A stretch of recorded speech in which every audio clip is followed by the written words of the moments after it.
How we doing? Hopefully that worked this time. I was a bit more patient and I stayed with the with YouTube until I pushed the button. So fingers crossed we are live and you can see me now on time for a change. How about that? Fingers crossed. Let me just check with the chat, see if we are there.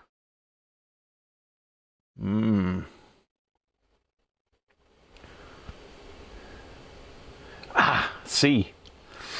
Yeah, a little bit strange that, but got there in the end. Better plug me me light in, am I? Better plug me light in now that we are actually live. Oh my. So much junk here. I need some time to clean this room again. I need some time to clean the room. That was a load of stuff went down then. I don't know what it was. New cascades of things every time I come on the air. New things fall down. How about that? That's better. We are on the air. Right, let's have a look at what we've got then. Let's go to live chat. I think Aaron was in first from sunny but windy Penzance. Well, it's... Pardon me, it was hammering down earlier, but it is a bit better now. Afternoon, Chris. This is Chris's radio, I think, today. Tim's in. Hi, Tim. Nick's in. Tom and Susie. Living the dream. Nice. Matamble's in. Joe. Hi, Joe. Bob's in. Hi, Bob. A good tittle.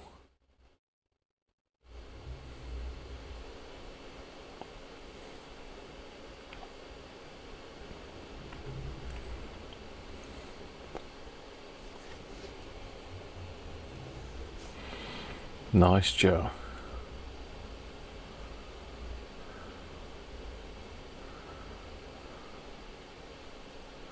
Afternoon, Aaron. Michael's in. Michael Hyde. Hi, Michael. Benji's in. Oh, hang on. Did a big jump then. David Elric. Hi, David. Gavin. I'm on. Brilliant. Actually on time. It worked at last. Afternoon, Derek. Anthony, how are you?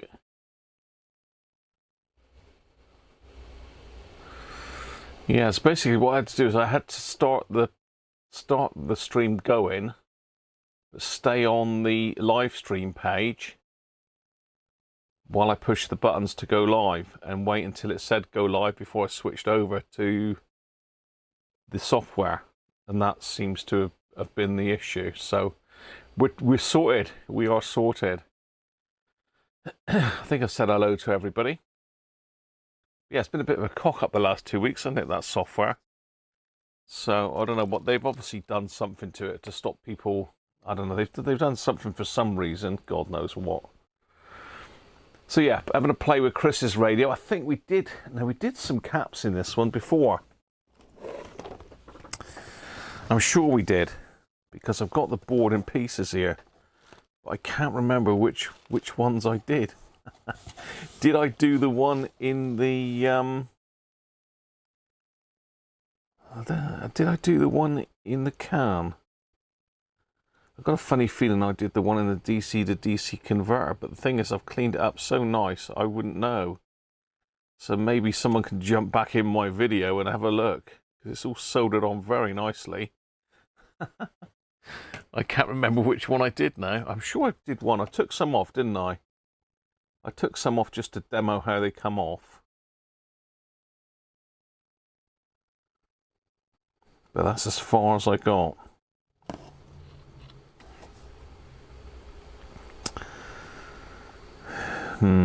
I wonder if I took that one off and changed it. I bet I did. I usually do the hardest one first. Would I be able to see in here? Ah, no, I didn't. This is the one that had the horrendous... Yes, I remember now. This is the one that had the horrendous cap-in explosion in it, didn't it? Where someone had shoehorned some normal radio caps in there where it should be SMDs. So we're going to need to get the book out for this one. So probably didn't do that one in the can, and I've got the caps. See, I'm babbling along here. I haven't got a clue what I'm going on about, but here's the board.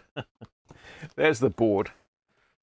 I can't remember whether I got into this one or not, but there's the caps I took out of it, and there's no SMD cap in there. So maybe I haven't got into the little DC-DC converter yet. So the rest of the radio's in here in bits. There's the screen and the push button assembly. Part of the chassis. More parts of the chassis. Front panel. So this is the SW7600, not the GDE or whatever else they used to call them. This is just your plain old 7600. But they do work very well when they go in. I have got another one to do in here as well. I've got the 7600D, I believe it is. But that's, I thought we'd see if we can get this one recapped today. That's the plan anyway. That is the plan.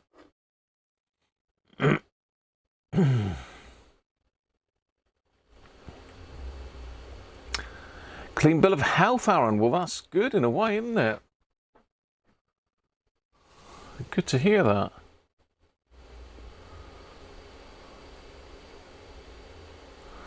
And Anthony's done scans as well. Very good.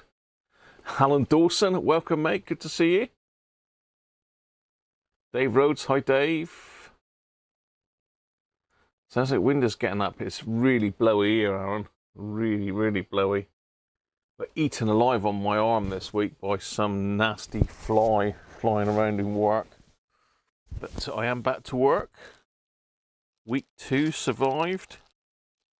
Had a bit of a pull around with the physio on Wednesday, so I was a bit sore Thursday, Friday. Yeah, so we've got, yeah. Basically someone had put all these radio caps in this one. I remember it now. Can't remember if there's anything else wrong with it, but I don't know whether I did that DC-DC converter. I don't think I did. So that's the plan today, is to get this one recapped. Anybody knows these radios, they're not too bad to work on. If anyone wants a cheap radio to have a bit of an experiment with SMD, then this is probably the one to go for. These can be picked up for sort of, I've seen them for sort of 20, 30 pounds before. You know, they were all right. I don't think they got sync on them, but they got sideband on them, so they've got a BFO built in as far as I'm aware. But they are fairly easy to work on. It's a nicely laid out board. There's a fair bit of space on it. You can either use hot air, twist in, wiggle in, twist in, walk in, whatever you fancy to get these off with. Ribbon cable, so be careful of that. So yeah, that's the plan today, is to get that done.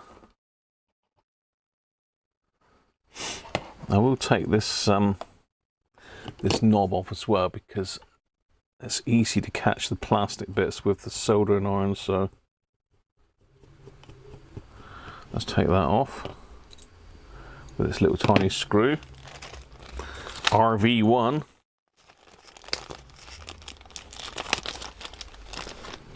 I think that's the fine tuning or the tuning, I'm not sure. It's a long time since I've used one of these. I don't think I've got one here in one piece, because most of my stuff's been robbed for parts for other people's radios. So I don't tend to have a lot of my own. So I suppose we ought to do the hardest bit first, but we need to get some. Well, I've got a little bit of energy drink left, so I'll have that first. Because I've already tried to tip that all over the workbench once. Incidentally, I did finish the AN1 antenna. Finished it up yesterday for John, and there's the remains of the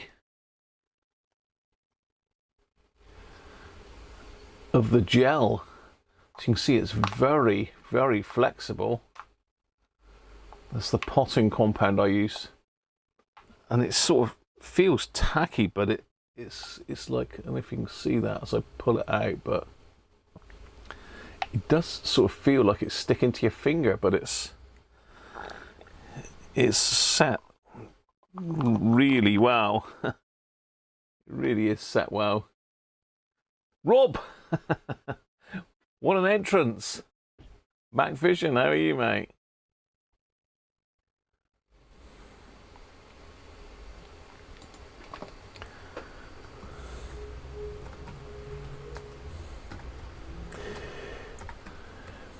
It's very generous of you, Rob.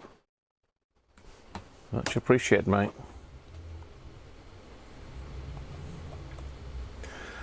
So we had a few more drop in. So we've got Mac Vision dropped in. We've got Mr.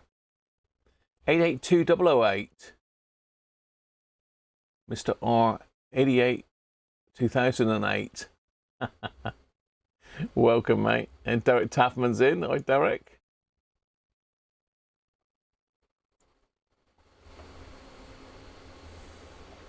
Mike Cass, hi, Mike.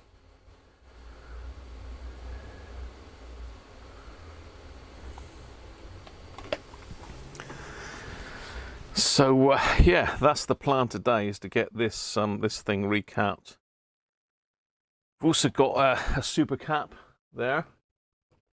It's a strange looking one. It's like a solid one. I think it's 5.5 volts still, but it's a 0.0185 by the looks of it. Sorry, 0.018 at 5.5 volts. So just see if I've got one of those. And we have got 3 electrolytics here. I've never yet to find any of those 3 gone, but while you're in here, we're doing all the other electrolytics, so we might as well get them out. They're the same age as the others, but they're Rubicon, really good quality, and they probably go on forever. But we're going to take them out anyway.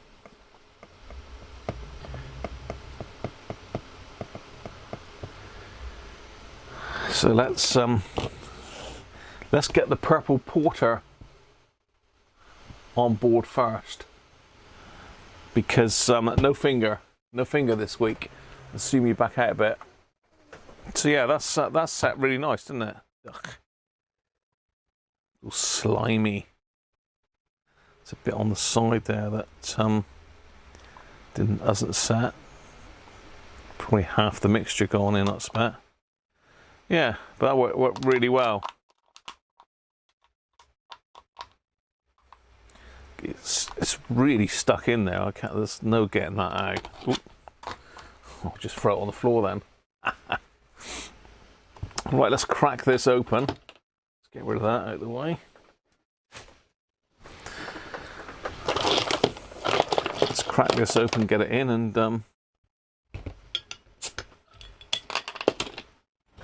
away we go. And Mrs. Cruncher's at work today, so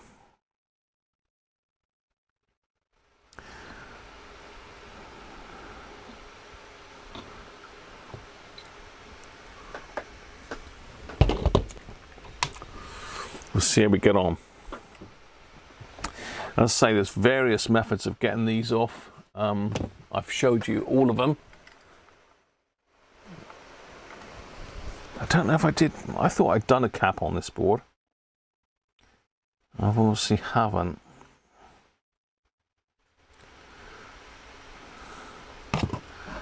Don't know if we've got any corrosion on this. Yeah, we've got a little bit there. And you've got a little bit of corrosion on the board, seeping through.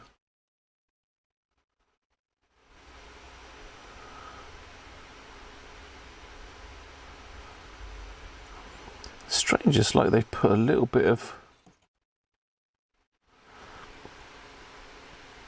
It It actually looks like they put a little bit of sealant on every through hole, unless it's just coating from this side that seeped through the holes. That's unusual. But this side of the board's really mucky here, where they've soldered before. I suspect it's going to be a bit fishy as well.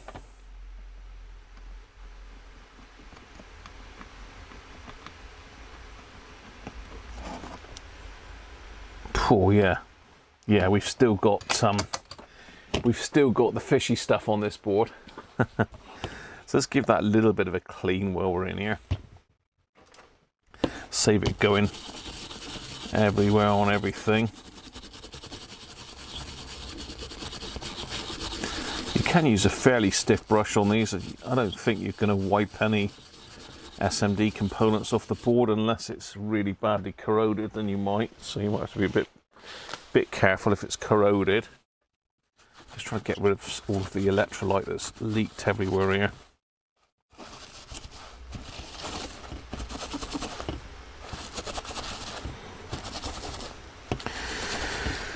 You know, the other problem you've got with all of these type of boards is you've got little potentiometers and little adjustment trimmer caps on these, and unfortunately if you get electrolyte in those, you see there's a couple up the top here, there's one there, there's more over here, little capacitor trimmers. These are resistor, little potentiometers. If you get electrolyte in them, or flux even, they don't work very well. They'll take a bit of cleaning out again. So that one has probably almost certainly got muck in it. These two should be alright up here. It smells a bit healthier. And looks a bit shinier already. It was really dull, that. Mike Cass. Thank you, Mike.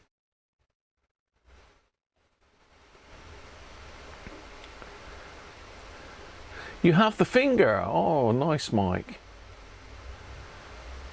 What was the gel you used? It was the magic gel.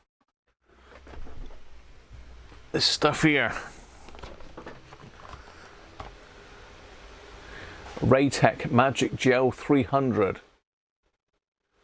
It's only a 300ml one, but as you can see, it did work very well. Very well. So if you need to pot any components, that is the business. Okay, let's have a look then. Let's have a look, see. Let's start with a DC to DC converter, because that's the one that everybody forgets, including myself. I've forgotten it before.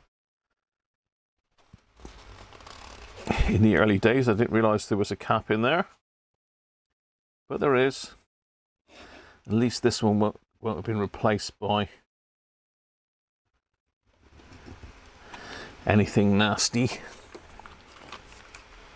So I'm just going to use a bit of solder wet to get this off. You're welcome, Joe. Hey, Chris. Thank you, mate. I didn't realise I want on camera. Thank you very much. You're welcome. It's surprising. I think you said you got these off eBay, Chris, didn't you? Someone obviously been inside and butchered them and couldn't get them working properly, so thought, wow, we'll sell them. Someone will buy them.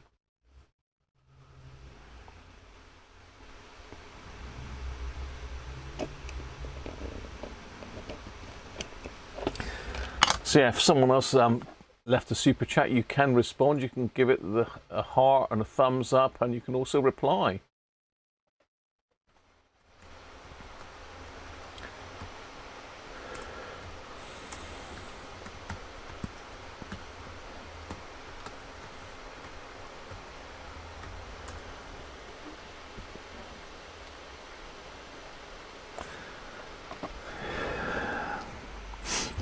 Right, so I'm just trying to wick this off so we can get the lid off of this. These are a bit of a pain to get off, but just got to be patient. Get rid of all the solder and they will Lift.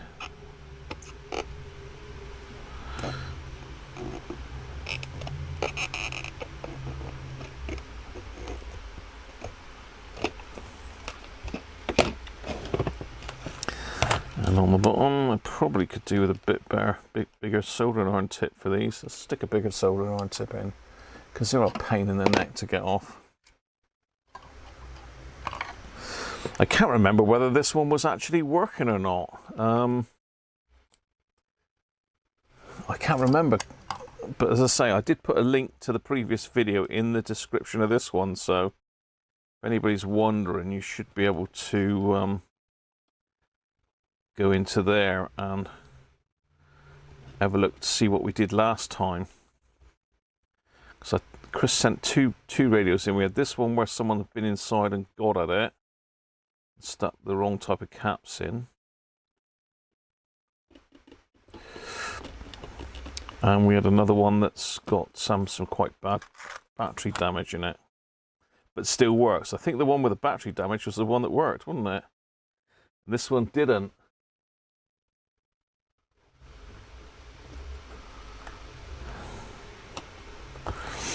Right, let's see if that's going to come undone.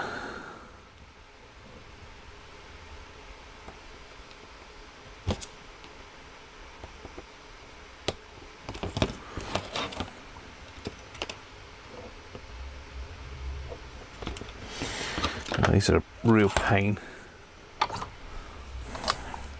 Sometimes they come apart dead easy. You think, oh, what's all the fuss? But then other times,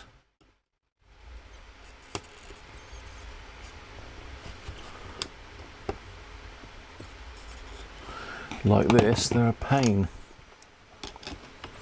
I need to jam it against something really so I can push and pop it up at the same time.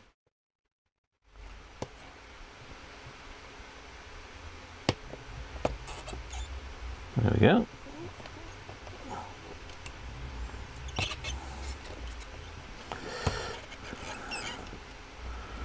That's that off.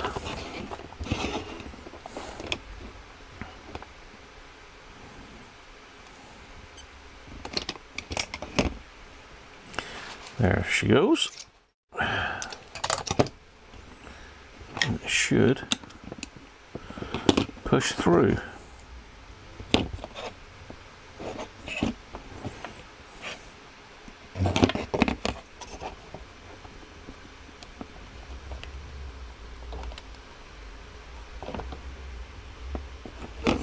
Which of course it won't, will it?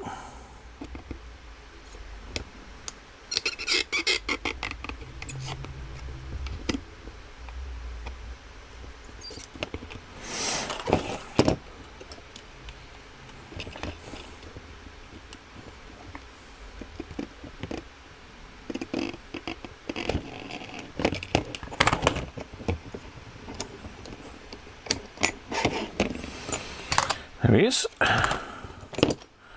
That's the can off of that. Oh, I did do it. What a pain in the neck. Nobody told me, did they? Look at that. The brand new Worth cap in there. I knew I'd done one. Oh dear. Well, that's a waste of my time. It's a good solder job as well. That's why it's so hard to get off. Right. So at least we know that one's done. What pain. Why didn't I make a note of that, eh?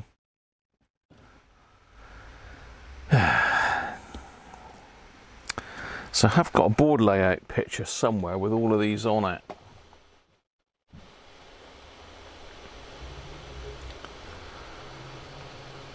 It could have been this one, Anthony. You can see my little red cap in there. Well, they certainly aren't standard.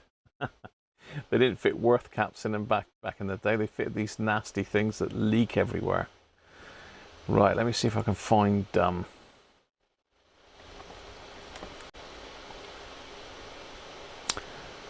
picture of it.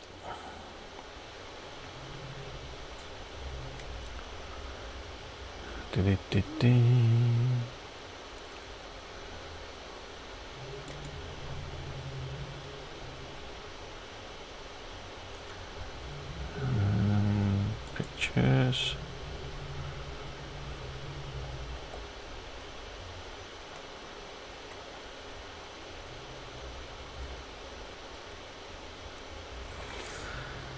No, I have to go to Google. No, Joe, all I did was take the radios off. You can see all the empty, if I can find something to point with, you can see all the places where I've taken them off. Look. Just managed to save blowing your ears out then. Yeah, you can see where I've taken the radios off. So there's one here, here, here, here. These are all old. So it looks like that was the only one I did. It's the one in the DC to DC converter. So I'm going to leave the top off of that this time. I wish I'd watched the video back, really. That would save me 10 minutes, wouldn't it? Anyway. Yes.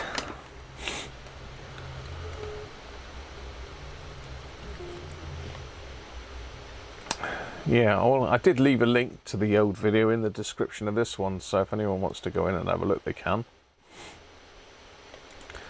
Right, let's just find my Google photo drive.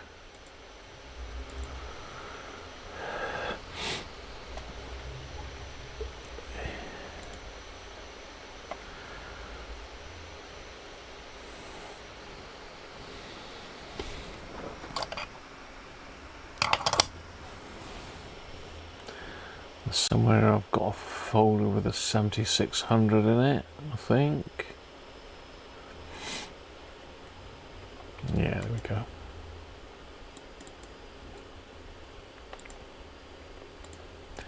This is one I did back in February 22.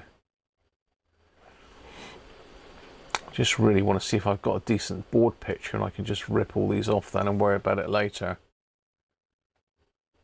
Yeah.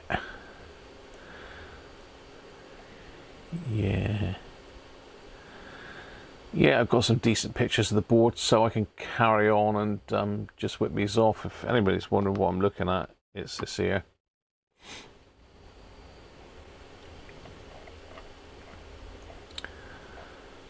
So I took plenty of pictures of the board. There's the super cap.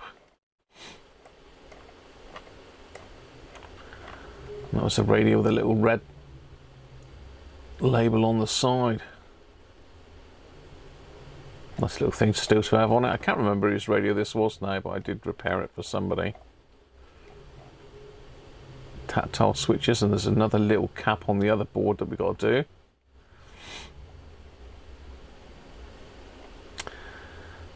This one hadn't been butchered, but it was certainly leaking. If you look at the pictures here where I took the... I don't want to edit the album.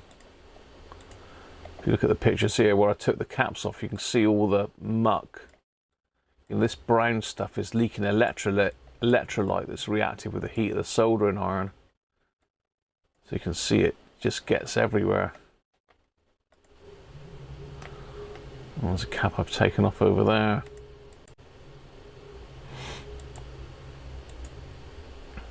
So this is basically what I'm going to do. I'm going to cover over any plastic bits and get these caps taken off. Look at the state of that, look.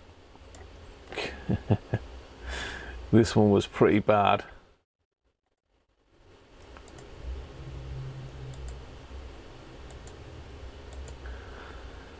So yeah, plenty of reference there for me to just go ahead and take them all off. Look, I took a lot of pictures of the board. Did I take a picture of the finished item? Yes, I did. That was the board with all the new caps on, so that's hopefully what this one will look like. Nice new super cap look.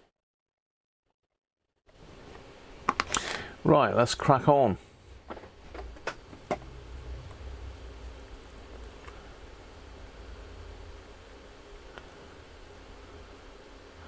I know what you're talking about, Bob.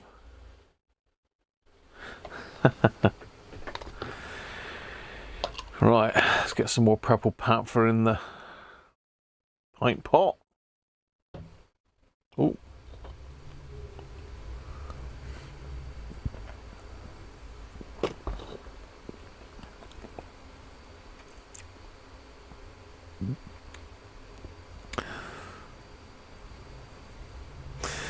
An expression I heard again the other day for the first time in many years was someone saying going out for a few sherbets, and that used to be a few pints. So I can't understand why you would call a pint of beer a sherbet. I just can't understand that. Right, so what have we got here? We've got lots of plasticky bits like this that we're going to need to just go and protect so as you don't burn them with the hot air station. So what is silver tape?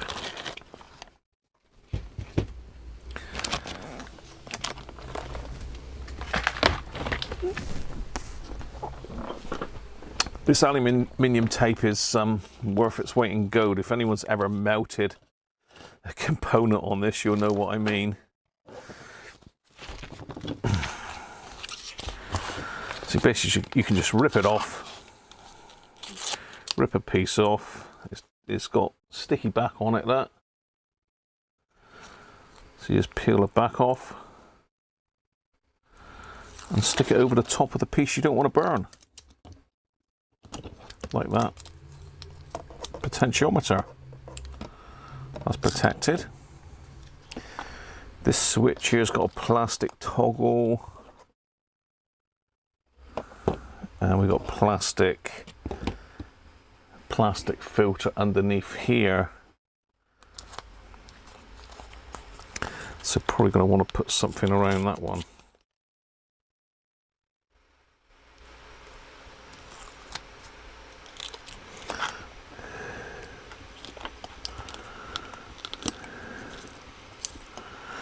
So do try and take most of them off with the hot air gun these days.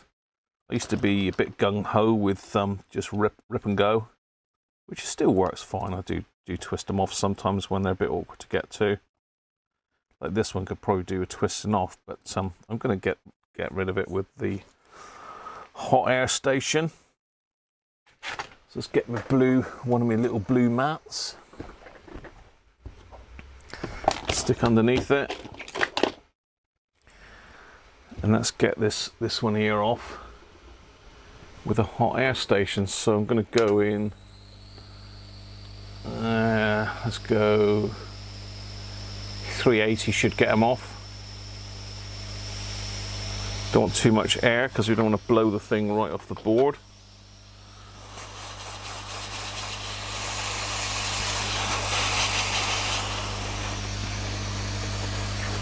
Let's get some tweezers.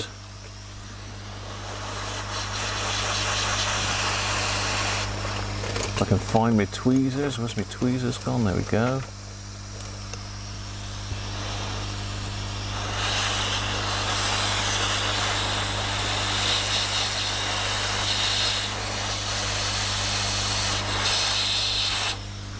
There we are.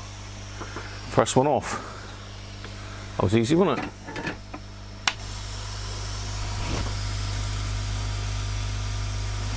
Again, if you take them off whole, you can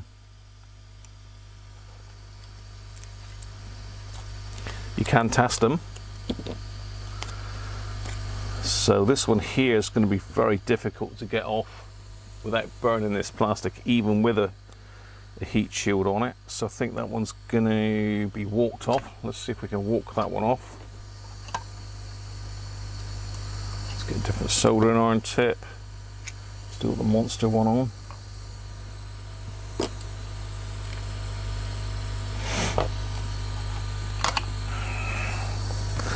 So to walk them off, I tend to put a little bit of flux on each side.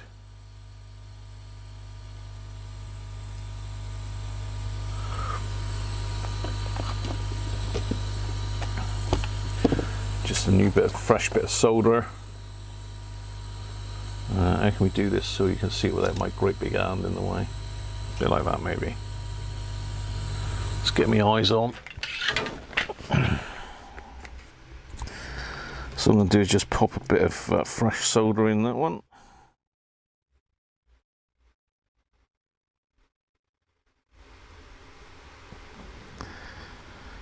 Reason for that is if they've corroded, they won't take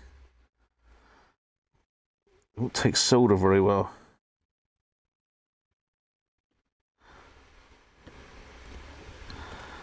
Might as well do this one while I'm in here as well.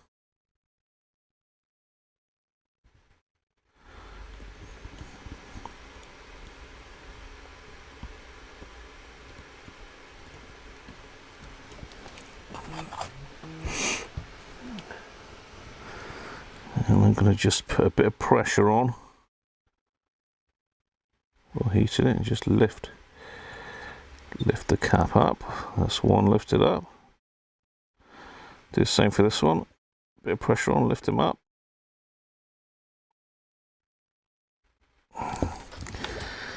And over to the other side, same thing, bit of pressure. Lifting them up. And that one.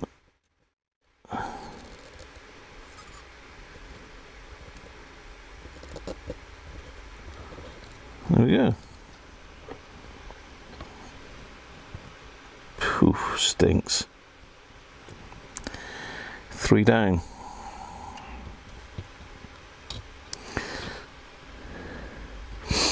So these ones here will come off just with the hot air without any issues. We've got a ceramic resonator there, but it is ceramic, so it shouldn't get hurt by the hot air. So let's get these off.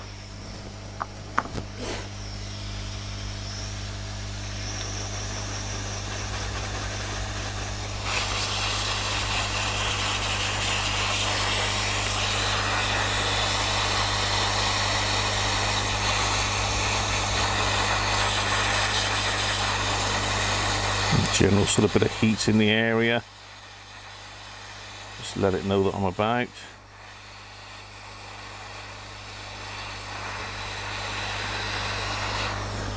That's that one.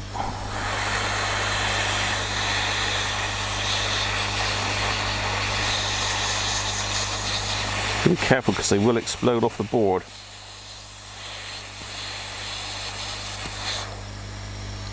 If you heat them up too much, they'll go bang.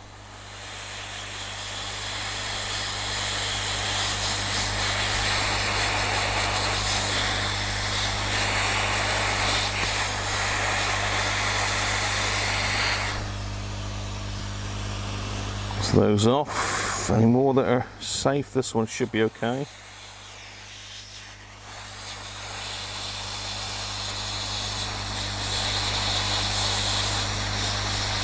Oh, hang on, we've blown a diode off. We've blown a diode off, look out. Hell.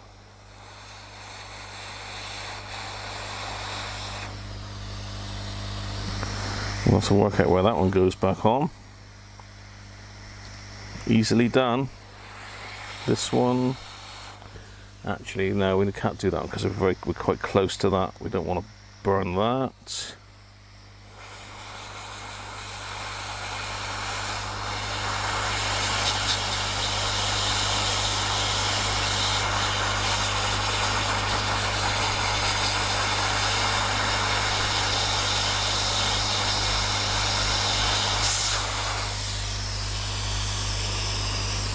Okay, my desoldering station has decided to turn off anyway. So we've pulled off a little component there, which is great fun. A little diode, as you can see. So it's D10.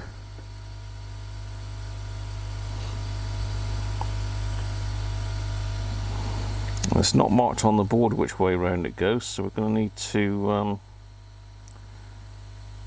pop that one back on.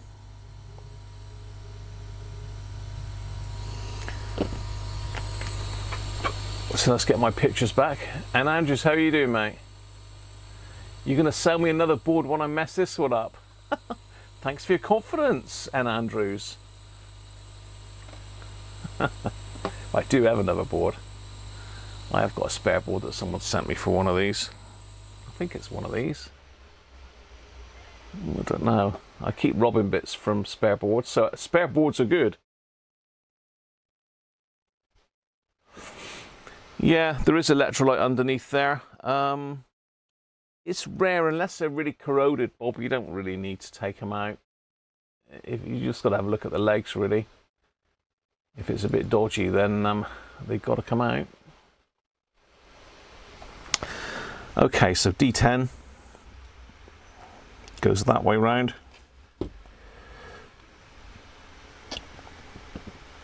So what we'll do first is just clean the board in that area.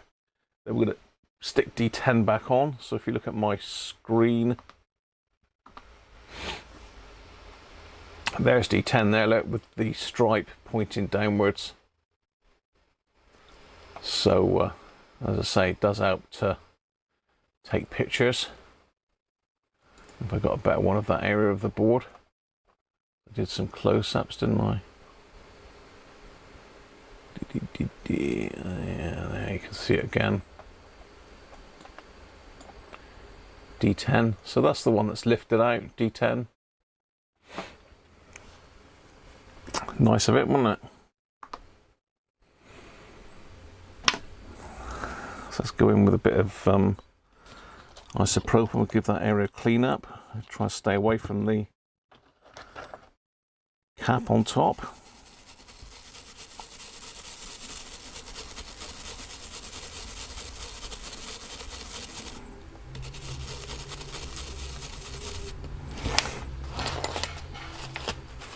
There goes the chairs blowing down the garden.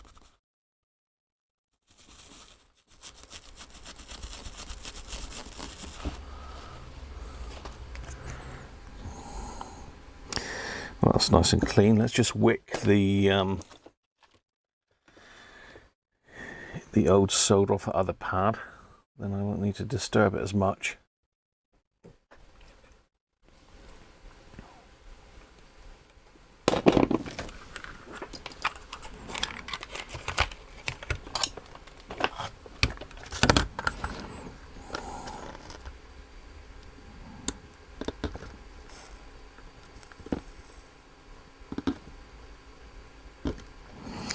I'll also wick the two pads of the diode off.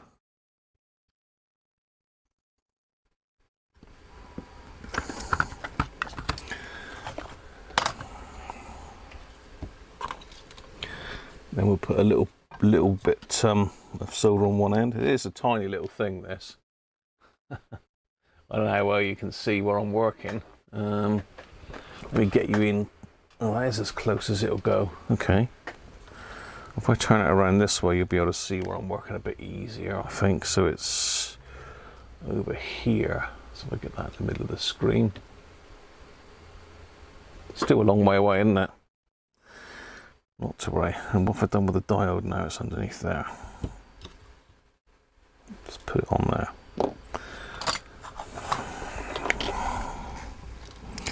So what I'm going to do is just put a little blob of solder on one end.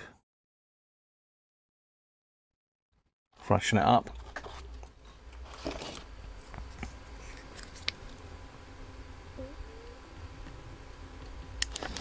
So that one's moved a little bit as well.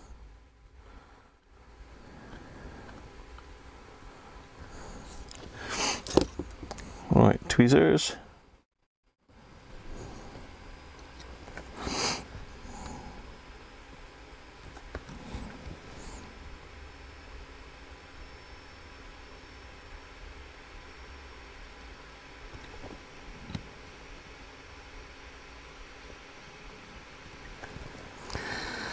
So one end.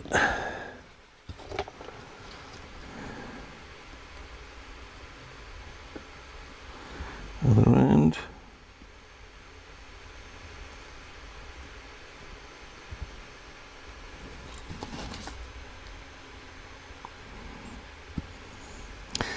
Yeah, it looks like that one warped a little bit, that cap there, but it's fine. Can't quite get the soldering iron in there. Let me just swap to another tip a minute. Let's stick a smaller tip on. I don't know what me little angle tip. Oh, there we go.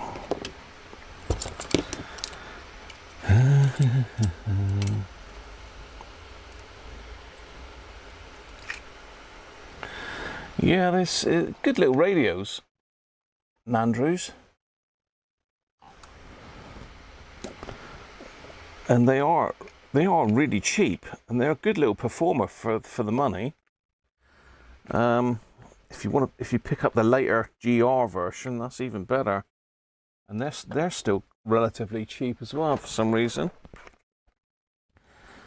Let me just see if I can get in there. That's a bit better. That's better. Okay, I'm happier with that. Right. That's a little bit wonky, but we can just give it a bit of a blast with the air, just to straighten it up a little bit.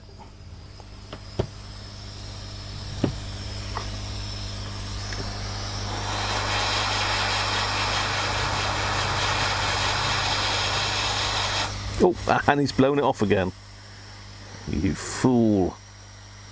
Just when you thought it was safe. It's me being too finicky, see, again.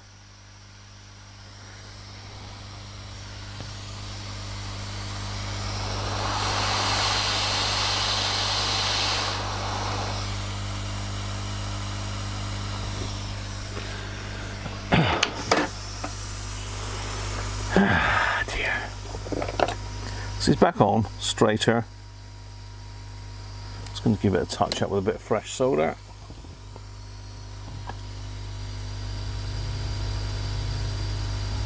I've got shaky hands today. Better.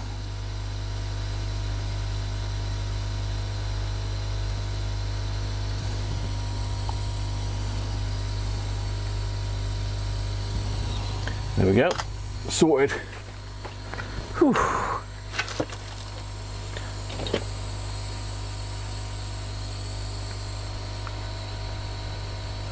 GRs are not cheap, as everyone you bid on goes too high. That's because I said about it, I suppose, isn't it? I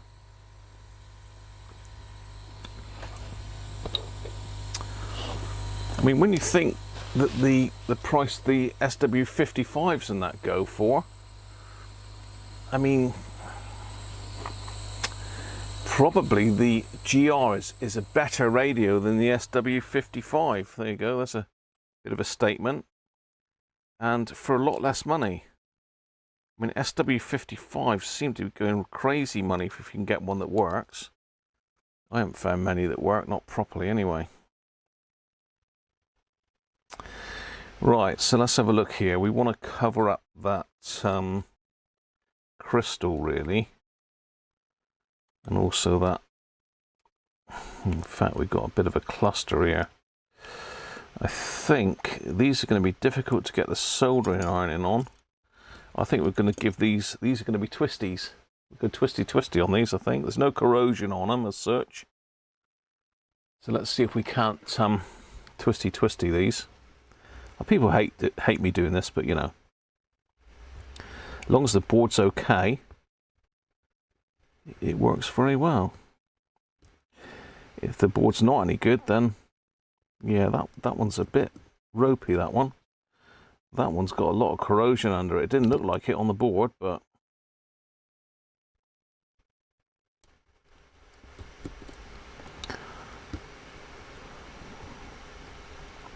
they're very close to transformers with plastic formers inside them. So you're only asking for trouble if you're going to heat that area up. So that's all three of those gone. That didn't take long, did it? Scary, but you know. The only one that's dodgy is this one here, and there's a lot of corrosion on that one. I don't know if you can see that one. So you see we've still got the base of the capacitor on it. Those two were fine, but this one is pretty corroded. But we haven't lifted any tracks on there, so that's all okay. This one is very close to there. So we could do the snippy on that one, couldn't we? Get an old pair of side cutters. And we could go and do that. Cut that one off.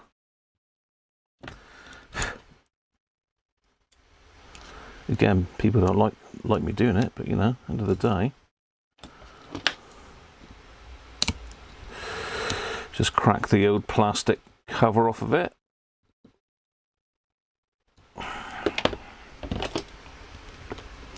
Yeah, see, that one's got a bit of corrosion on that one. This is probably it's good that I did that rather than do the old wiggly. I've got too small a soldering iron tip on there now. So that's all three methods you've seen there. Hot air gun, twisty and choppy. I like the choppy. I think we did that last time, didn't we? So how are we doing? That one will come off with hot air. This one's very close to this plastic here. Very, very close.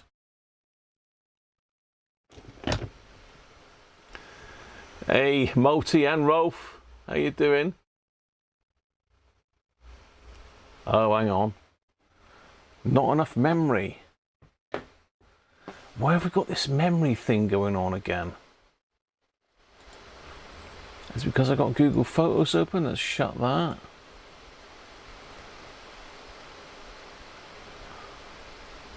So we seem to have problems with memory for some reason.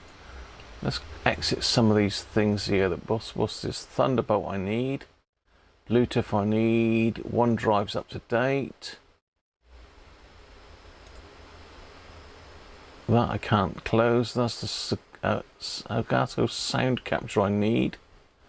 Control center, NVIDIA.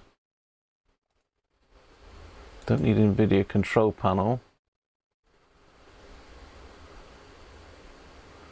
Don't need Elgato control center. Right, I'm just trying to shut down everything that I don't need here. How do we get this back on then? I've lost my chat. I don't know if anyone's noticed anything with the stream, but just get my chat back up. I'm gonna have to check the memory on this. Never had this problem before. Just pop that chat back out again.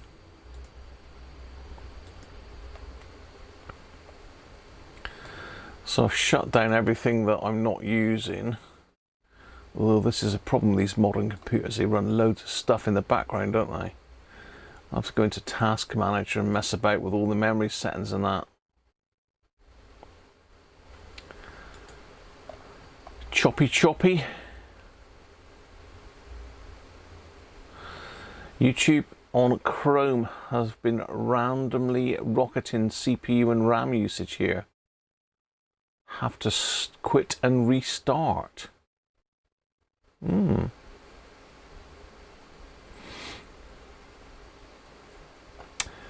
Yeah, I mean, it might be worth shutting down the browser, but then saying that I'm running the chat in Chrome. I haven't got another, well, I've got this Microsoft Edge browser, but I really don't like that. Never tried running the stream in Edge, I've always run it from Chrome. So it should be better now that I've altered it about a bit. So yeah, as I was saying, we've got this one up here, which is really close to the plastic, and you're always going to burn that if you try to get the soldering iron in there. So let's do a twisty on that one.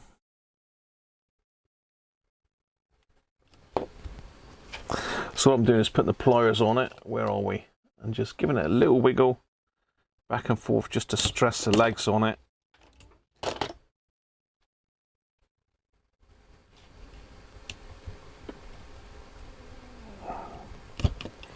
And it will just drop off.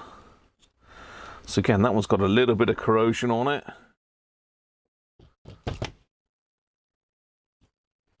This one will get off with the hot air. It's not really got, well, it's got that. We'll just put a little bit of tape over there. so it can't get anywhere near that connector.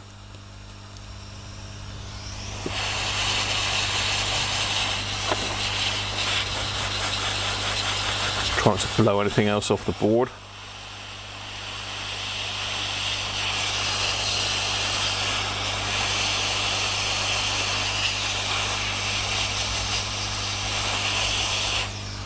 There we go.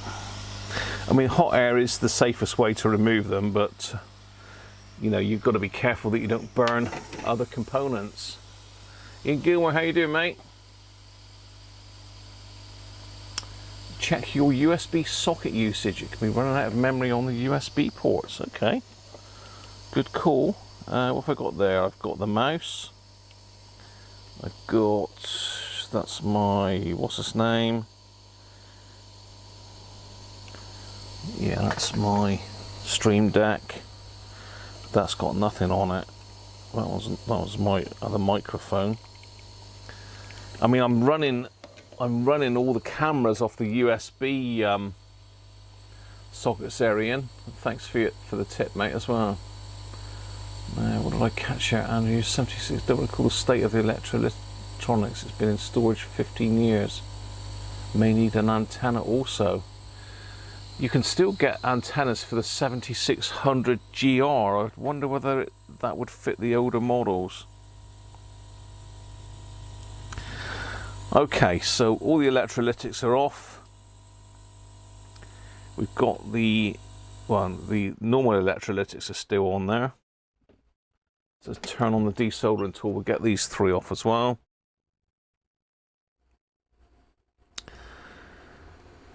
And then we can start cleaning the board up.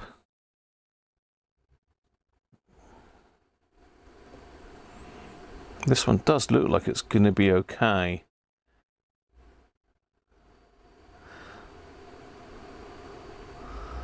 Hopefully I've not blown any other components off. There are some missing components over here, but I don't think they're populated anyway. Our diode's gone back in the right way up. We've got lots of electrolyte underneath the LA4500. We've got lots of muck underneath that. I don't know if you can see the state of the board after taking the electrolytics off. See, this area I've already cleaned, but up around here, sort of here, this area is all pretty mucky.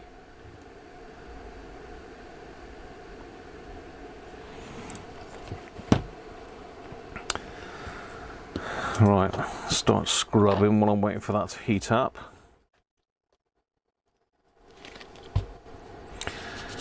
Let's get rid of the old electrolyte, then can wick the old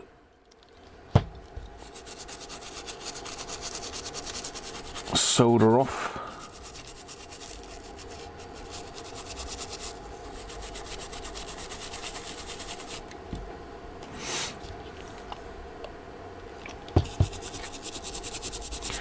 So try not to get any flux and that in the little trimmers. So try and keep your isopropyl away from them. There's a couple up there I'm trying to avoid.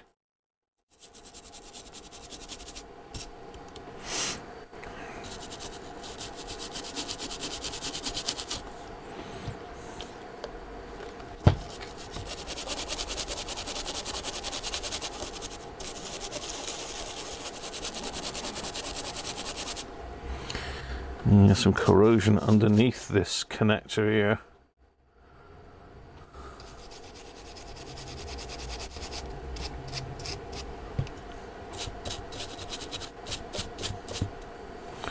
Need to maybe have a look at that under the microscope.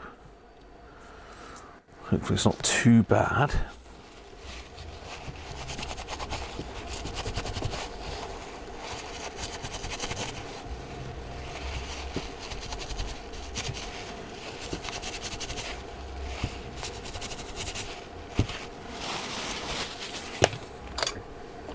Change to a better tip.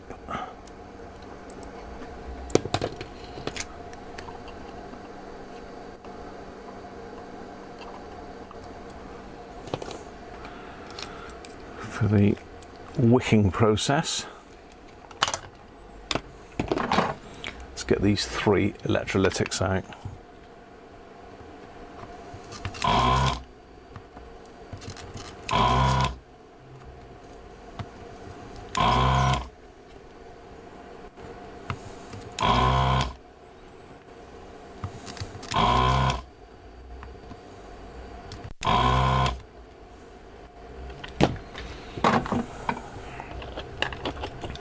And they're all stuck down with this lovely Sony conductive horrible glue stuff.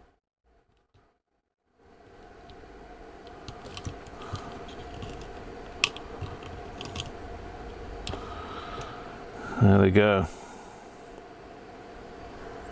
Yeah, so some electrolyte I'd got in underneath there. It's got a little glue out. Sony obviously stuck them down for a reason. I think it's just for clearance, but I'll stick some hot glue back in after. What's that on there?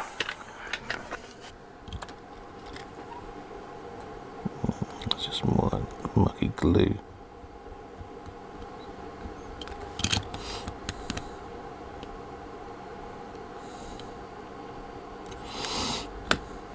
Okay.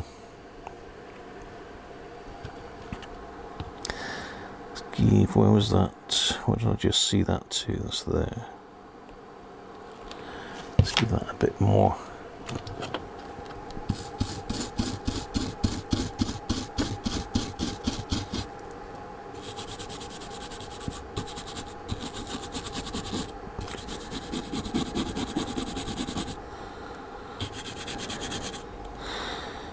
Yes, I can see where the board has just started to be affected by the electrolyte. It's just going dark in places.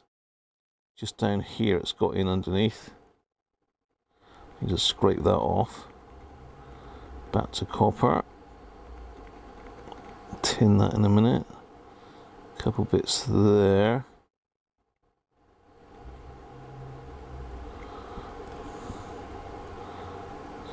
There's that just.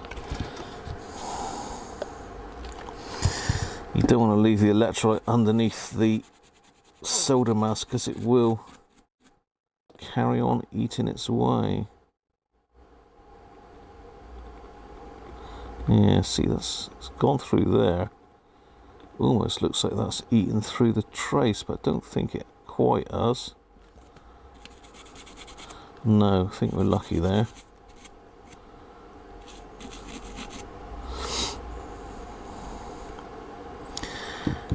Right, let's do some wicking then. Let's do some wicking.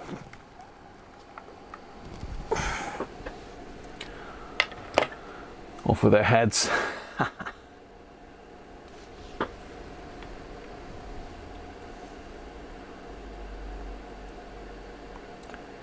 Did eat cookies after YouTube stream. Alright, Rich, yeah, good idea. I've probably got loads of cookies. Ivan is asking if T2 is damaged.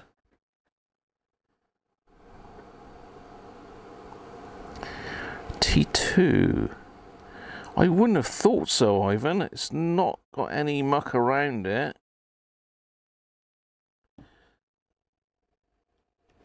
T2 is this one here. It doesn't look to be any damage to it.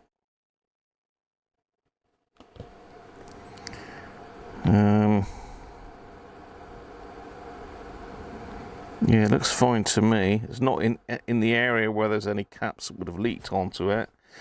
You know, the worst ones are ones where caps would have leaked. Like T13 over here, T12 up the top. You know, there's electrolyte all around those. This one right up the very top, T11. But it just seems to be the Pro 80 where they get really affected. There's still got a bit of electrolyte floating around in there. Let's get rid of that.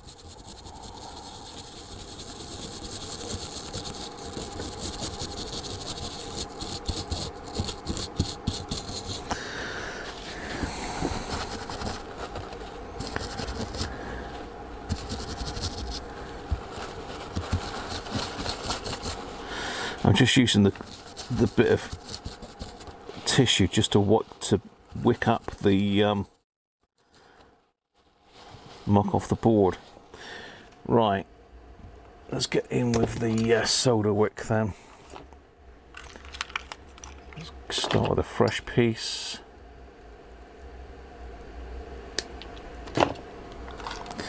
So I've done all of those. We've got to wick these up here that I've just taken off.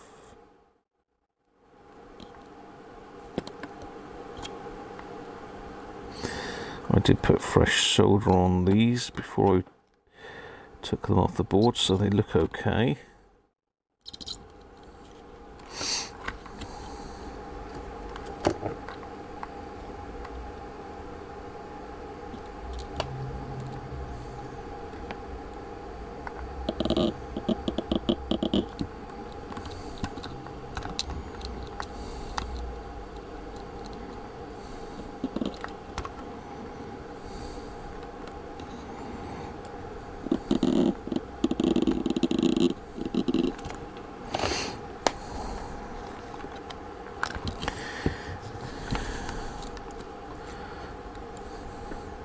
We still got the legs on these because we what's named these off, didn't we?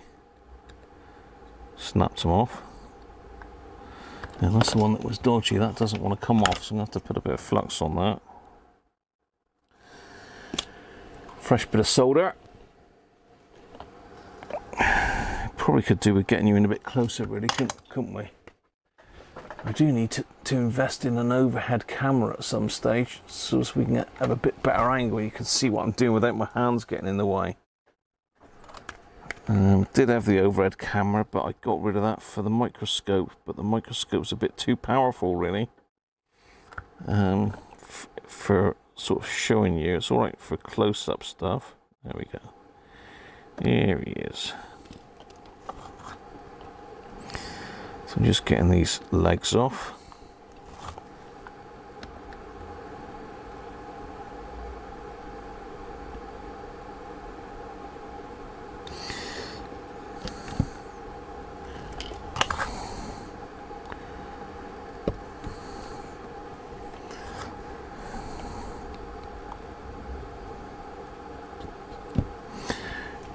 Where I've done the old twisty or cutty.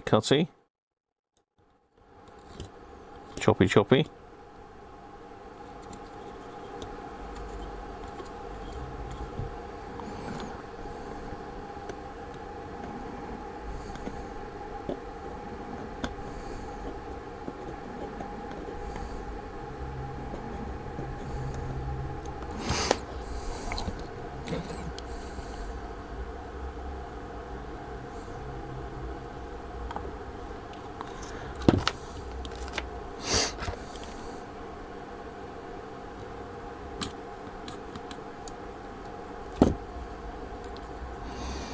Right, that's all the old busted up legs off. Not forgetting this one I did up here.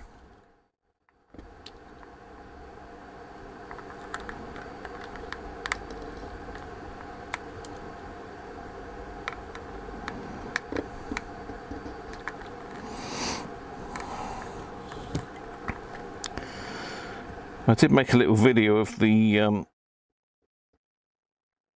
AN1 antenna working, so I will get that edited and out at some stage.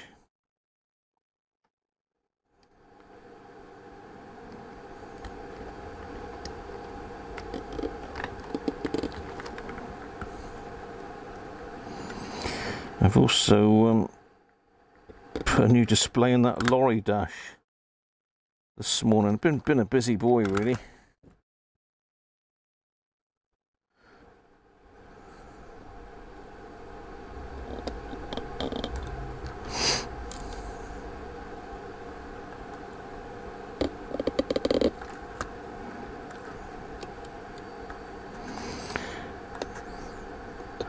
Still got lots of repairs in to do. I'm trying not to take any more repairs at the moment until I've got the ones I've got in already done, because a lot of them are sort of work in progress jobs.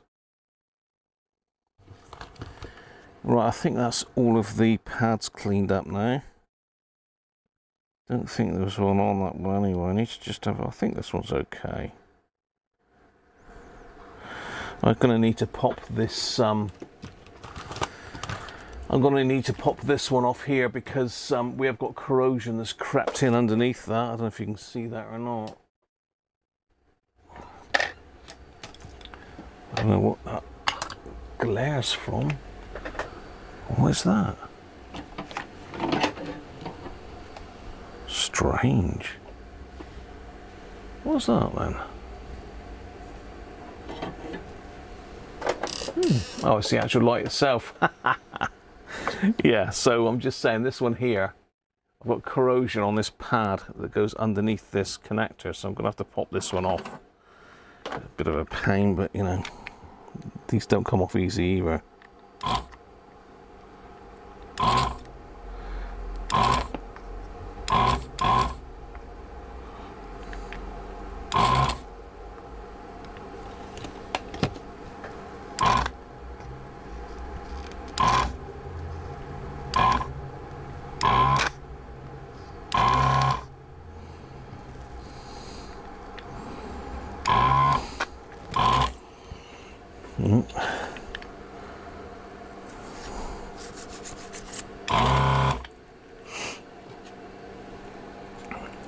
It's got the worst of it off.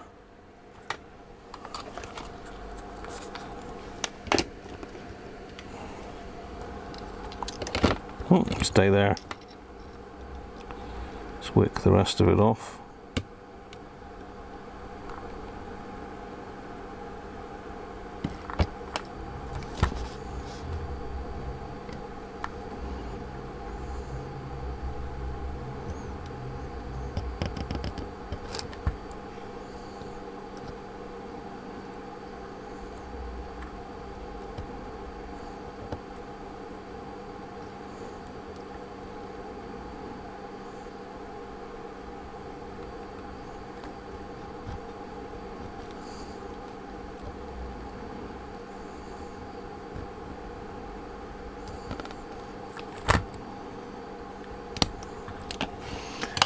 Right.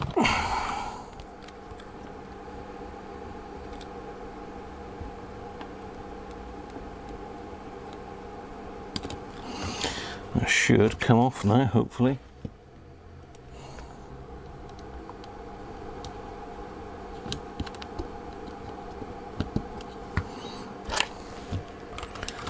Okay. Yeah, just as well I pulled that one, I think. Let's see if I can show you that on the microscope.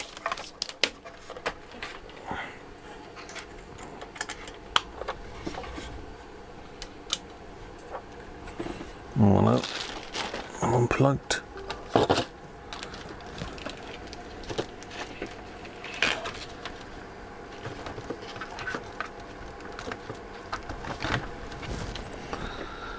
Right.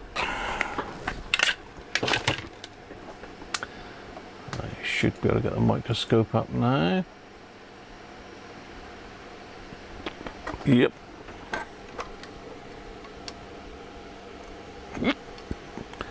Pardon me.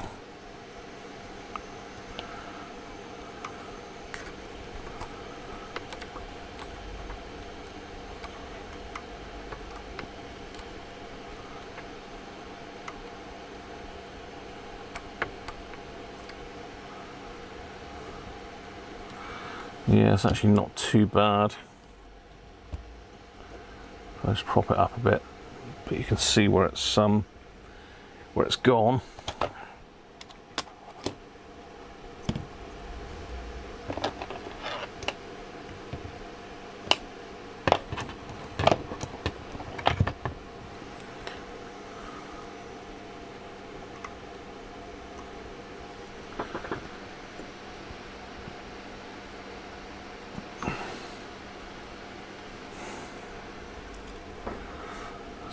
A little bit better in shot for you.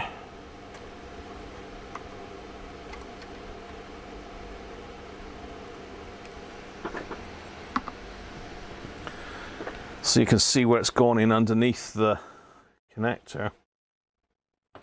Where's me pointy tweezers?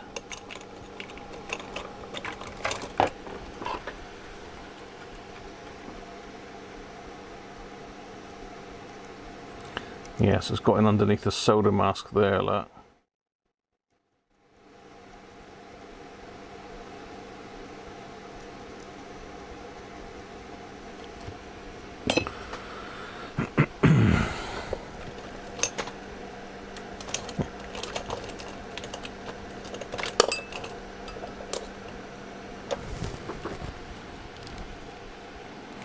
There's a fibre pen on it.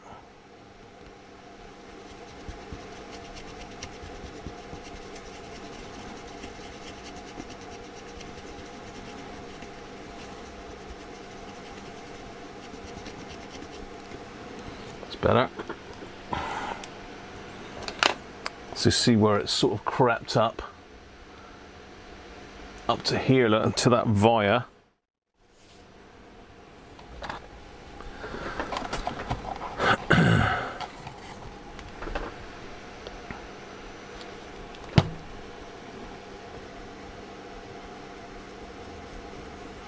So we need to test that via to make sure that that's still going through there.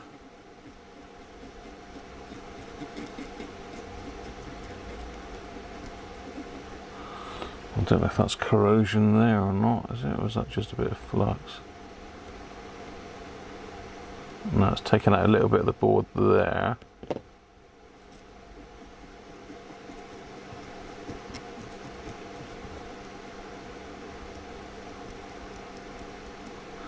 Taken out a little bit of that violet, so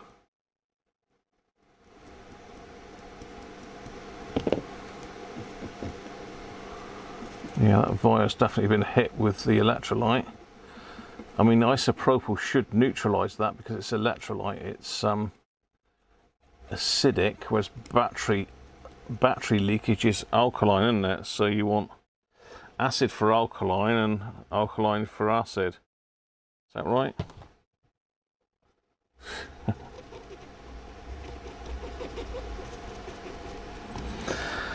So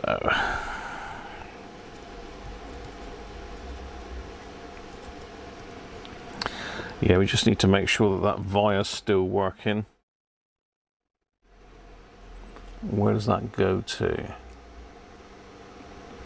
It goes to there by the looks of it. So you can see we've lost a bit of it on there as well. So you need to make sure that that pad there communicates with the other side of the board. So it should be easy enough to do. Let's get your microscope out of the way.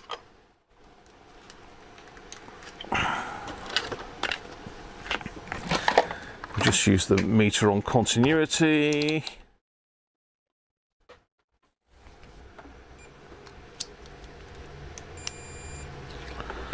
And we're going from this pad over to that one.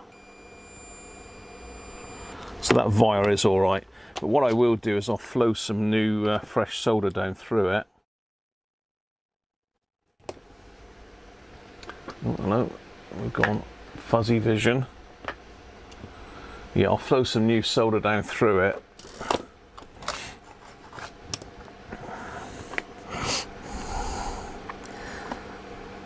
Just to stabilize it.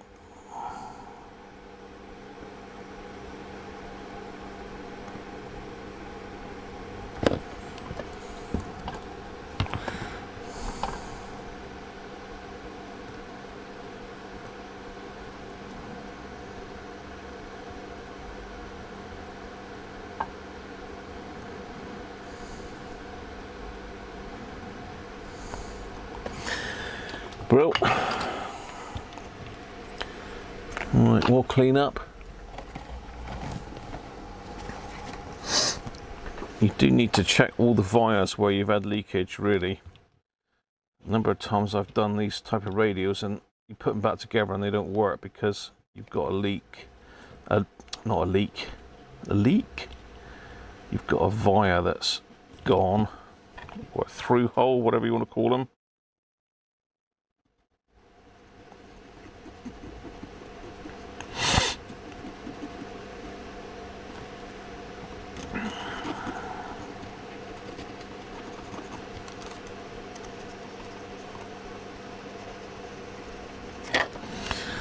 Right, that's getting a bit mucky on this blue mat there.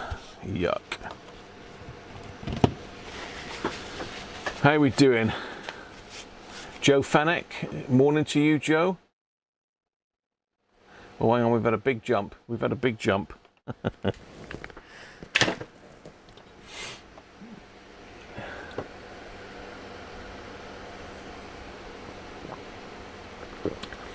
Rob's radio channel.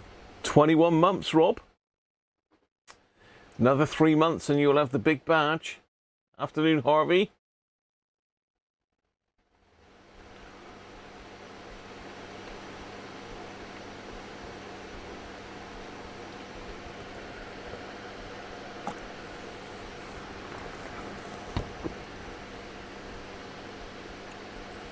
They got big volume of glue and solder used. How are you getting on with the 320 anyway, Bob? Are you getting to grips with it? Yeah, the connector, these do go black. I don't know why they tarnish up. It's not too bad. I've had worse. It's not too bad. It's worth getting a bit of deoxit in there. Maybe get the Dremel in and give it a bit of a going over, or a bit of emery paper. Danish, how you doing, mate? Just awoke.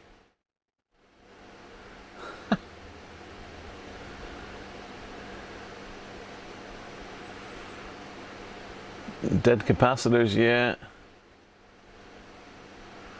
Just catching up.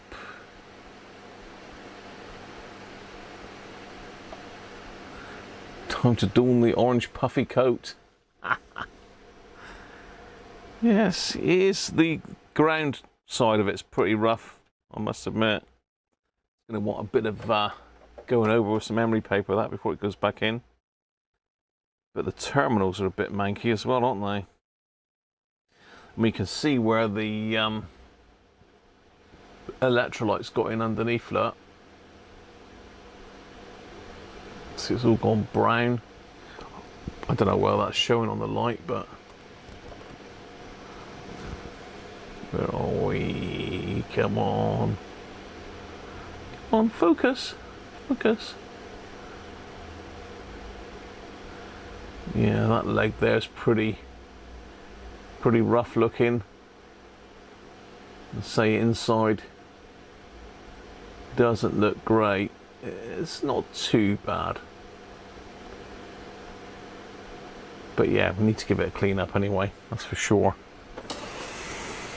Right, so I've got to sort this board out. So I'm going to have to put a little bit, well, I don't have to put a bit of solder mask on it, but it's going to scrape away where it's corroded the track off.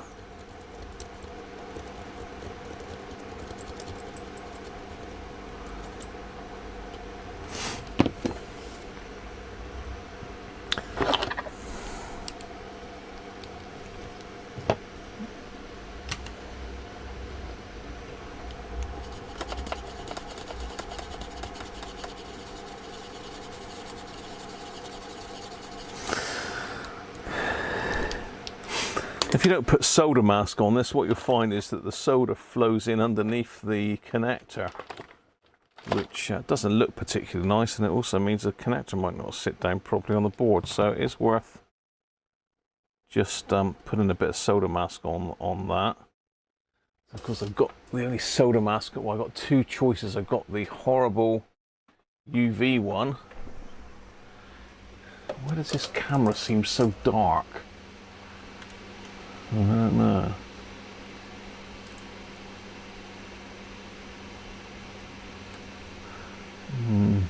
It's in auto. Maybe my lights are getting dim, or maybe I'm not looking at this computer screen at the right angle. Right, let's see what nastiness we can find. We got this nasty stuff. We use this. My burst open overcoat pen in green, which I still haven't replaced yet. Still, it's too expensive. I think my overhead light's getting dimmer, you know. I've had it quite a few years now, and I think the LEDs... What's the lifetime of an LED? Because this one's definitely getting dimmer now.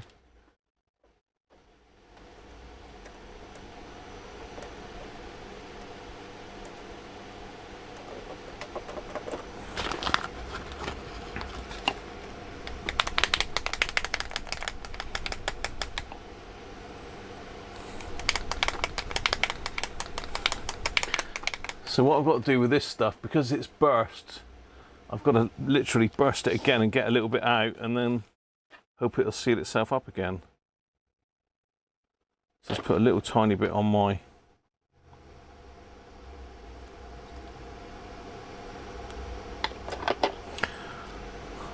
thing. Always get it on my hand, it's guaranteed, isn't it? God, it does smell quite nice. It smells like proper automotive paint, that does. So yeah, I need another thing of that.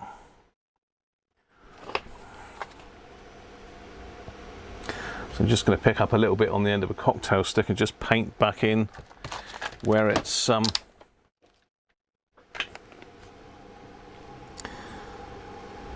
got removed.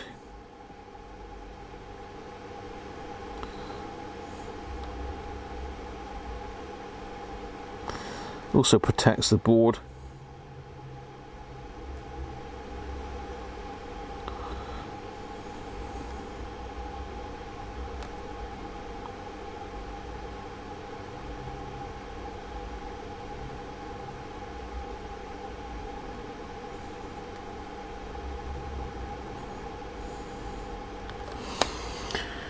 There we are. And you can bet your life that I'm going to put my hand straight back in that. So make sure we've got nothing else that we need to coat. We've got any other tracks? Yeah, we've got a little bit there that needs doing. Let's put a little bit on those. There. A little bit there. A little bit there. And just a little bit there.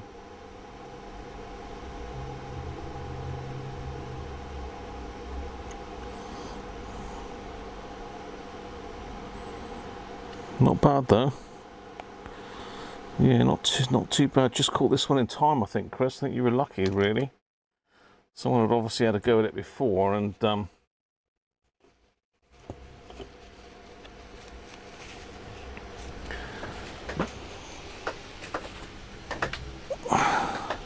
sort of stopped some of it happening. But no, I'll tell you what we haven't done is we haven't taken the super cap out, have we? Take that one out. Let's hope we've got another one. Of course, my...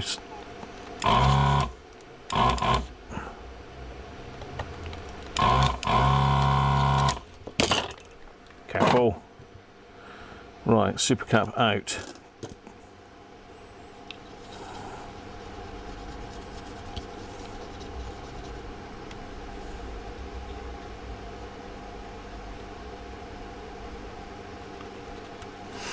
Gives me a bit more room to work. Get the muck off.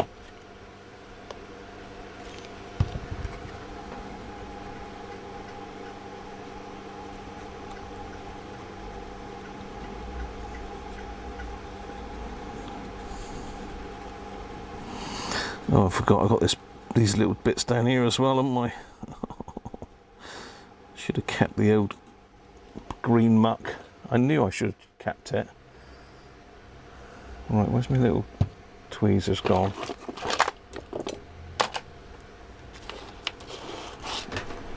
On the floor? No. Right there. Yeah, got a couple other little bits to just do here. A little bit there. A little bit there. And that little bit there. I just need to have a look at that under the microscope just to make sure that's that has not broken the track.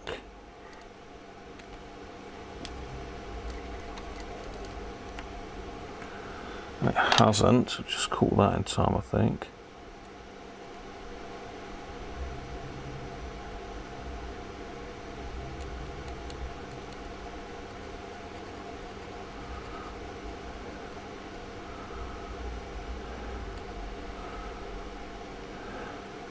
And now I've got the microscope out and I'm seeing more corrosion on the board.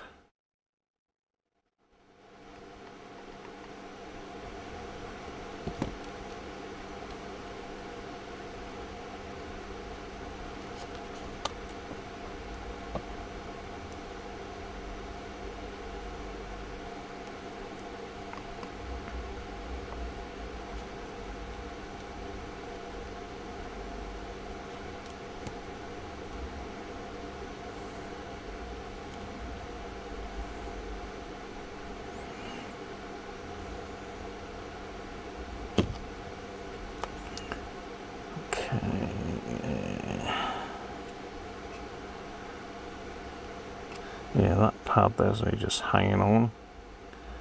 Is okay though.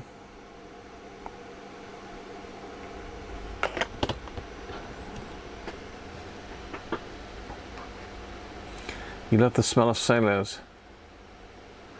Will I be able to replace the LEDs in my lights? I don't think I will, Rob. It's I suppose I could, but I don't think I'd want to, because there's probably, I don't know how many LEDs there is in this thing, but there's probably 100 LEDs in there. Can you imagine how long it would take to desolder all that lot? Put new ones in. It's all SMD as well.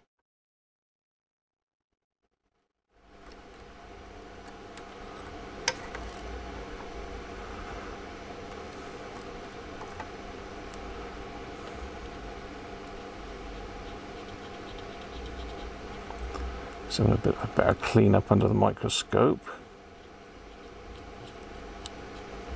I'll tell you what, you don't need a microscope for SMD work, but it does make it easier. I mean, if I wasn't filming, I probably would do all of these under the microscope. The trouble is, it's not very easy for you to see it because of the camera, really. I can't. The software won't work with a camera.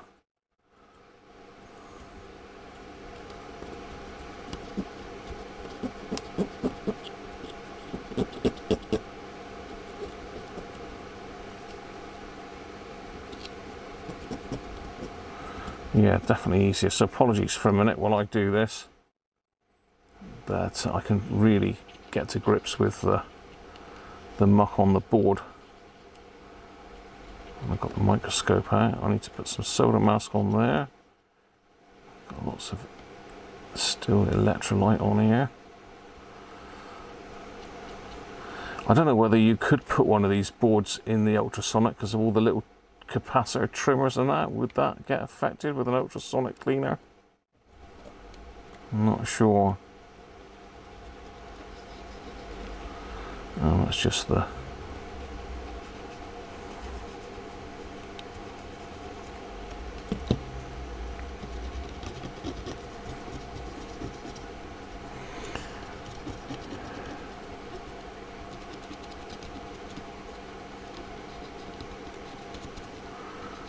Yeah, so a better clean up. Yeah, you think you've got it all, but you can't see it properly with the naked eye, that's for sure. Gonna have a few more.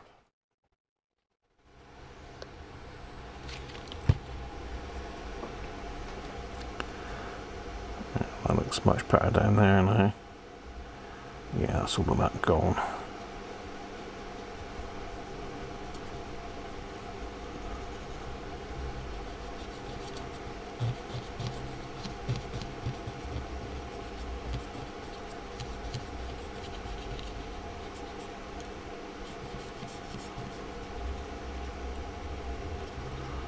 Tell you what, there's electrolyte. It's surprising how far it goes. It gets everywhere.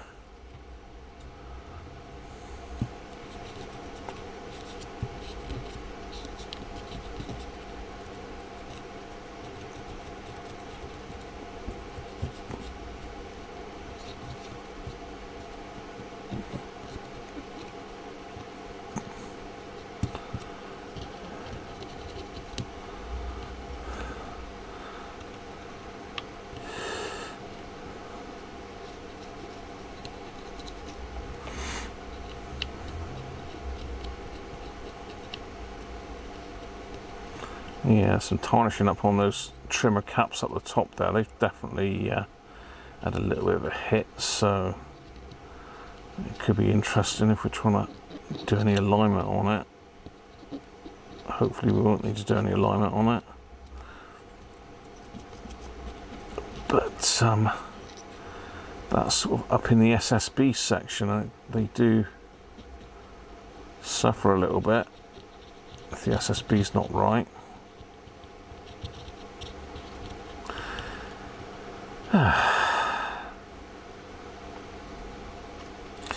Yeah, and I think that does look all right. That I might reflow those.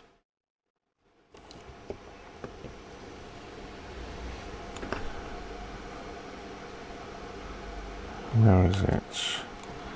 There.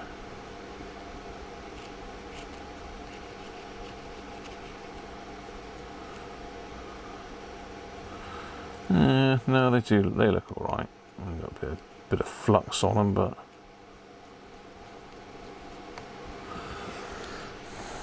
I think it's flux anyway. Let's give it a good old scrub just in case it is electrolyte. It's on the back end of IC3, the one that had all that brown muck underneath it. But I think it's either electrolyte that's come from the other side, or it's just old flux. Looks like old flux to me. Oh, got the RS bottle in front. Nice. Apologies. Are we all enjoying it so far? Has everyone given me the thumbs up? Thumb me up if you haven't. Right, that's better. Yeah, they look okay now.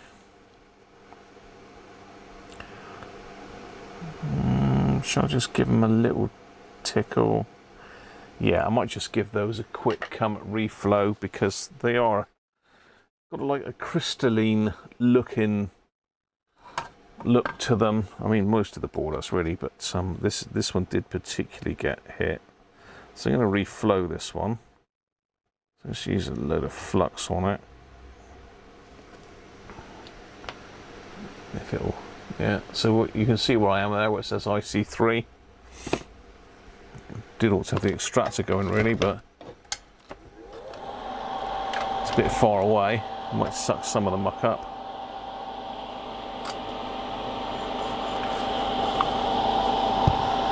So I'm going to reflow this from the back, and we'll see what happens.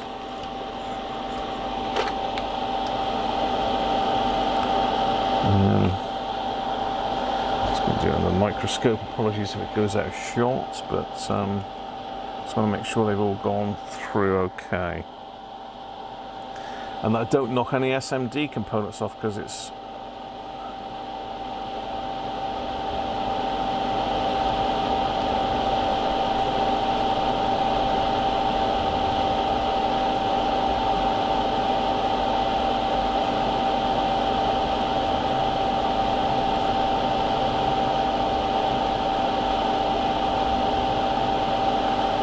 so the center ones are the ground plane.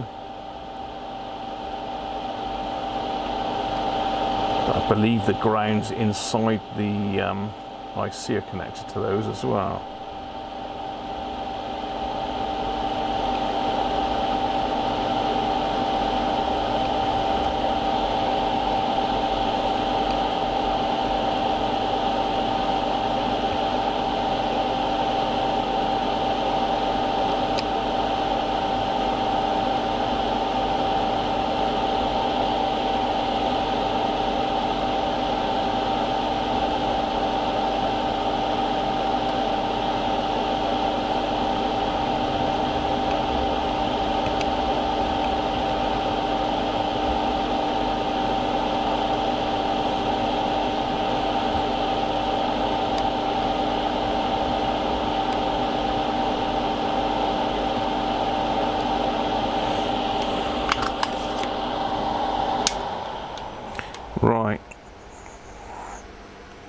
Let's just hit that with a bit of isopropyl.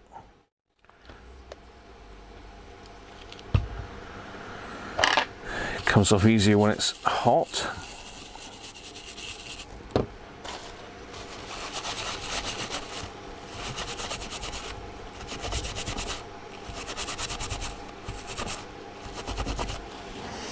And let's have a look if we've got any brown muck the other side. Oh, not looking too bad actually. Let's have a look.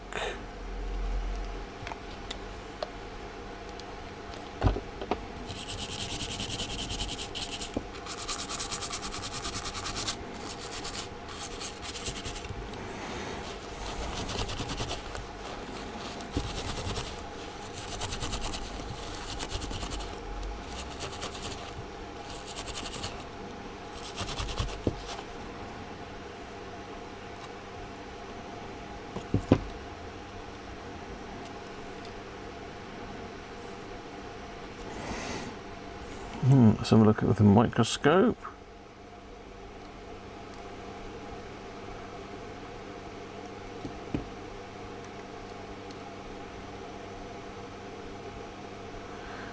Yeah, I will just put a bit of flux on this side and just touch them with the soldering iron. The solder has come through, it's a little bit crystally still.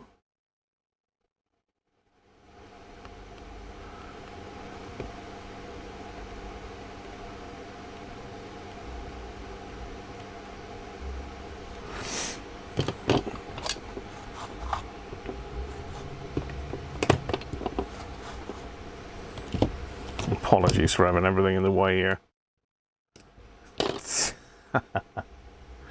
So I'm just going over these joints, that's all.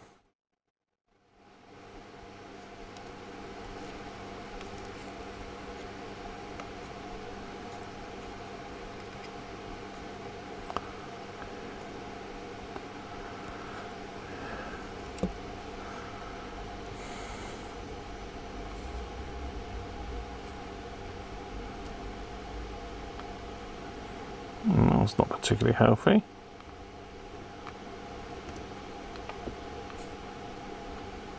Good. Yeah, those two there are not particularly good. Just going to have to give them a bit more solder as well, I think. They're not really taking fresh solder.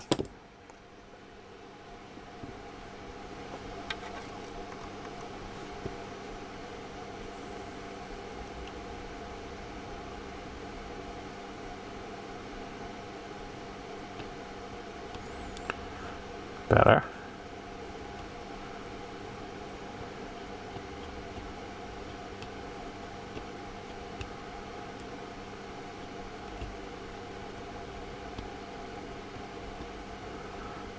Yeah. We'll take the solder completely out of that first pin and redo that one. Pin number 7 on the board.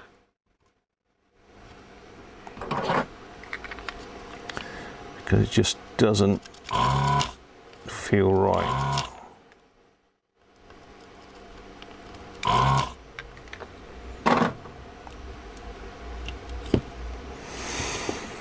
So let's do that one again.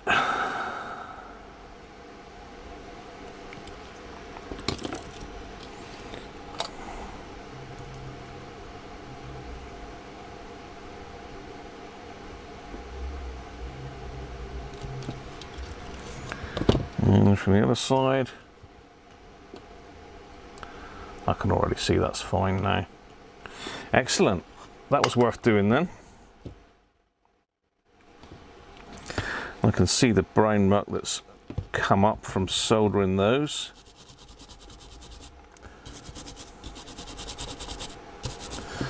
Okay, onwards.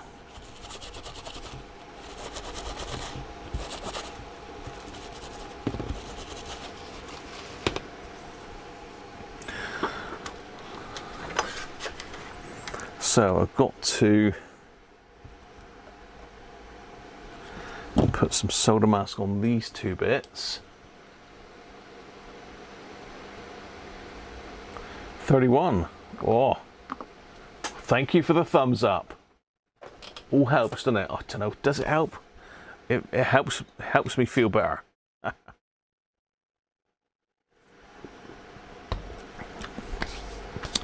I suppose I should look at how the algorithm works and all that rubbish, but you know, there's only so many hours in a day, and do you want to be wasting your time messing about with looking at YouTube's algorithms? No.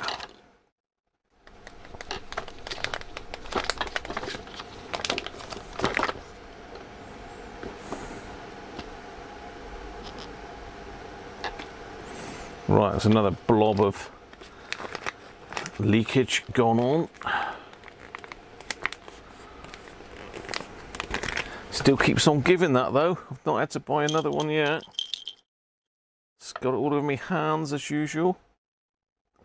So just using the cocktail stick to paint this in.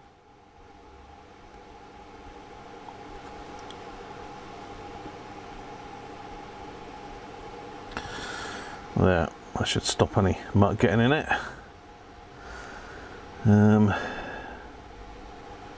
Where's that other one? Yeah, let's give that a little bit more up there. Now it's been cleaned up a bit better.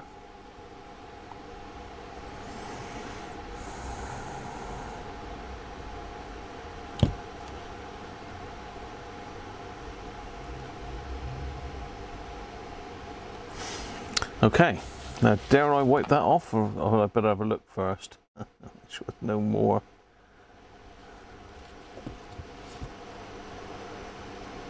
Yeah. Okay.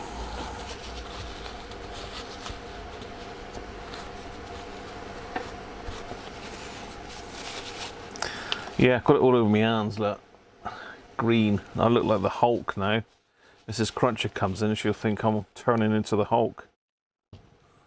Literally got it all over myself. I haven't got any of my decent anti-paint wipes in either. I must pick some up next week. I meant to get some, but I couldn't make my mind up which ones to get last week because they've got some nice new ones in. Ultra Grime, I think, is the way to go.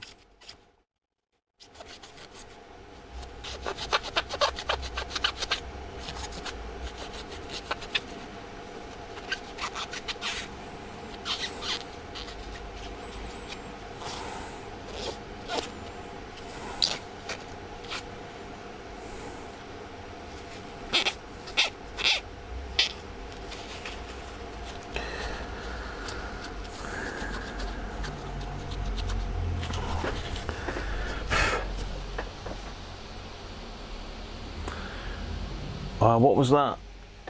Bob.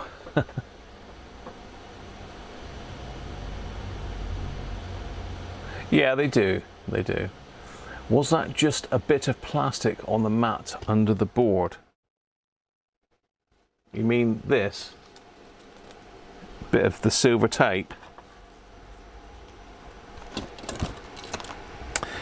Right, we need to try and give this a bit of a clean up, don't we? I think we'll use the Lidl Dremel, the cordless beast for this. Parkside. Not that I'm advertising for Parkside.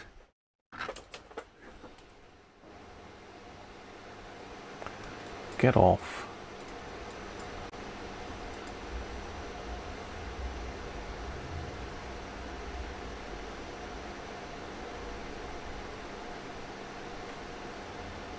Let's catch up with the chat a minute.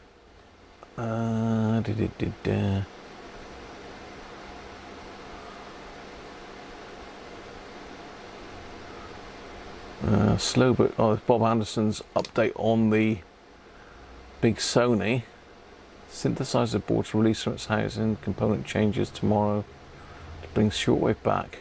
Brilliant. Onward and upward, Paul. Yeah. Les is in. Afternoon, Les. How about under the black stickers?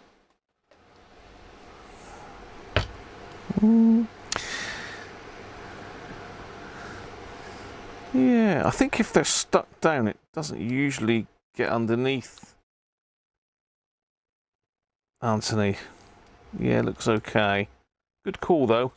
It's only lifted up where I've heated the board. Yeah, it's only lifted up where I've heated the board.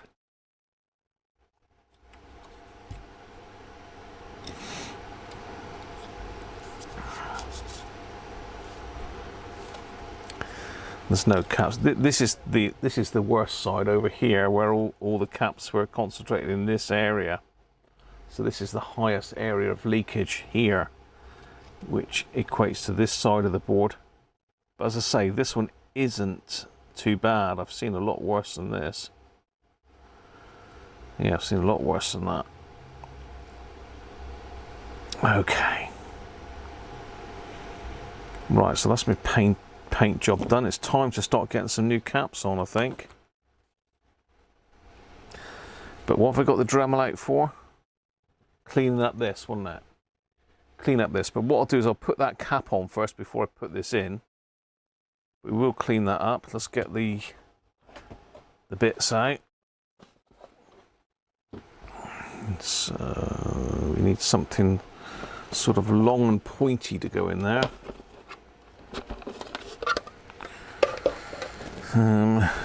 Maybe that one. These are like a rubber. They're like rubber tipped, so they're not as what's the word, as aggressive as a sanding one would be. I used them. What did I use them on? I used them on something for the car, I think.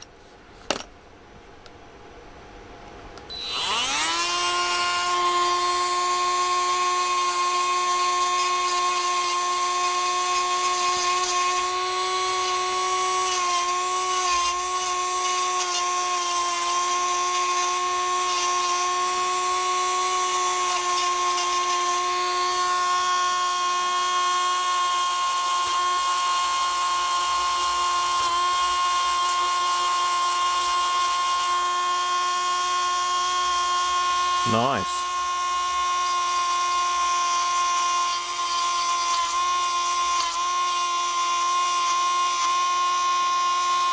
Just bring them up really nice.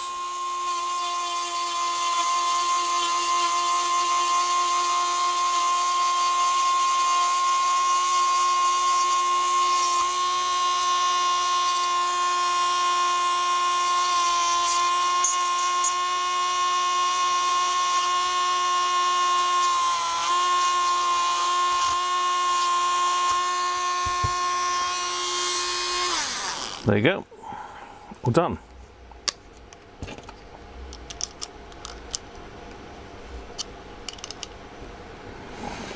Let's get that back out.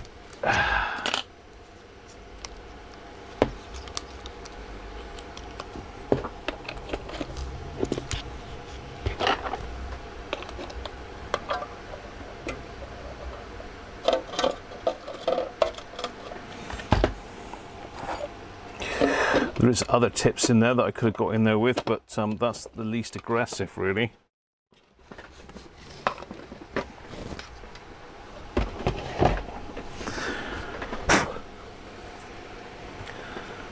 So I'll get some of the D100 in there.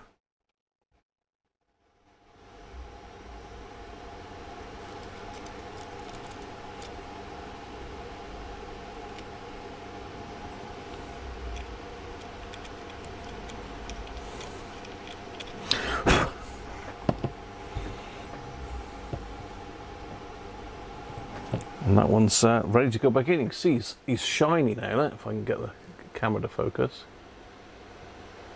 It's shiny inside now, instead of dull like it was before. Can't get that light in the right position really, but you can see it's a bit better than it was. Okay. Now we need to bring up, we need to get this one here off as well. Someone's been at this before as well. It's a bit chewed up, that. Yeah, we need to get this one off as well. I've got a bit of corrosion on here, look. Whether that's some sort of leakage, or I don't know.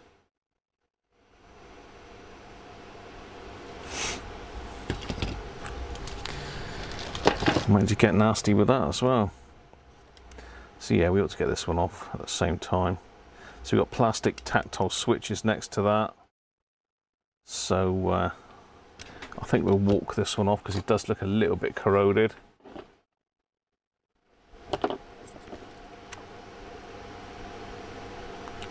(22 at 6 volts). Might do that one first. What do you think?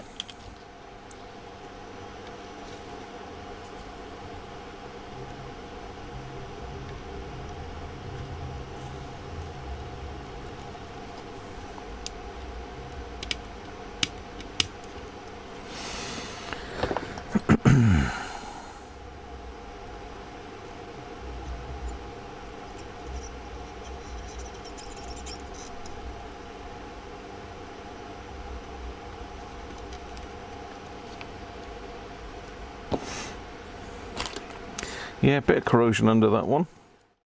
Strange, you don't normally leak those.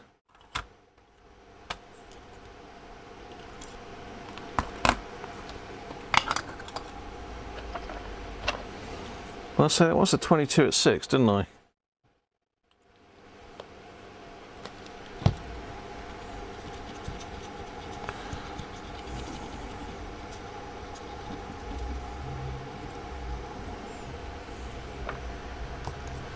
More cotton buds. That's about 50 cotton buds so far.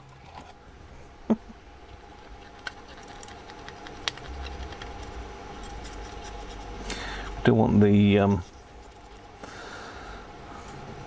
old flux and alcohol going into the tactile switches. And certainly don't want any electrolyte going in there.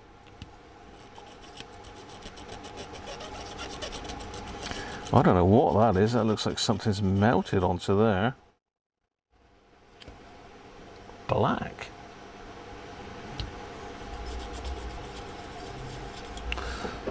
I wonder if it's a sticky label of some description, maybe.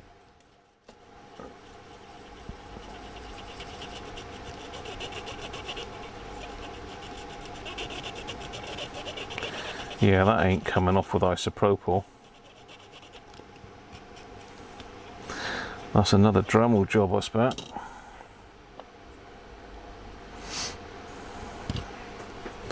Right, let's get the SMD electrolytics down. I'm pretty stocked up on these now because I've replaced, well, this, I shouldn't have said that, should I? Because you can bet your life that I haven't got them all.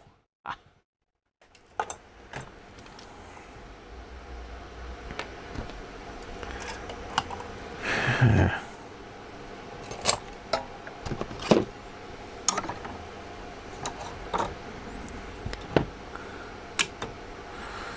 Bit of a tidy up again. It's forever being tidied, the bench, isn't it?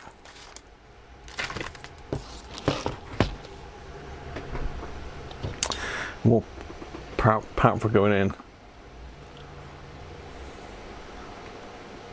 Let's catch up.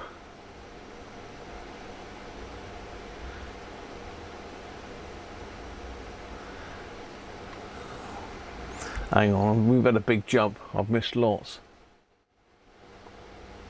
Algorithms. Don's in. Evening, Don. Well done on that RP30 as well, mate. Nice job. I didn't. Did you get my message, Don? Saying that I'll send you over some battery terminals, some of the battery clips for the hackers. I've 3D printed some and put new connectors on them. So if you want some, drop me an email, Don, and I'll send them on to you, mate. I take it you've got my email. If not, there it is. Drop me an email, Don, and I'll pop some down under to you. You were lucky that those transistors have been done, though. I expect you were looking forward to it, really. Jess is in. Afternoon, Jess.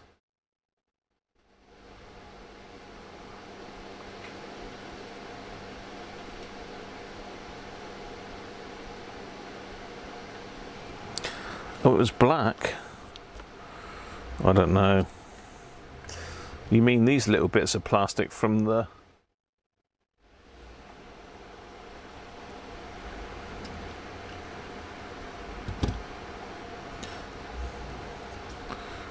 Yeah, I don't know.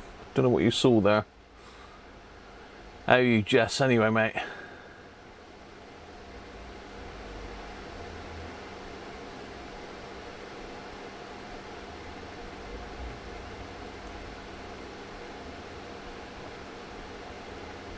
Moves me up the pages, does it? Oh, that's good. Cheers, Anthony. You started the HMV. That's a nice looking radio, Don.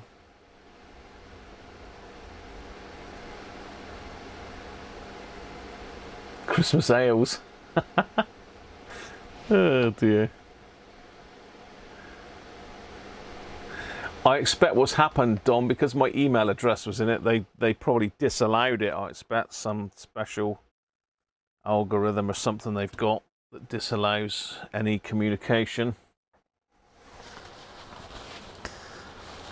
outside of their platform. So yeah, I've got some that I 3D printed.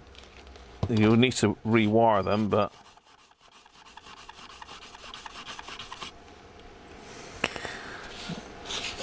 and I also sent you a link, Don, to the chap that does the batteries. So that I sent you a link as well. So probably neither of those came through on your message then. Oh dear. Gotta love it. I mean, you try and communicate and they won't let you. You try and communicate, they won't let you. But no, there's a chap that does reproduction PP9s. Now I've got it on my my recently viewed list here somewhere, but I keep looking at all sorts of rubbish on. Ah, there we are.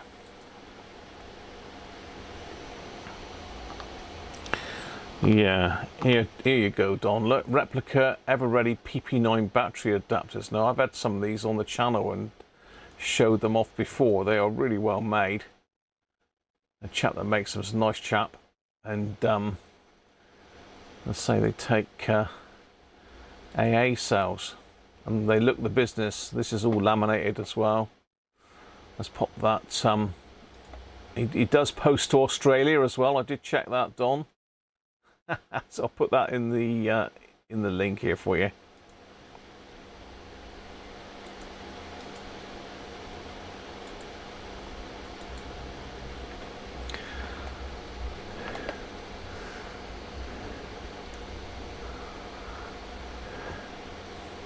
Yeah, no more diodes. Yeah, it was. I watched it all the way through, that one.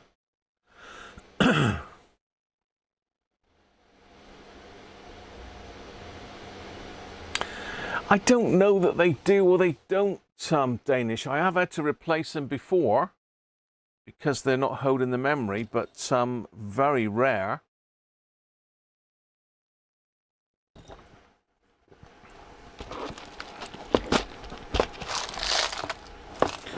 Right, capacitor time. 22, what did I say? It was 22 at 6, didn't I?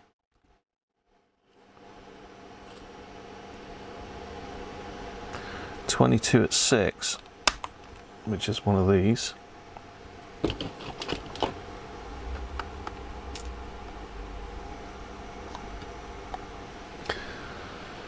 This is my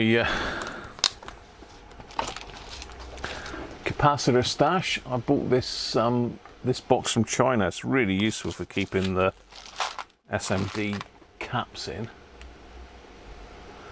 Boxall. Yeah, very useful. I keep a little bit of silica gel sandwiched in between it just to stop them getting any damp on them. Because I've got the tantalums in there as well.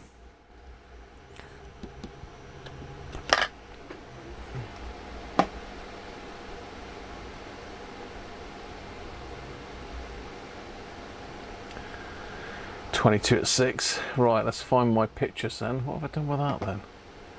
I swore I had them up just now. Google Images. I did have my Google Images up. I shut them, didn't I? Because of the computer slowing down.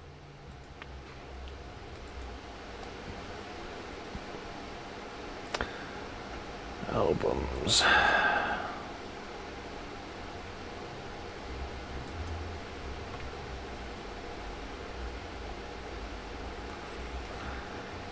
Let's get the 7600 back up again. Just want to see the orientation of that, so it's negative downwards. Yeah, it looks like there was a bit of foam on there. So negative is facing downwards, and on these, the negative is the red stripe. Let's get my light back down again. I seem to have shoved it up out of the way. Let's get these on. Get them on. So I'm going to put a little blob of solder on the positive terminal. I need my better tweezers really. What have I done? I'll probably chuck them back in there, haven't I? Yeah, these are the better ones because they've got flat ends on them. They're better for holding them. So I'm just gonna, I don't know if you're with me. Right, how have I got you in shot? Let me just check. No.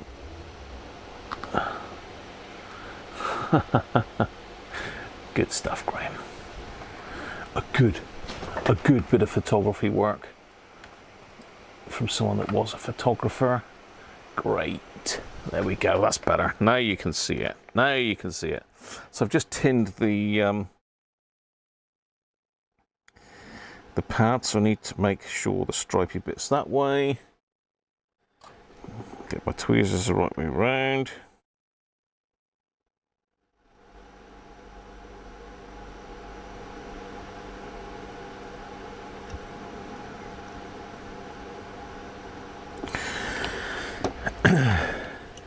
It's very easy to put too much solder on these. What I found is if you put a little tiny bit of flux on the joint, put some solder on your iron and just touch it, it just drags in just enough solder and it gives you quite a neat little joint. If you load up your iron with solder first, it makes it look horrible. I'll put a bit of flux on that side because that one didn't flow as well as the one I just done. Yeah, nice. Nice.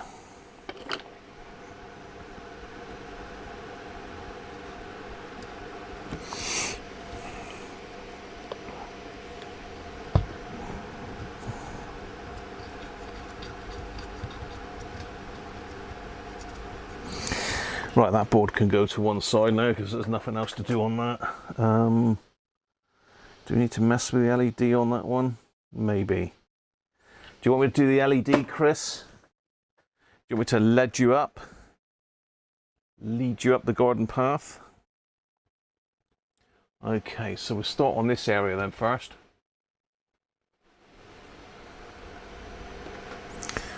Let me get my pictures up.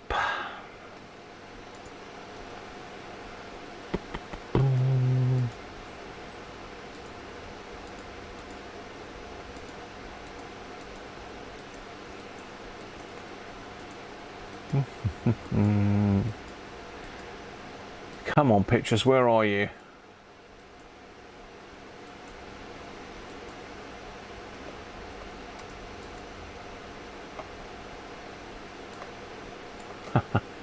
That's no good.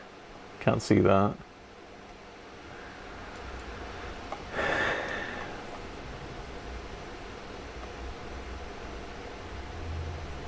Always the same minute, you've got all the pictures but not in the area that you actually want.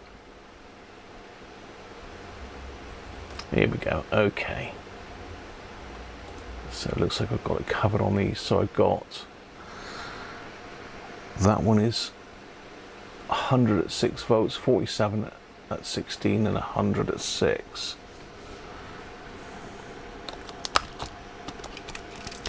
So 200s. They're too small to get your hands on. These are all Panasonic Worth, good quality caps.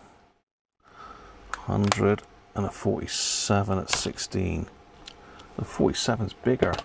I've got a bigger package for that one by the looks of it.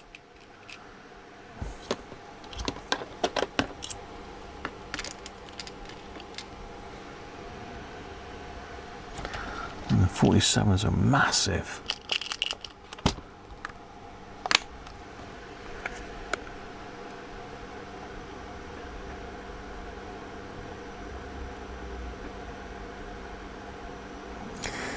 Fat there. They're actually too big. Might have to stick a tantalum in there. Might have to stick a tanty in there.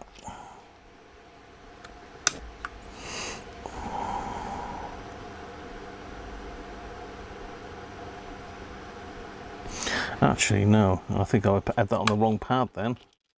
Put that on the wrong pad.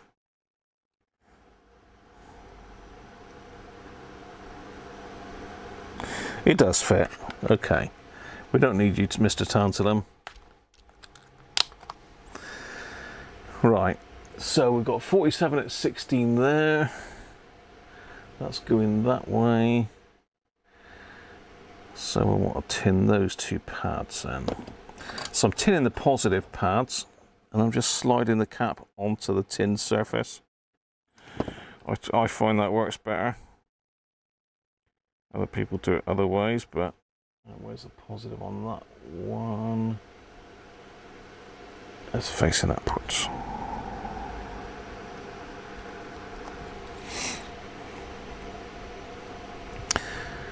Right, so let's put the smaller ones on first. 100.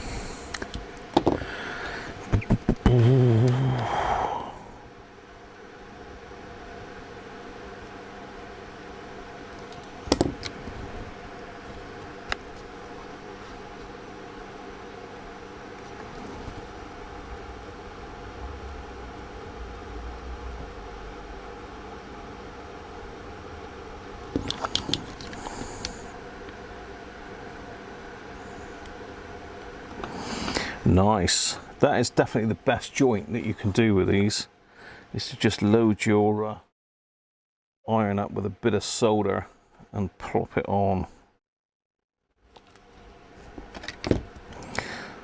47 is much bigger than the 100, but you know, it I've just got the bigger package.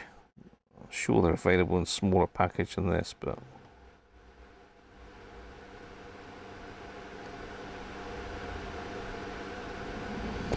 why is that not sticking on then? That's because we've got a bit of solder on there. Just whip that off. You do need these flat on the board. They look shocking if you don't. I'm sure they still work, but they don't look very nice.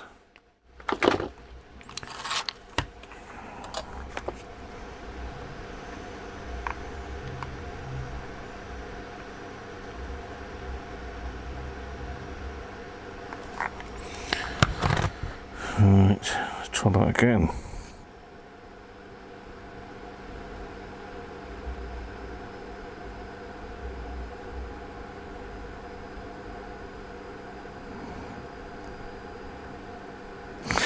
There we go.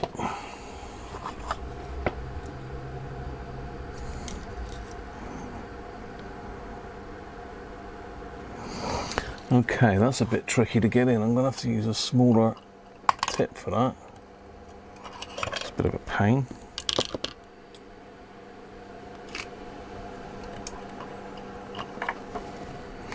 I prefer to use the bigger tip because you get a better joint really.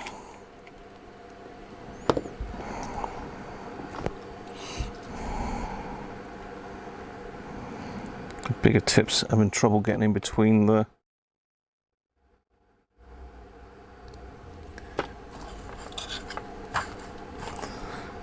caps.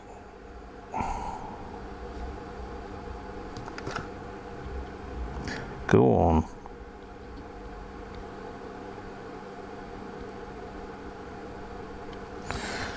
Done. Okay, that's that one. And this one, positive that way.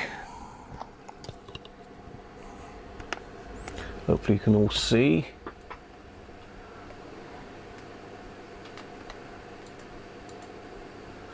No, you can't. Oh dear. There we are. Now you can.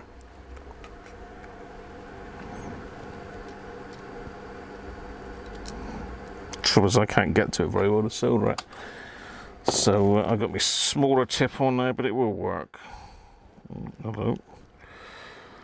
My flux decided to erupt then. The tip come off my flux.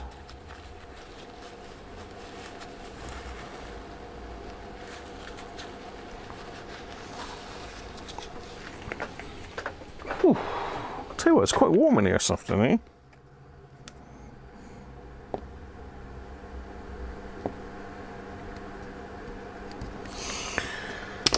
Okay.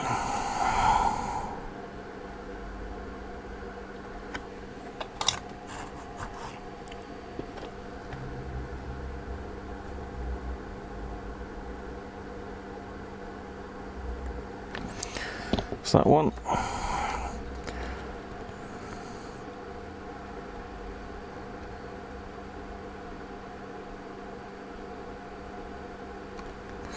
That's the other one.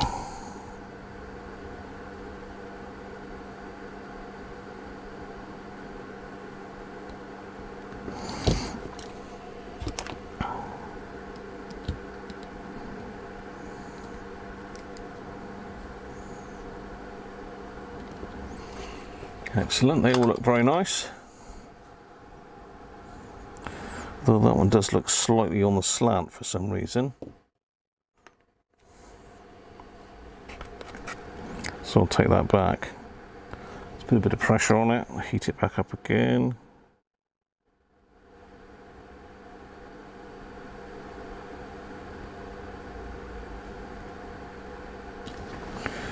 Better. Fussy, I know. Let's pop this one on as well while we're at it, so I can get the jack back in. Jack back jack.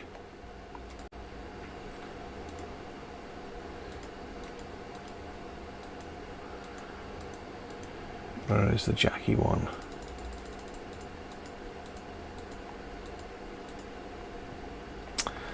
Okay, negative to the jack. And it is a 47 at 6 volts.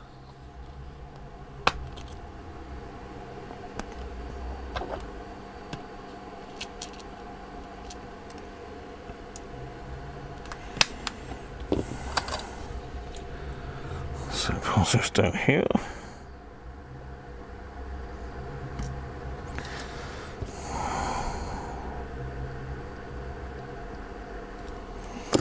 Got my solder mask on, so it shouldn't travel anywhere now.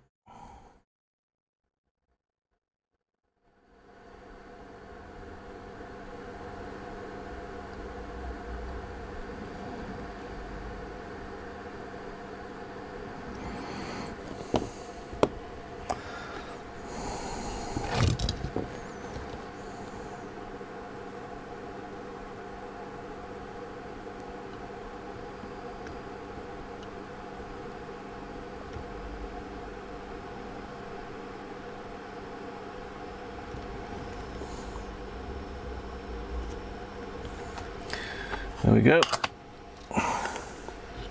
That's that one done. Let's get back over this side. Make sure I'm in shot. So we've got 5 done now there. Looking good. This one here next then. So let's see what that one is.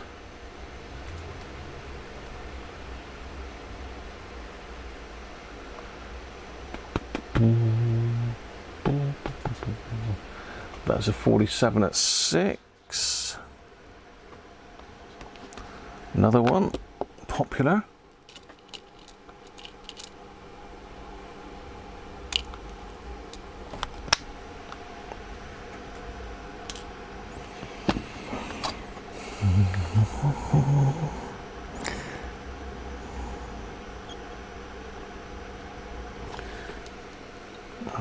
the other way around. Oh well.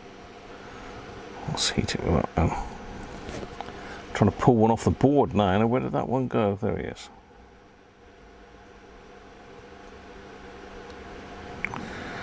So that's the negative side.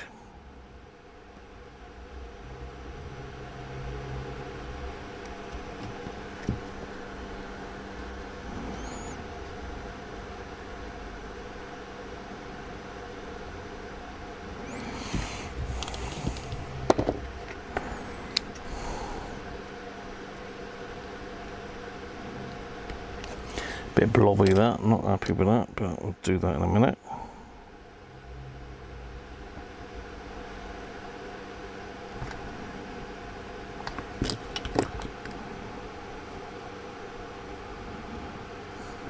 Better. Okay, make sure that's the right way around. Yeah, so another 47 over here at 6. Gonna run out of these, aren't I? No, no, I've got plenty. Not got many of the worth ones, although I think the others are Panasonic. So what way is this one facing? Same way. Lay it down, so.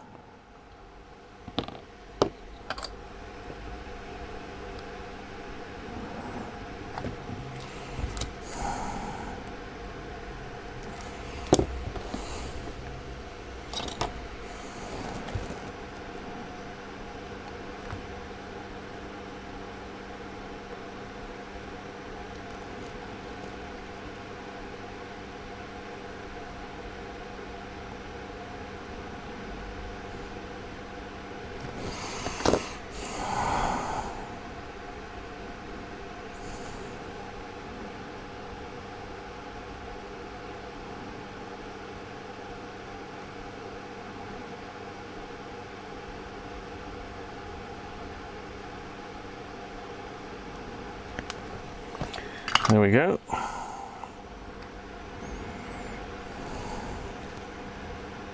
Six done, 7 done. A lot of caps on this thing, isn't there? Right, what have we got? This one up here next, then we'll do. Where are we? Up here next. Up by T11.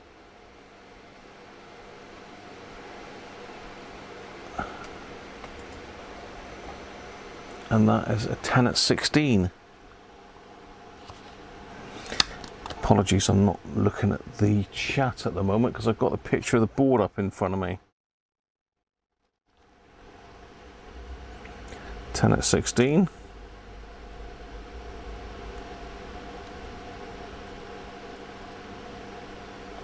What way round is that? So that's negative facing down, it's just that way.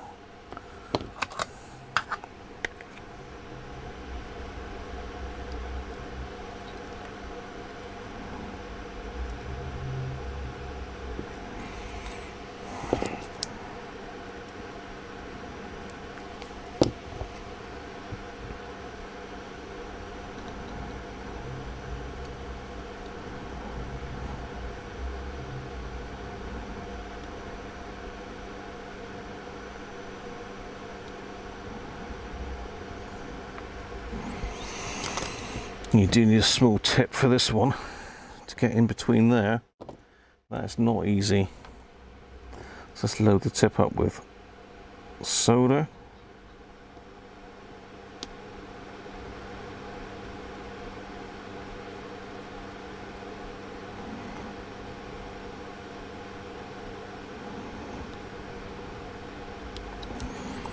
There she goes. Nice. Right. What else have we got then? Moving over to this area now. Let's do the ones above this IC. LA4550.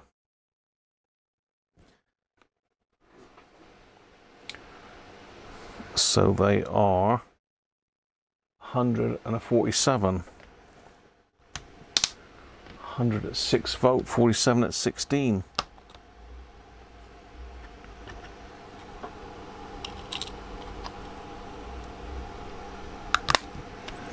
I must admit, my 100 volt caps are really tiny. So that goes that way round. Same with that one. Okay.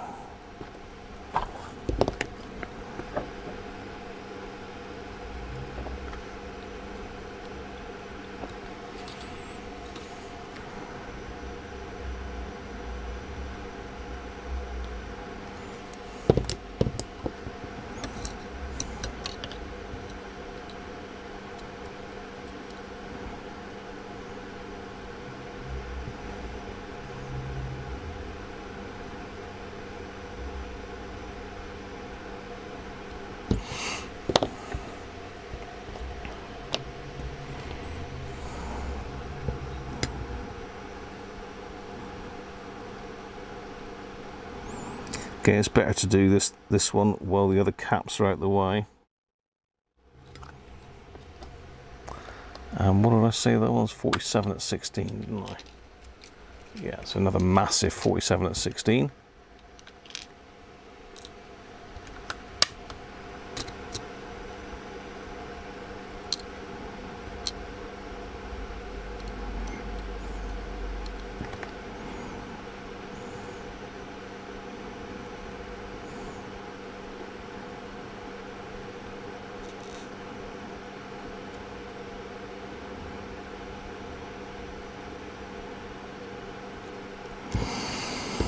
Yeah, again, difficult to get in between this one.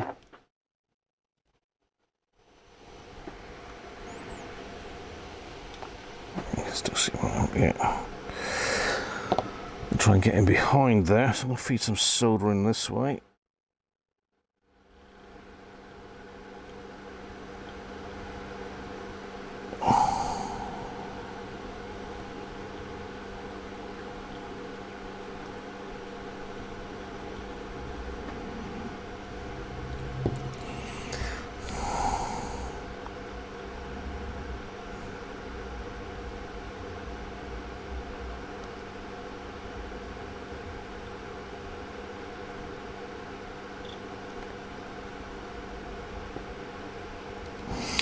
There we go.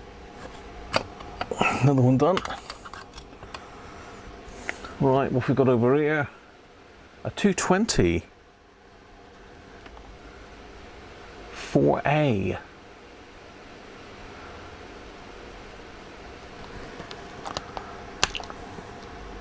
.4A.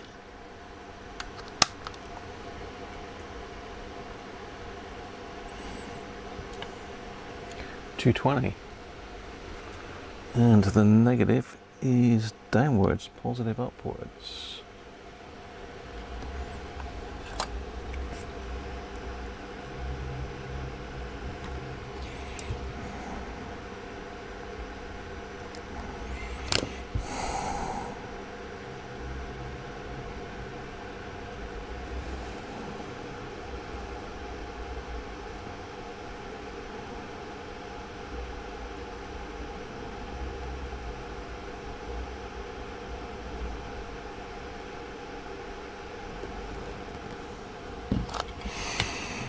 Turn around.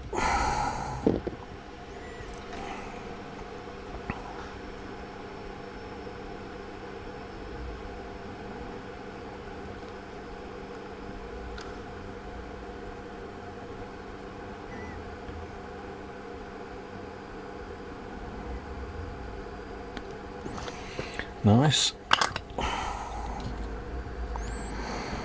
What have we got over here then? So we've got a 22 at the bottom and a 4.7 at the top. So let's do the 22 first. Where is he? 22 at 6. Actually, probably better to do that one first. So that's a 4.7. Yeah, better to do that one first because I can't really see that one once this one's in place. So which way around does that go? That goes the negative facing that side. Okay.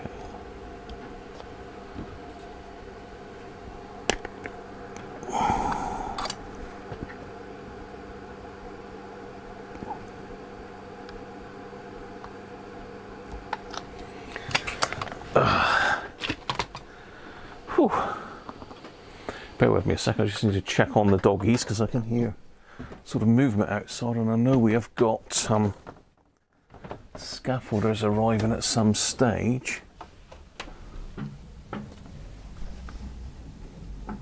Oh, no. So neighbour has decided that today's the day to do his fence. Right, how are we doing? Let's catch up with the chat a minute because I need another swig of beer.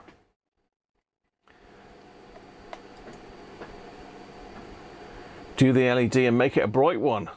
Okay. Your wish is my command, Chris. It's going to be mental. It'll be crazy. It'll be a crazy one.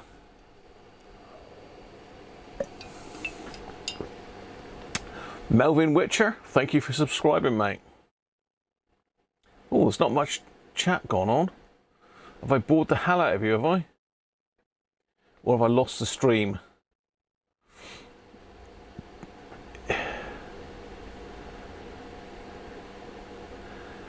Yeah, the LEDs do go very dim on these.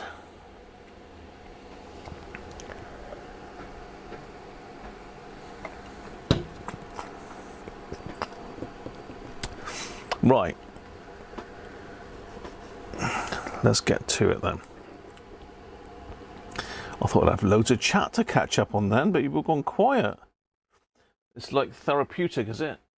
Capping with Graham. Capping with Cruncher. Focusing intently on my work. Are you all held off till Chris's message was read? I'll do the LED, Chris. We'll stick a big shiny one in there for you, mate.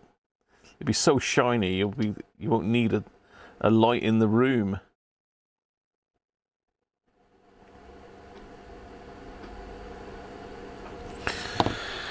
Right.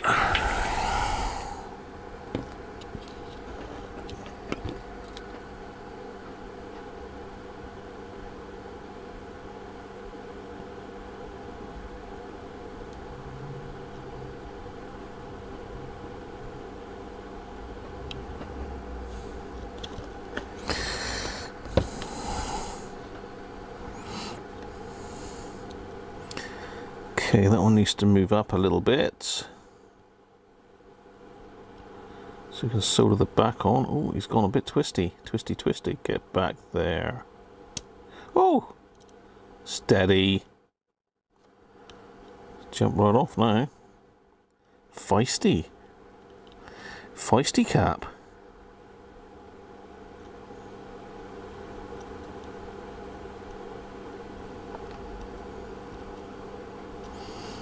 That's better.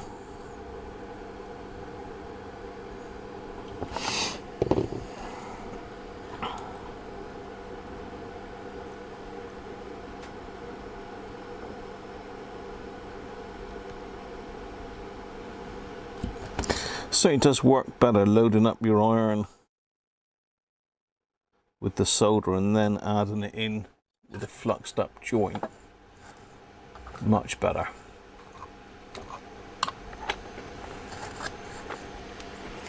Right, and the other one then. Double whammy.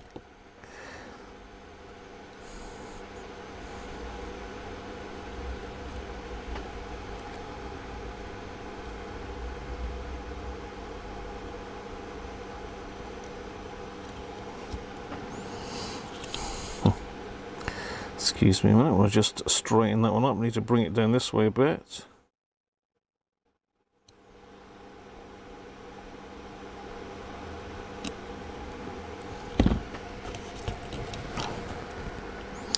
Yeah, slightly staggered those. I thought they were side by side, but they're not.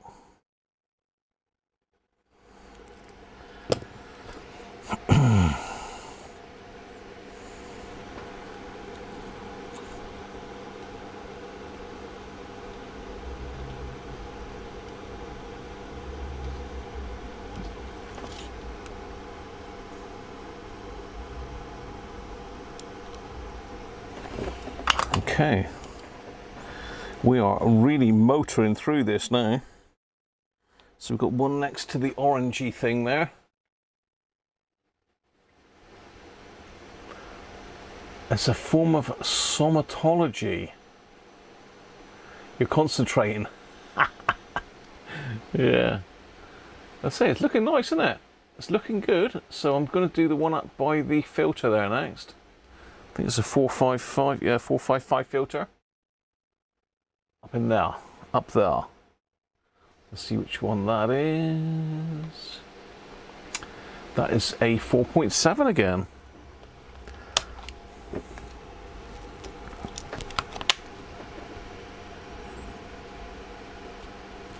And which way round is it? It's the other way round. It's that way round. It's a positive at the bottom.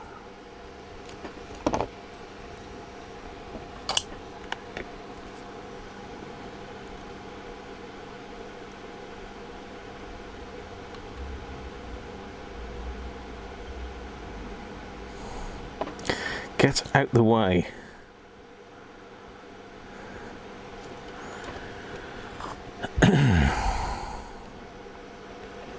Bit too much solder there, really. Let's see how it goes.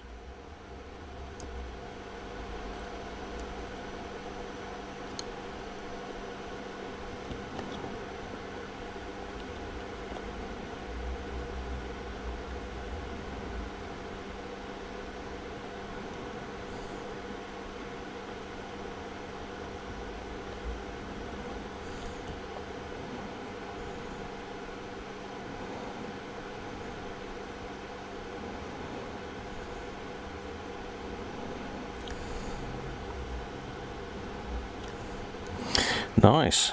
That one went very nice, actually.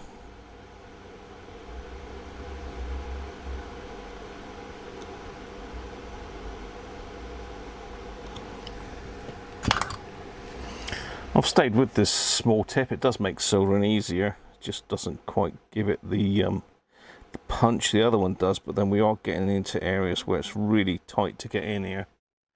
So next to that one is a 47 at 6. So these massive. Oh no, 47 at 6. Right, they're smaller. So 47 at 16s are the big ones. Right, and that's the same way round as this one. So positive is there. You're still with me. We're over here where my finger is, about center of the screen, about there.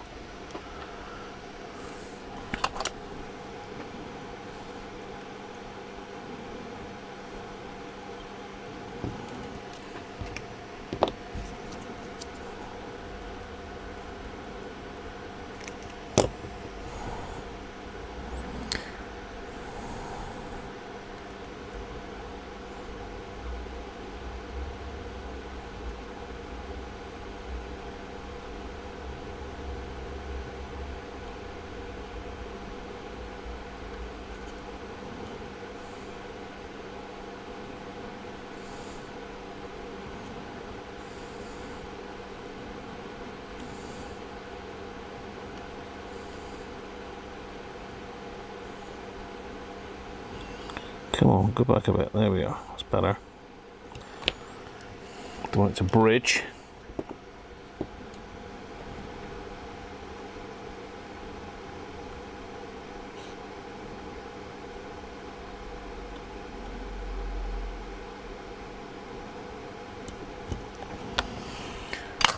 Okay, what have we got going next then? That was a 47. Just look a bit wonky, that one. Let's just heat that up. Just put a bit of pressure on it.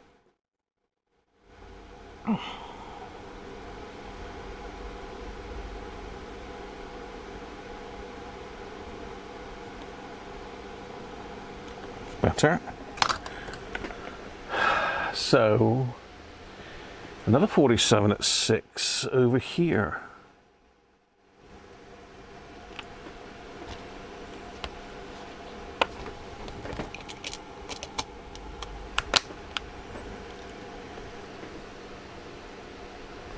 With the negative next to the cap, so that way round.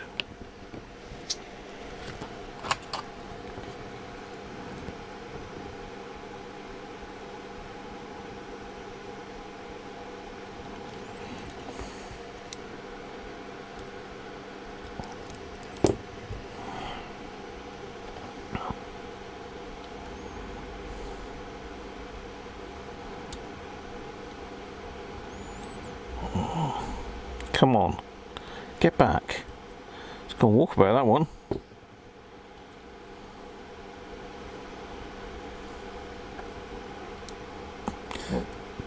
No, I'm the wrong way round with the tweezers really. I need to be this way round. Then I can get hold of it a bit better. So apologies if you can't see for a second, but normal service will be resumed shortly.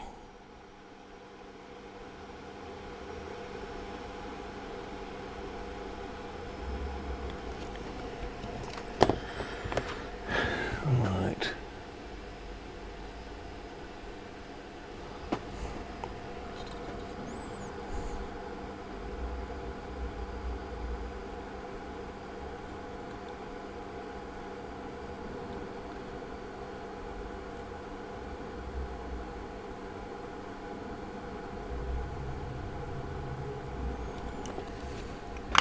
Bro, that's that one. So we've got our 3 electrolytics. We won't do them yet, and we'll leave those till last. We've got one over here beside the super cap. Let's change pages. That's a 22 at 6 over there.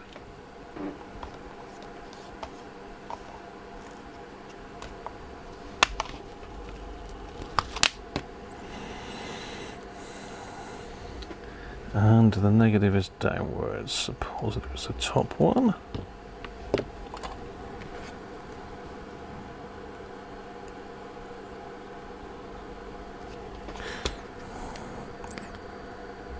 You always worry when the chat goes quiet that the stream's dropped offline, or my mic's stopped, or anything like that. It could be anything, couldn't it?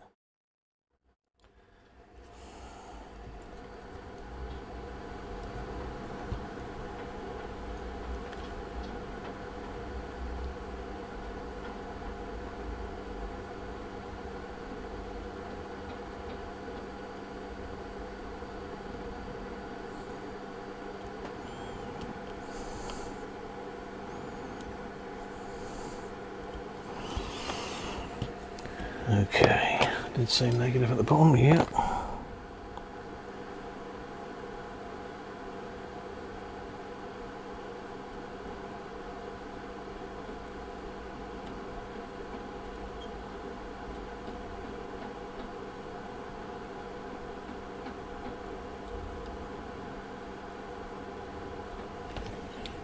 Bro, that one done. Right, okay, we've got this cluster up here now. And these are really fun to get into.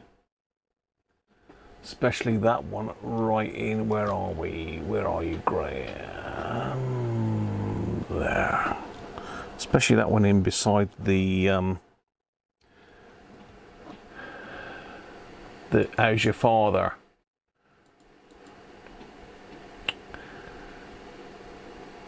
The crystal. So that is a 47 at 6 volts.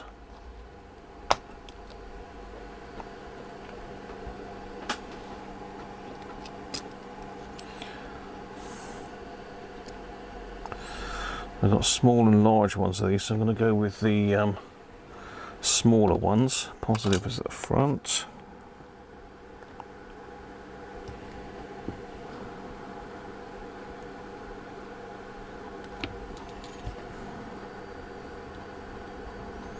Bit more sparing with the flux. They sit better with, with the solder.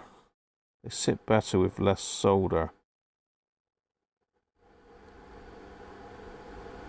He says as he makes a pig ear of it. Pig's ear even. Pig ear.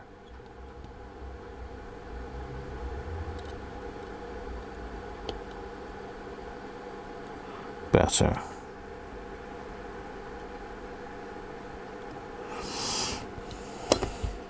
Yeah, tricky one to get to this.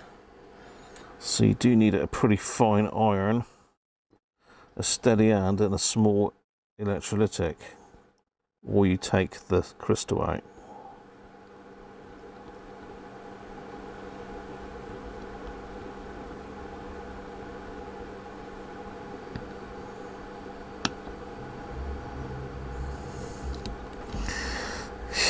Don't want to go, does it?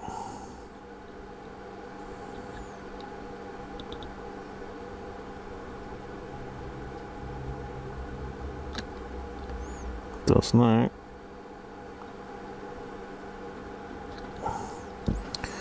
Bro.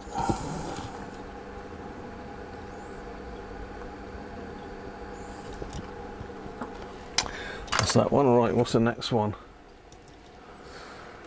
Where are we? We're around here.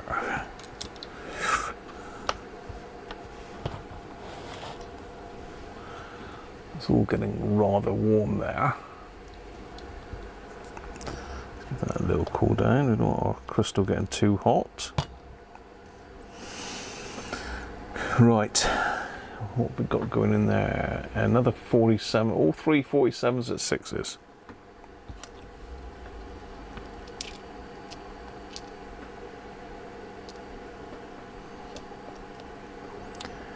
In fact, that next one along is also a 47 at 6, so let's get them all out.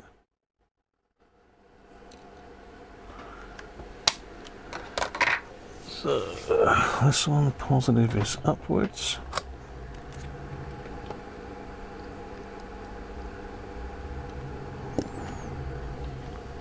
This one positive is there.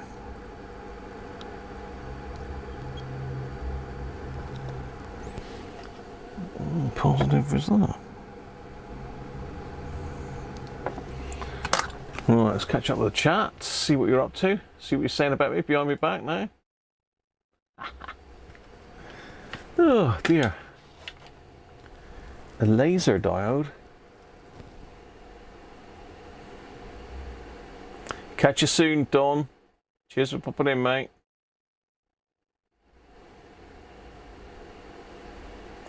You've been busy gluing your knob together. You'll be careful with that, Tim.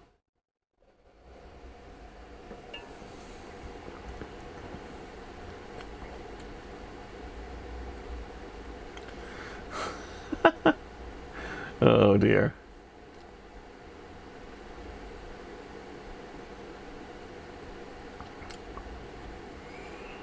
Meaty Mike awakes.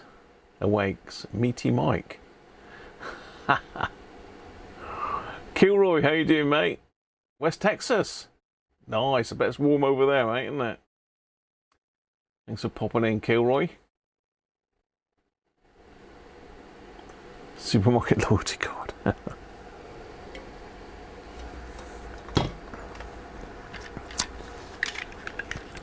Right. Back to it. Back to the grind. Let's get these done. This little cluster here. Little clustery lot. You have got to use tweezers. I mean, these are tiny. They might not look that tiny, but they are pretty small. You could probably do them with your fingers, but good luck. Why,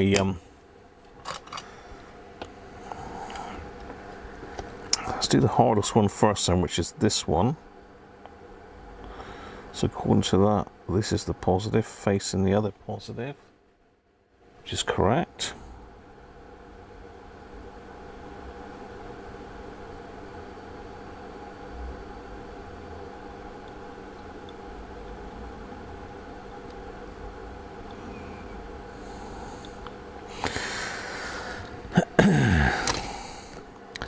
Nice, that one went well.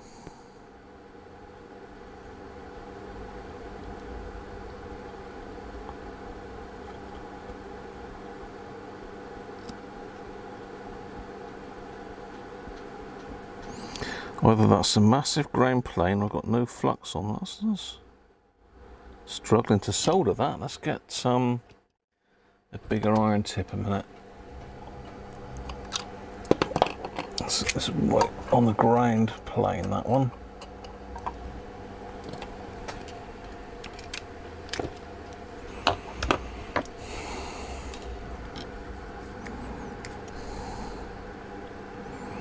That is a big old ground plane there.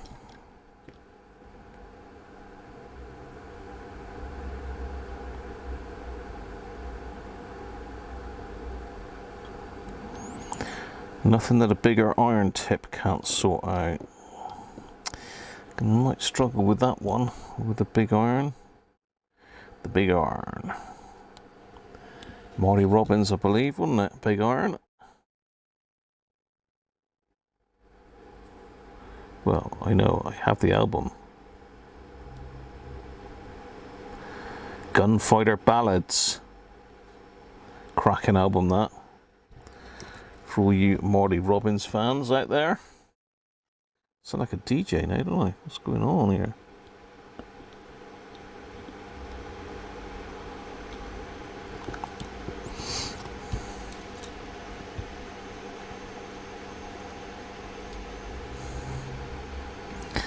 Okay, so I did have another cap. There he is. Now, can I get in here with this iron?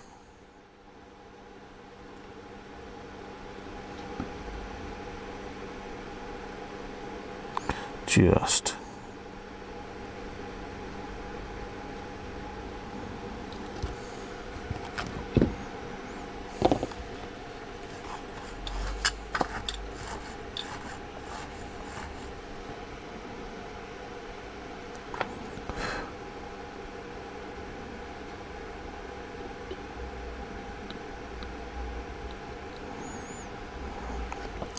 Okay, only one more to do. This one up here. Where am I? Left a bit, right a bit, left, right, up, down. Spin it around. Come back down. There we are. Whew. Right, let's see what this one is then.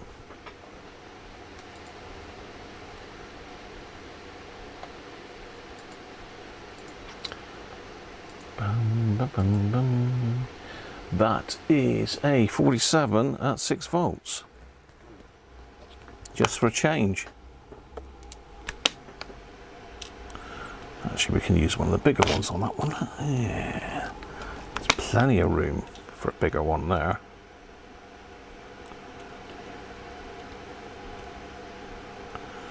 Now, which way does that one go? It goes the other way around. Positive facing down towards the switch.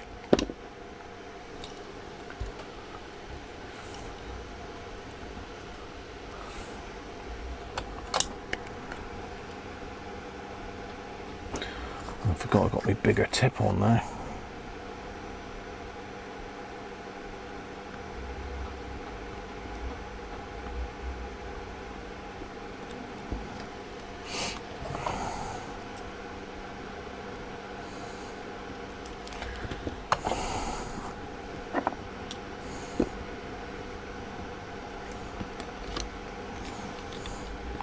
Excuse me, I'll just swerve it around.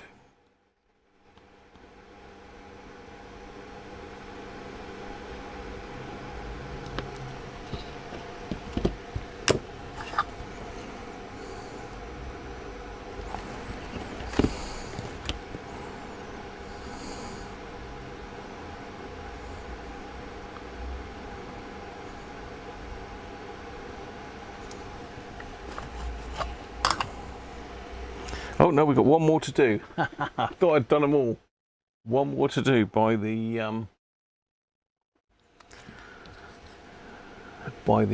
flat flex cable do-ins.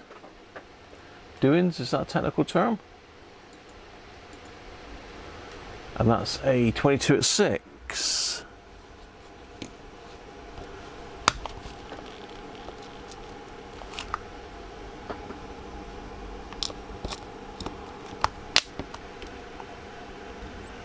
And it is with the negative facing that way.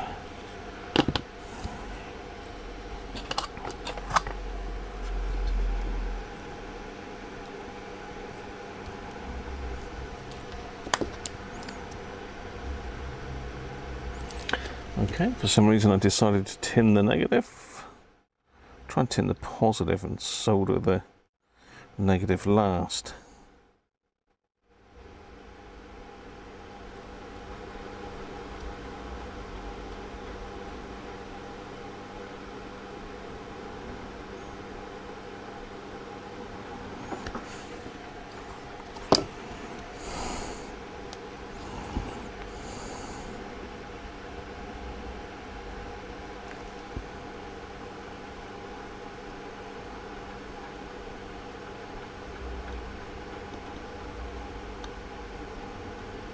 Come on, solder, come off the iron.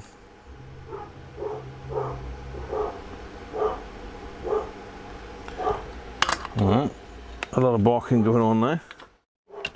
That could be Mrs. Cruncher home. 5 o'clock, maybe? Maybe. Let's just check.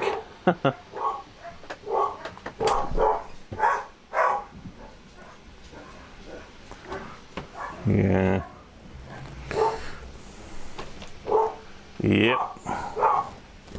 Mrs. Cruncher in the building. Well, she's not in the building quite yet.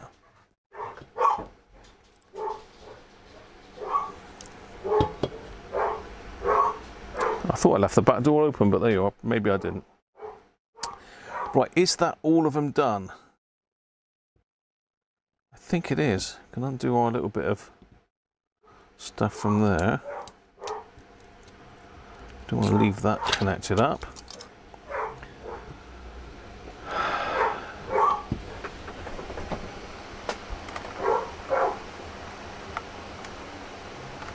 Here we are, fully recapped. How about that? How about that? Right, that's all my SMD stuff done. Done the other board, didn't I?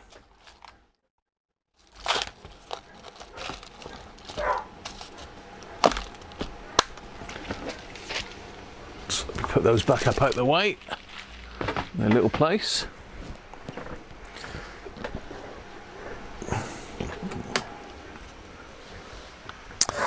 We've got to put the power socket back in.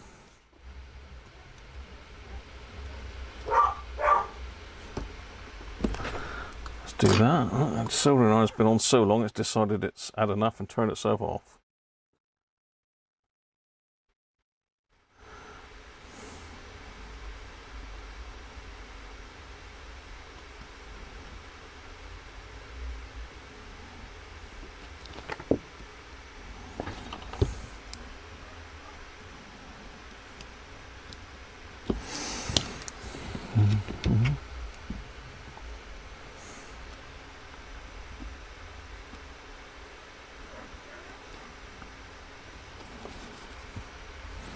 Right, let's put a bit of... Ow! Steady. Just making sure that that's seated in properly, which it is.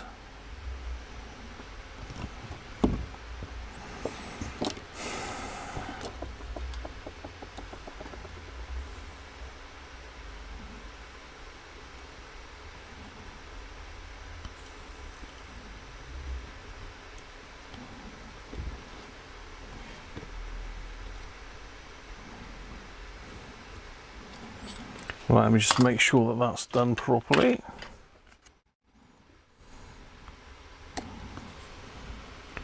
Properly seated, yes, very nice.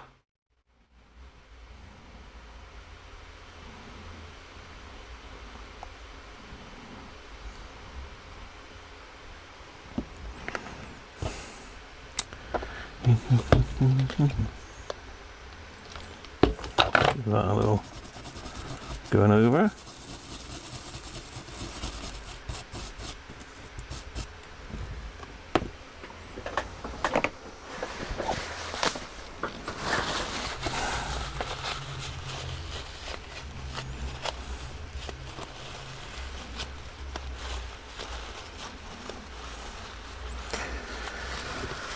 Okay, right, let's catch up with the chat, see what you've been saying now.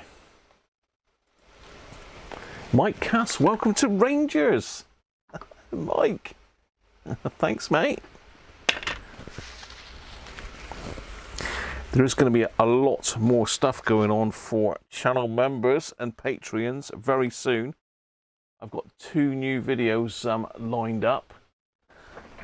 Both have been shot. I've just got to, well, one hasn't fully been shot yet because I've got to do a little bit extra to it, but the other one's all loaded up on the computer ready for editing, so I'll get that done and that'll be out to Patreons and channel members first.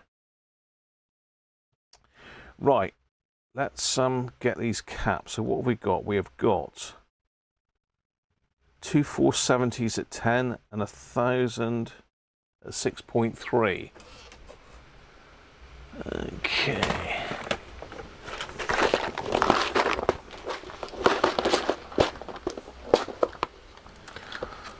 So, two 470s at 10. These are Nichicons.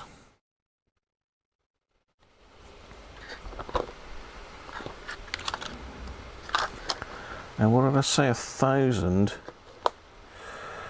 at 6.3. Ooh, that's a rare beastie of a cap.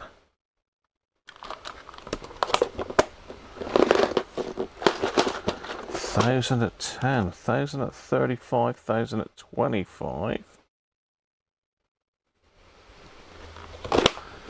Ooh, hello. Have I got? I must have got it, surely.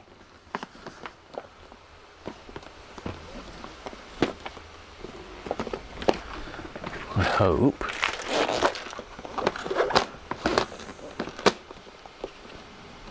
Well, hold on, 1,000 at 6.3. Ah, yes, I have. Another Nichicon.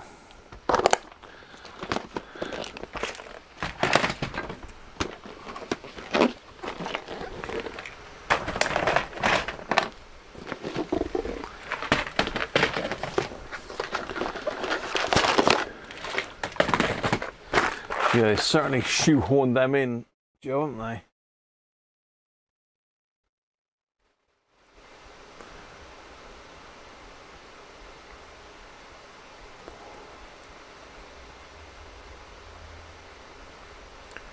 Yeah, Maddie's going mad as usual.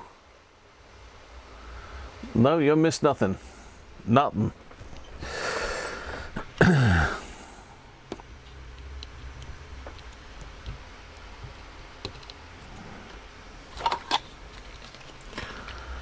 Right.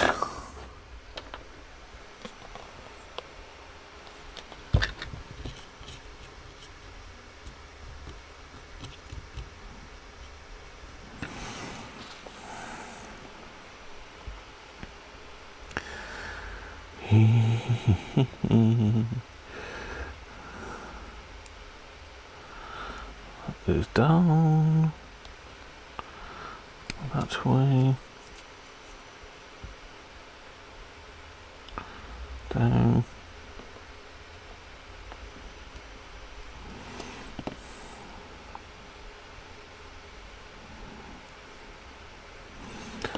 and down.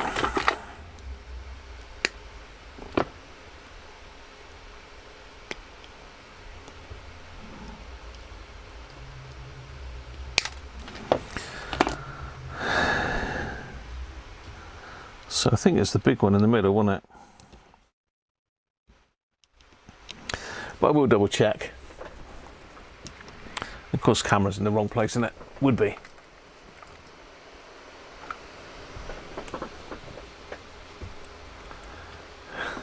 It's a pretty dancing girls.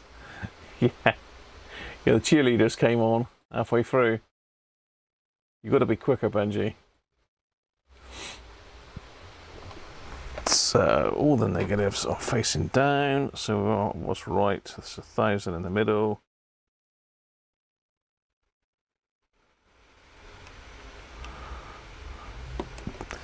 And a 470 either side.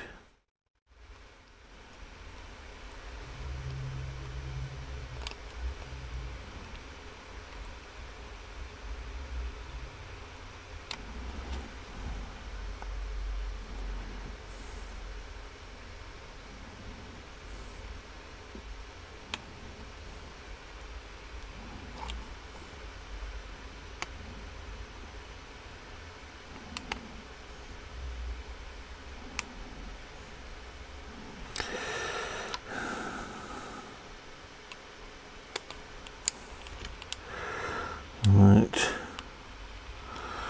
let's solder a leg of each and try and make them pretty then.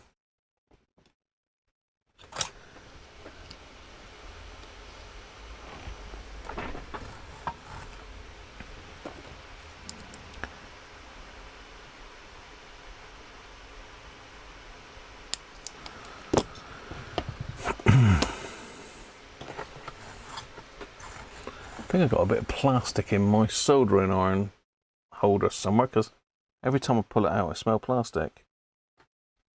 That doesn't sound good, does it?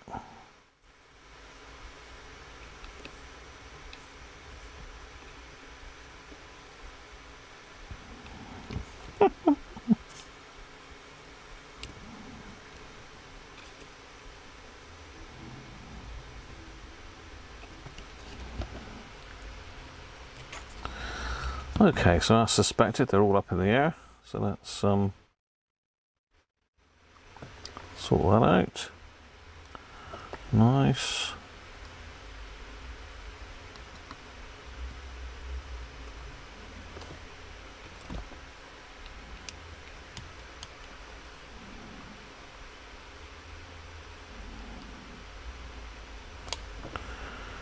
And that one.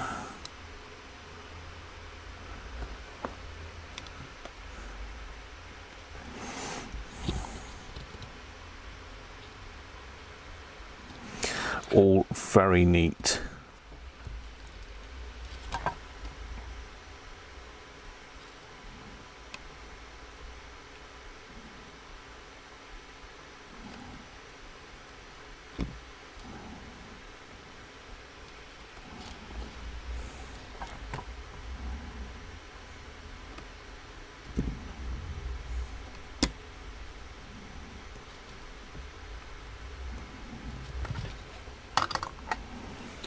There. Very neat, pretty, all lined up in a row.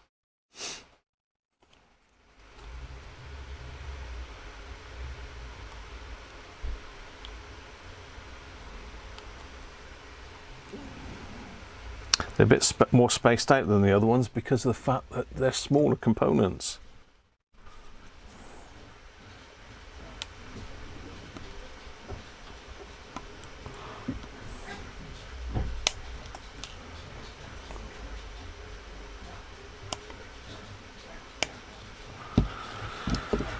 Oh, let's get the flux off them.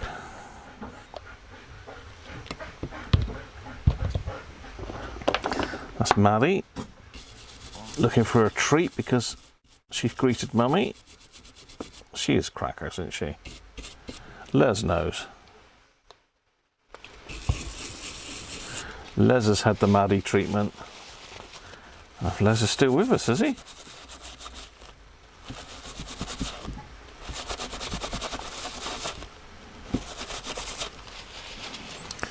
Okay, nice. Right, so next we've got the super cap. So the one that came out is 0.018 at 5.5 volts. So let me get into my super cap store and see what I can find. Now I'm going to find the box with the super caps. Is it box number 11? It is. Oh, we're getting short on these. 0.47, 0.22,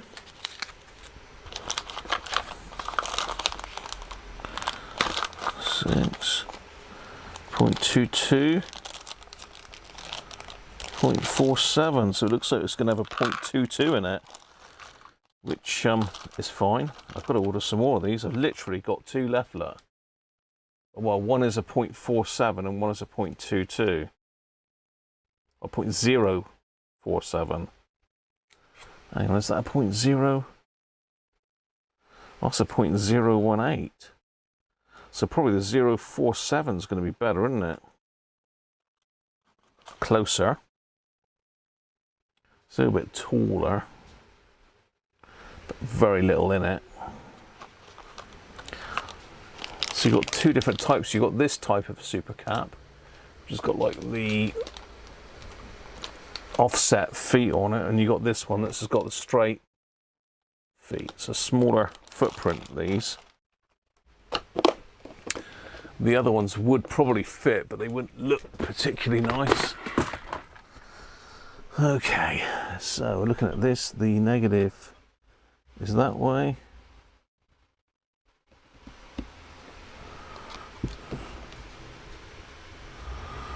going to try and solder these up with flux.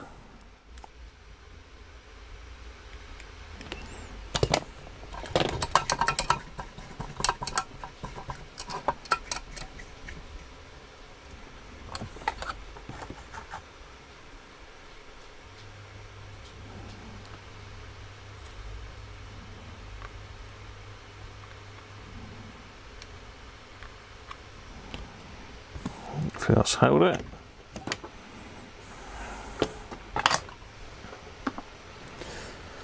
Let's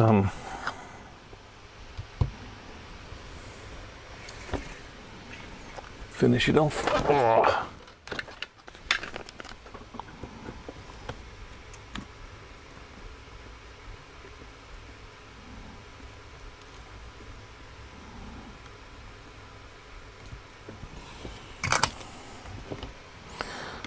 Legs off of those.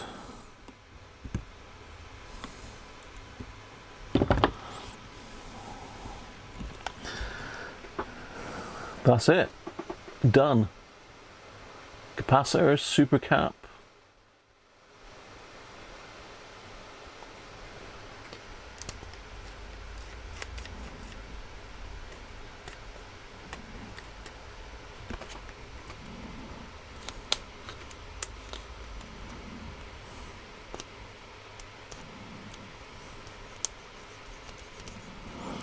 Put some slider lube on that, some fader lube even. Bit of a sticky volume pot on this one.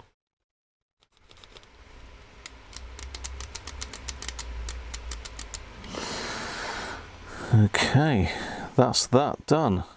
Right, let's get the other board up then. Let's have a look at the LED. Not more COVID. Oh, flipping heck. Grandkids again, Les. Well, let's get the other board up and let's have a think about the LED. I don't know if I've bothered with an LED in these before. So our LED's mounted up the top here, look, so it just fires down. I don't think there's two LEDs on this one, is there? No, just the one, and it is an LED.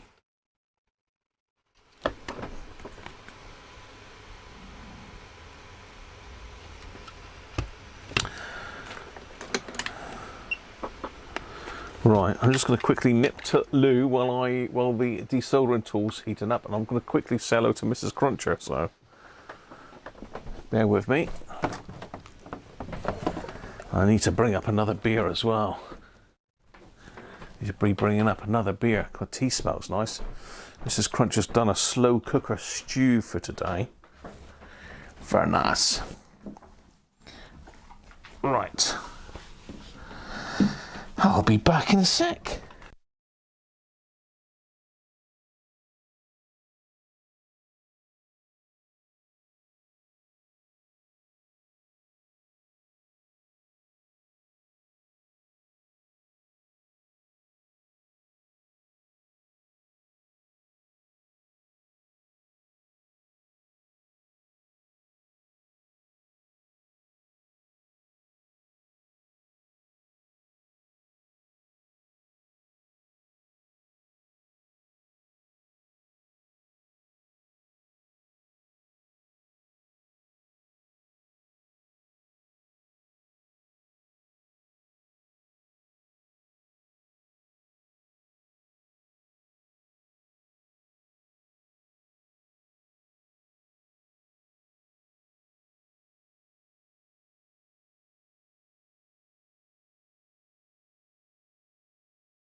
Right, just grabbing a beer. Right, let's have a look what we've got here. I've got a cheap beer that I've not seen before, so we'll try that.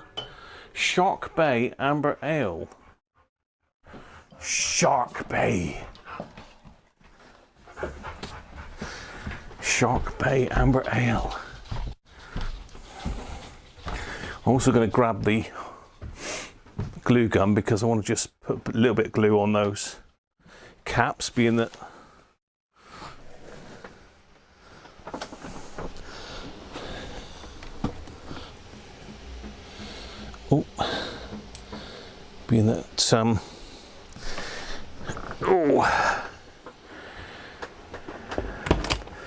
Sony did originally. So yeah, Shark Bay Amber Ale. Whoa, it looks good, doesn't it? Courtesy of Liddell. So see if the Shark Bay is any good.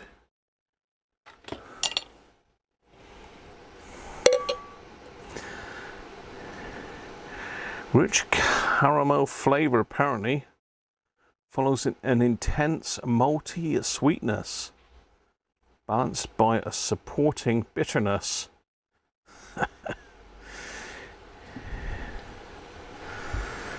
You never know, do you?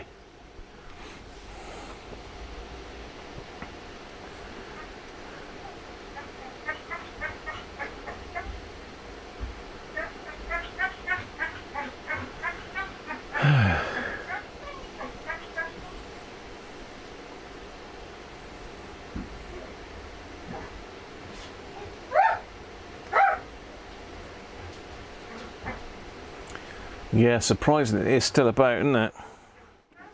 Anyway, cheers everybody.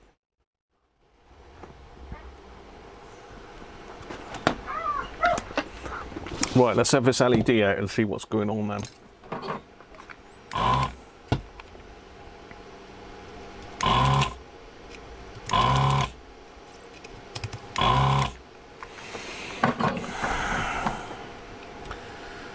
Yeah.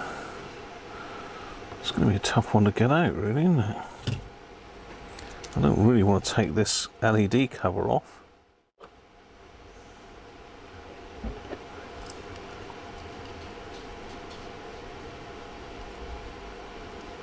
Strange. Oh, it is, no, it is soldered in, so yeah. You don't really want to take the LED off because it'll mess up all the... I suppose it could come off. Let's see if it's necessary. I've not done an LED on one of these before. I've never bothered. It's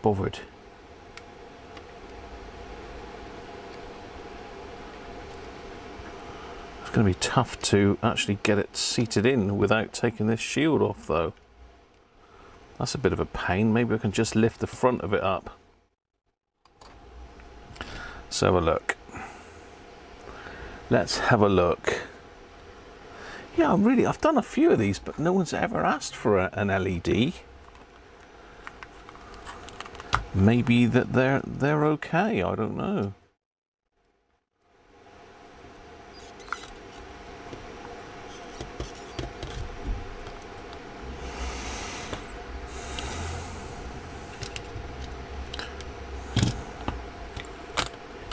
There's a red LED in it as well, that little red one.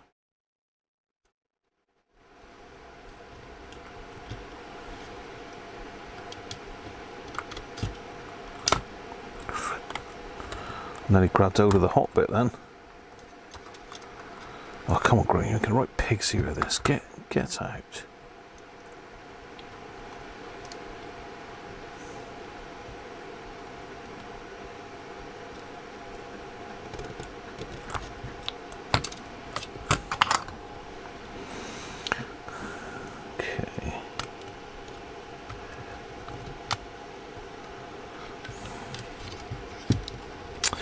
See if we can prise this off then, see what the lights are in there.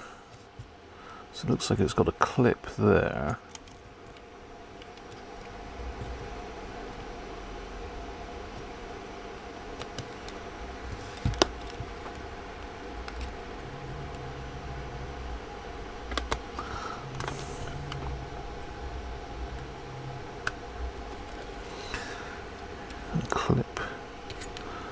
There.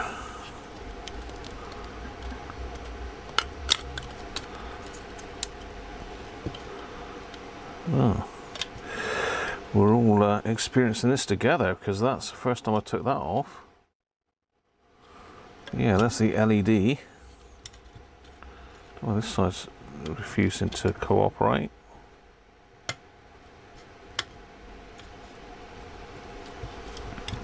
We can certainly get to the LED now, which was the main goal. It's a little green one.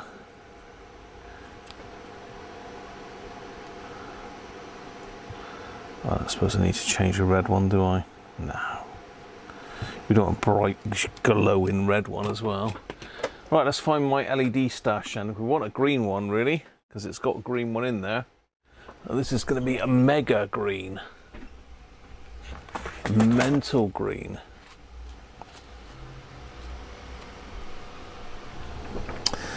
So let's go with the 8000 MCD one. Oh dear. 8000.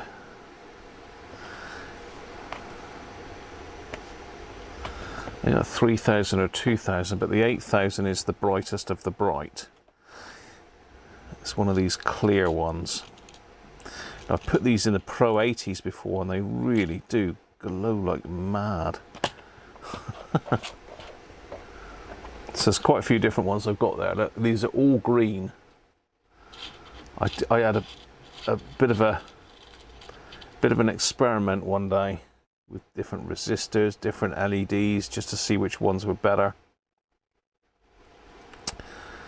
And surprising how dull some of these are. But this one certainly is not dull. That is crazy, that one. That is mega bright. That'll light your room up, Chris, that one. Right, let's make sure we've got the right way round. So it's that way, isn't it? So it's bent pretty much there.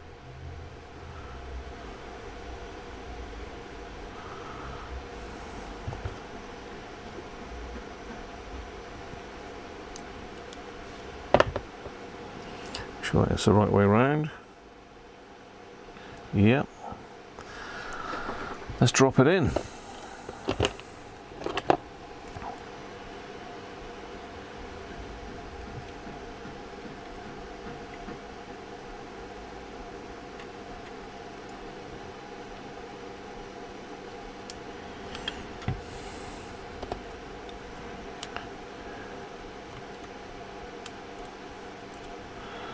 Why are you not dropping in? Where's my eyes gone?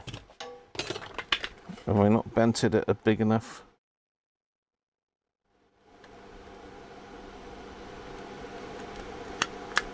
Oh yeah, there we are.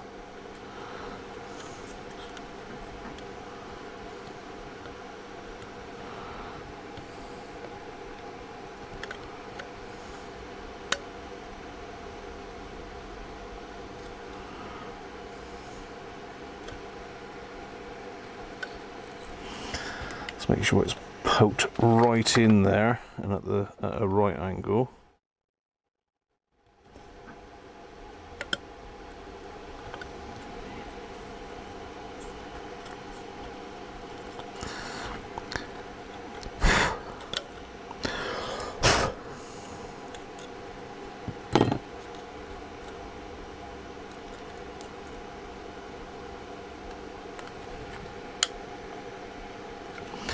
Gotta get these damn things back in now. That one's in. This one isn't.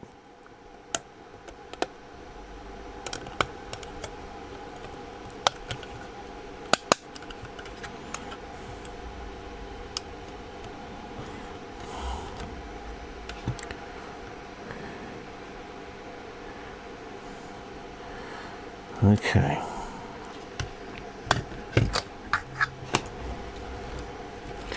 The brightest LED about, Chris, you love.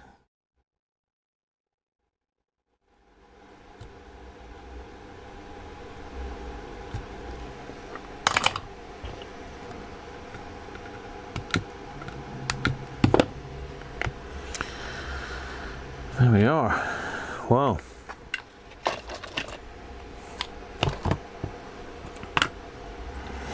Are we going to have time to put it back together, I ask? What do you think? Got to put the cover back on this. I don't know that we're going to get it done today. What do you think? Should we just push and get it done, or should we leave it for next week?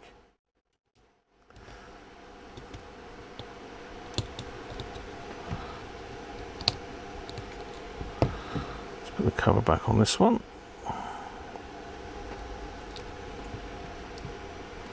For the second time, because I did it before.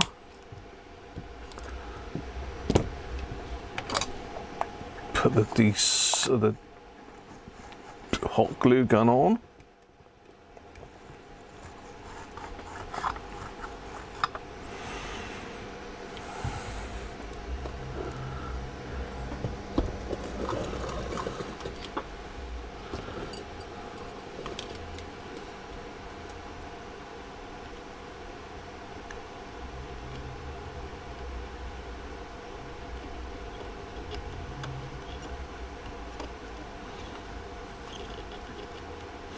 I thought the solder looked nice and shiny on that as well. Should have known, shouldn't I, really? Too good to be factory. There we go. Good again.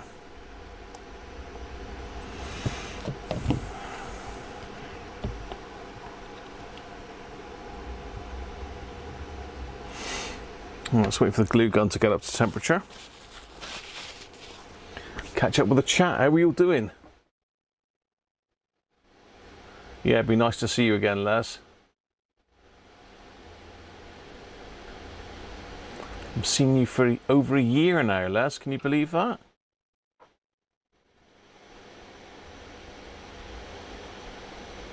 Maddie's a monkey. Yeah, she is a monkey. She actually talks sometimes.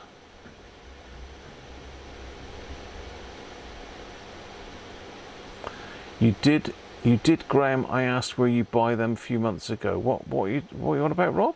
You did what? Yes, test. You didn't mark it. Didn't mark it?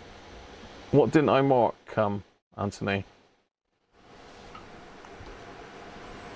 What if I forgot to mark? Well, mark it out of 10. I think it's a 10 out of 10. Right.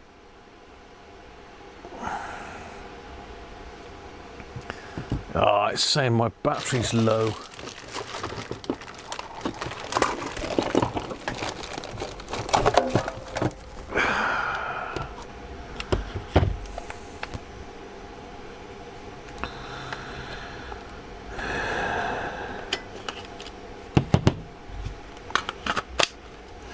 New battery.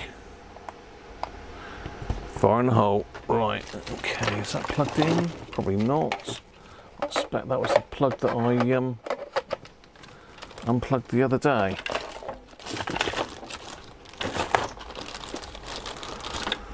Let's unplug the microscope now. Plug that back in, otherwise I will forget to charge it.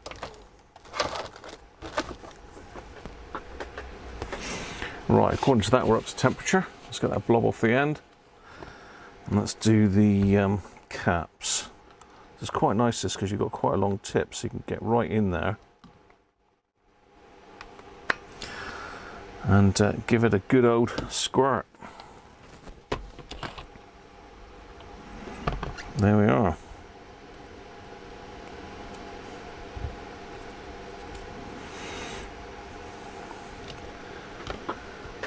Glue gunned in.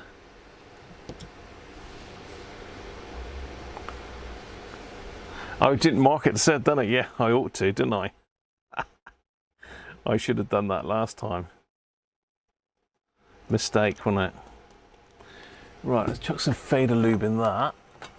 It's a bit scratchy. A bit too much fader lube, but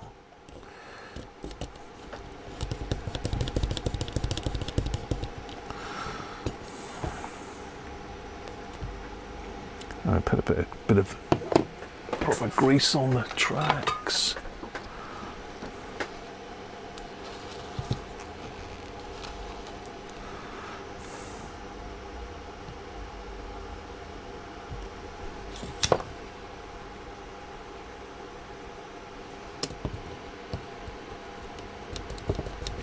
That's better. Oh, flipping out, that's miles better.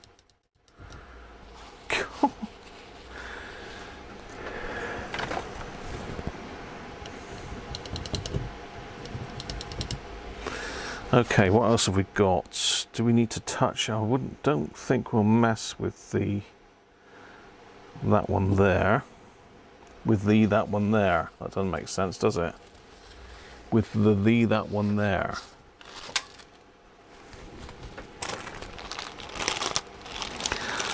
Let's have a go at putting it back together. What is the time now?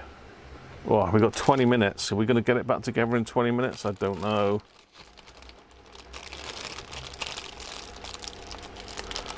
Just when Mrs. Cruncher's out walking the dogs, we might be able to, or shall we leave it for next week?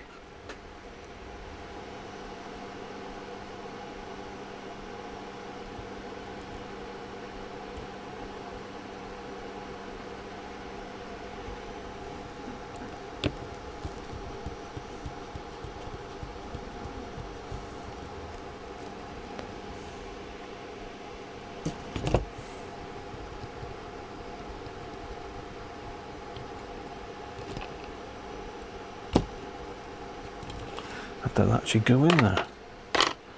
How did I do that up before then?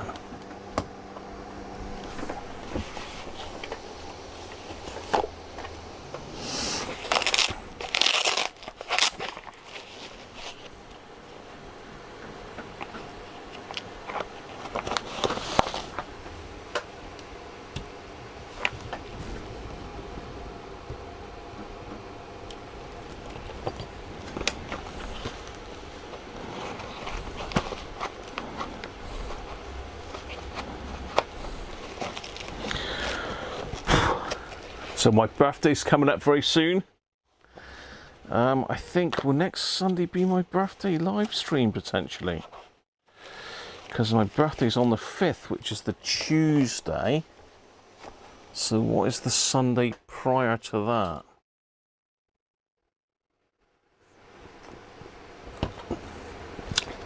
Well,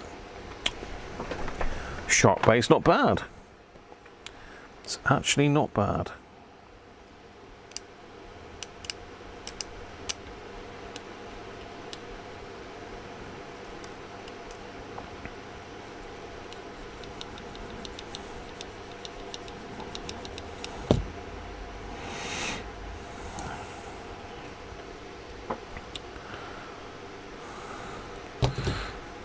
Right. Where's the rest of the bits then?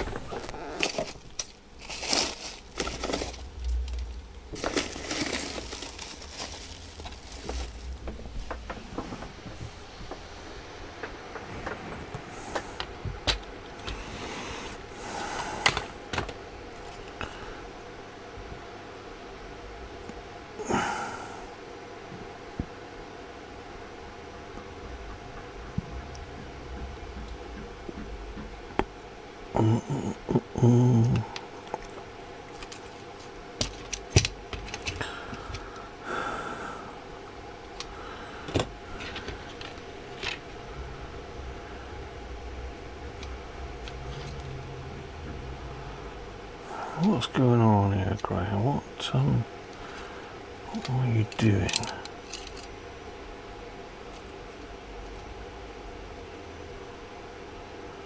Pretty sure that goes that way. The speaker wire goes through there, I believe.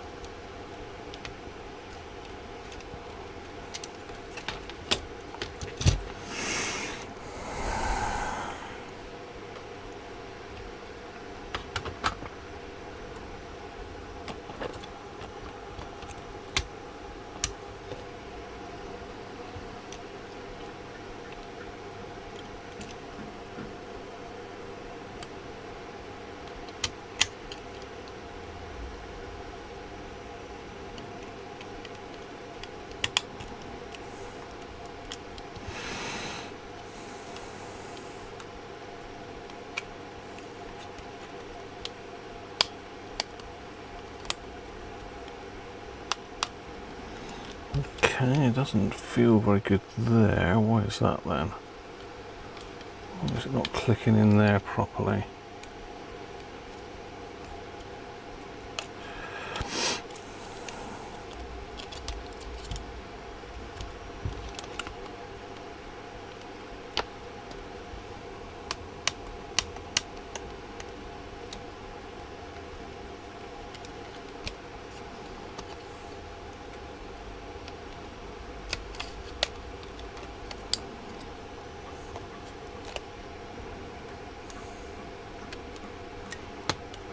Yeah, that clip's not very good there.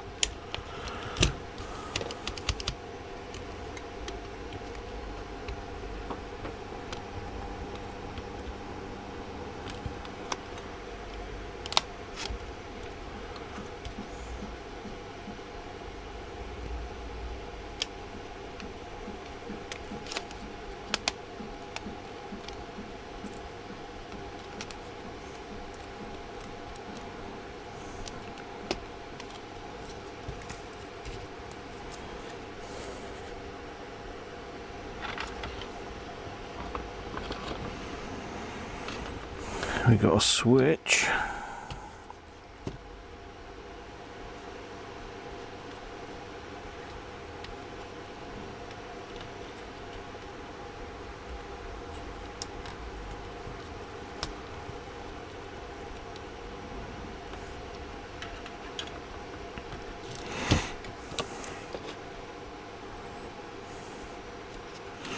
Hang on, I've got to put the flex cable in before the speaker goes in.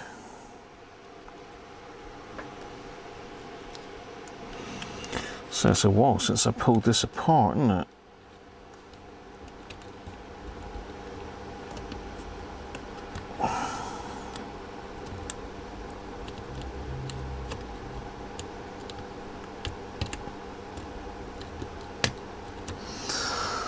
There we go. That doesn't quite look seated properly there.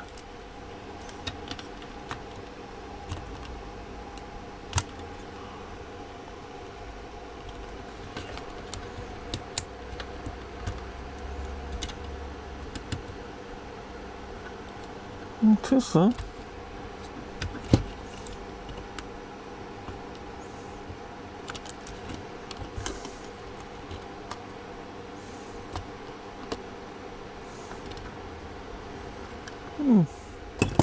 Just didn't look seated properly, but it won't go any further. Oh, I bet me nail back then.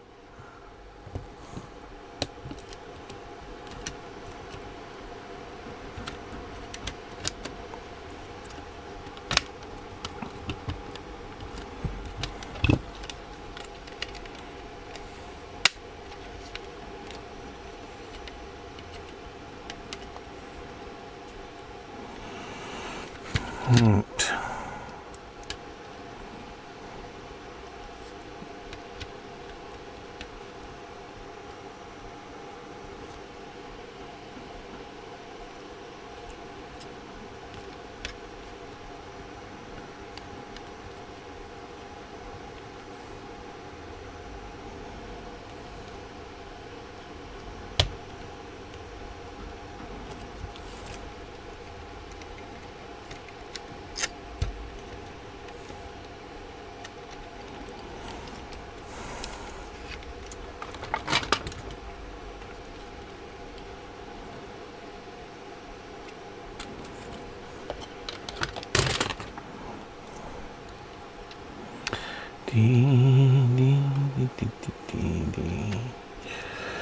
No, that goes on this side, Graham.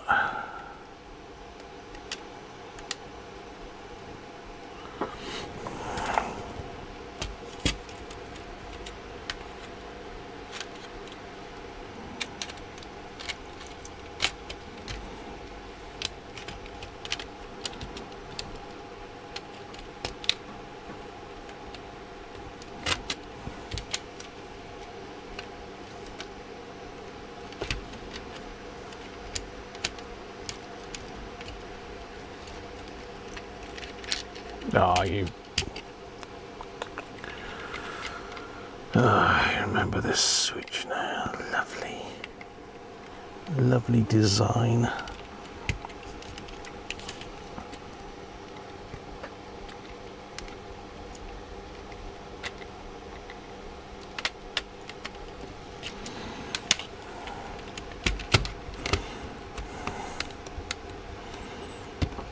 Okay.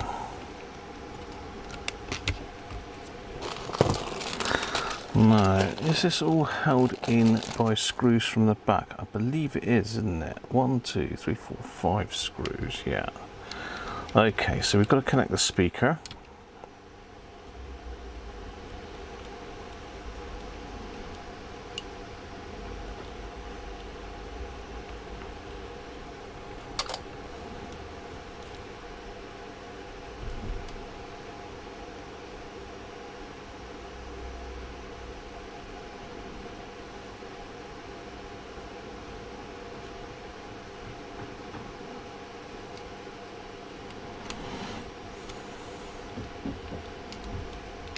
So that's got to connect our antenna.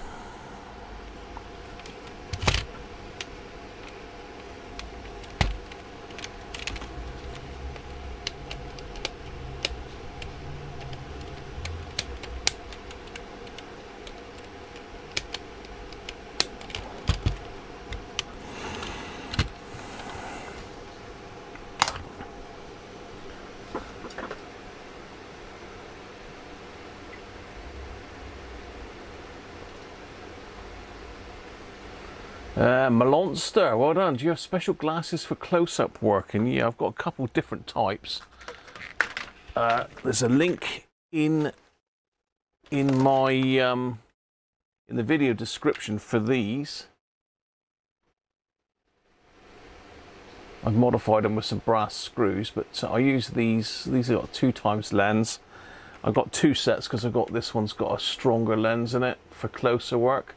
The problem is the more magnification, the closer you've got to get to what you're doing. So these are sort of like give you a good working distance and they're a bit more comfortable, but if you need more magnification, you've got to switch, and it's a pain in the ass keep unscrewing the lenses and screwing new ones in. So that's what I use. Monster, hopefully that answers that for you.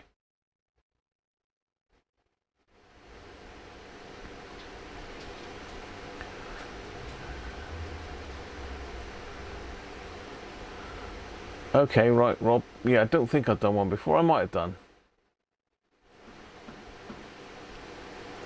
By Shepherd Neems, so part of the Finger family. Thank you, Dave, for that.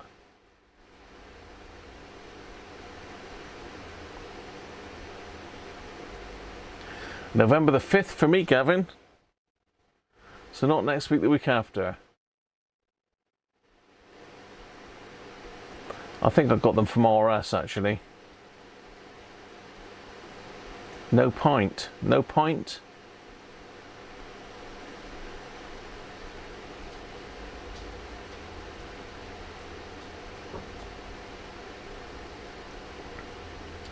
You just had to refresh your MCD database. Also factors the viewing angle.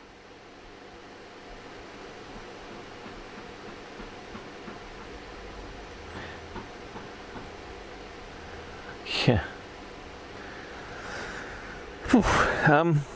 Right. Ferrites. Ferrite wires.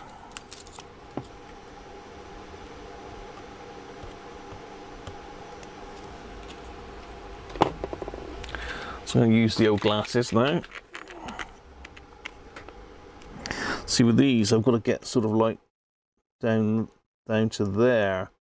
So I'm probably only, I don't know how far am I away, about 6 inches away with those. Whereas these, I can sit back here comfortably, and I'm about a foot away now. If you work in metric or imperial. Right, yellow.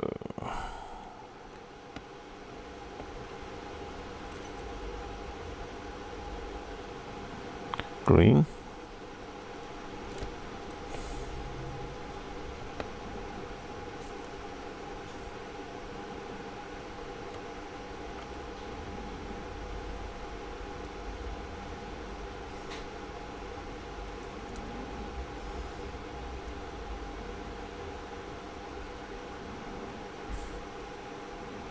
black. And the other one's not marked, but it must be that one because there's nothing else.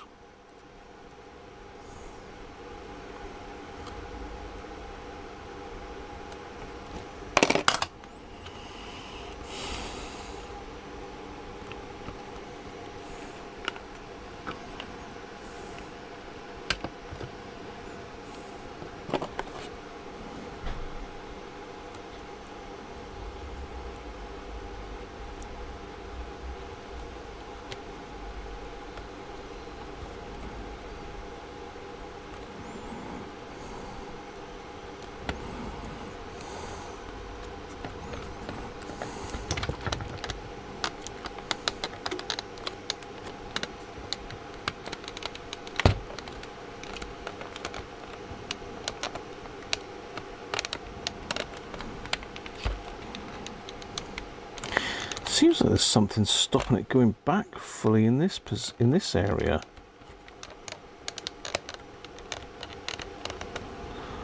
It's not a super cap because that's over here. That one's fine. It's almost like something's not quite going back right there, so I'm gonna have to pull it apart again, I think, but should be okay for us to give it a test.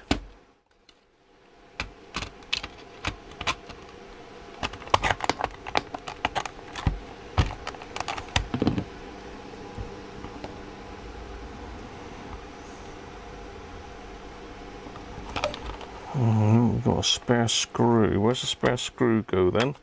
I bet that goes in the center of the board inside. Yes, in there.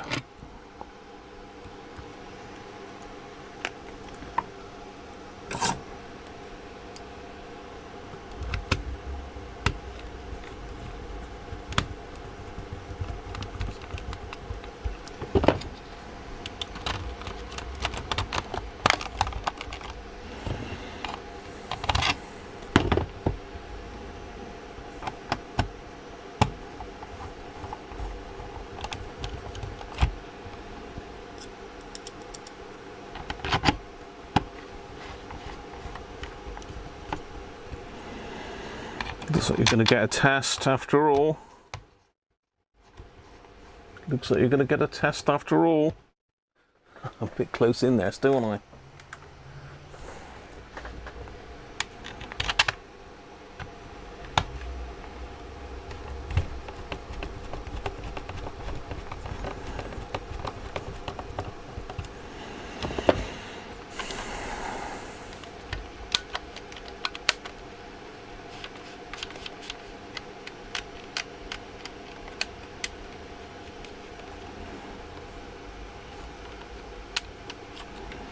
Well, everything seems to work. What sort of size have we got? 6 volts.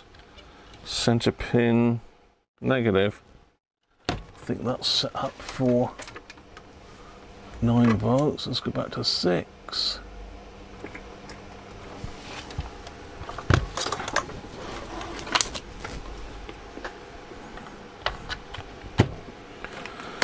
Right. Here we go then. So you can see that displays come on.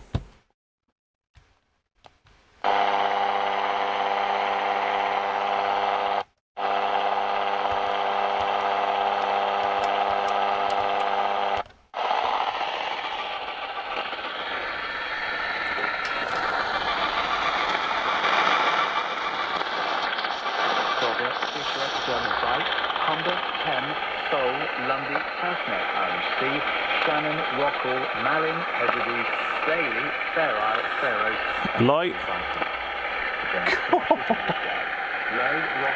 about that for a light?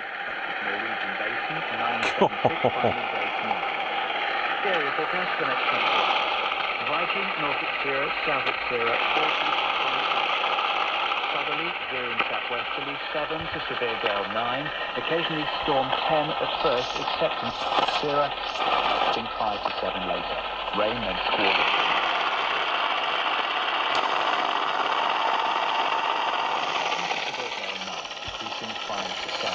Showers, good. Fisher, German bike. south, veering southwest 6 to gale 8, decreasing 4 to 6 knots. Rain and showers good, occasionally 4. Dover, white, 14 to 6. Southwesterly 5 to 7, decreasing 2 to 5.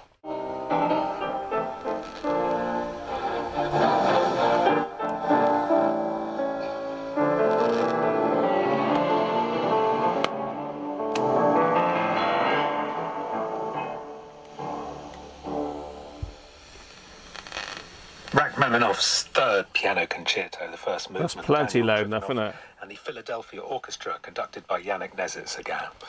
Now, have you ever thought about what you'd change your name to if you were a pop star?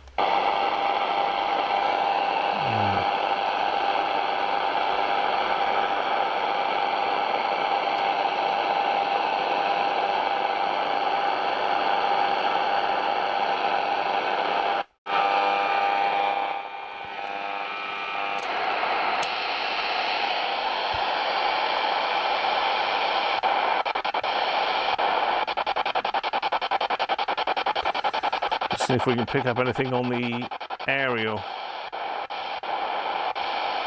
Probably not much.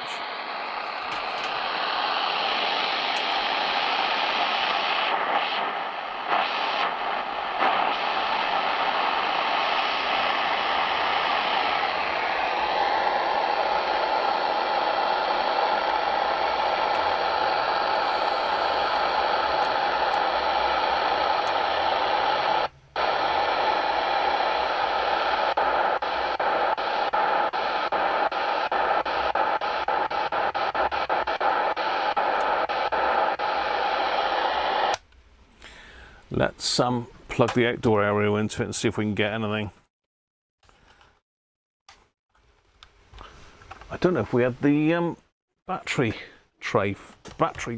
thing for this one, Chris, did we? Must be in here if we did. Is a battery door missing off this one? I can't remember now. I've probably written it down there. Right. Let's fire the external aerial up it. I'm going to put it on local rather than DX. Let's be gentle with it. Let's go through. Looking good. Certainly does. Make sure we haven't got any voltage sat around on this.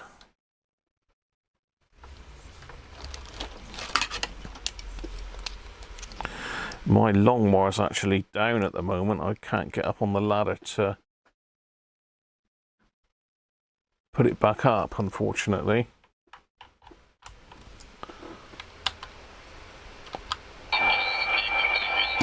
So now we have things.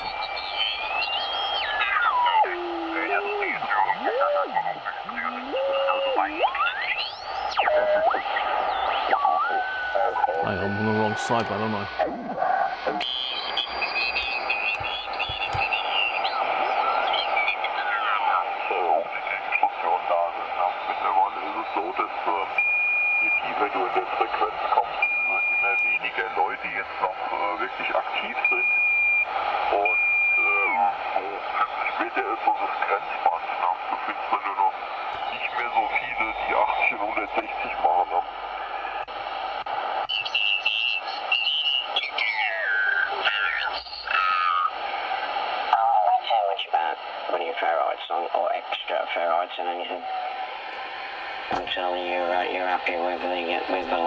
That's on local, that's not on DX either. So we'll let you know if it needs them, you know.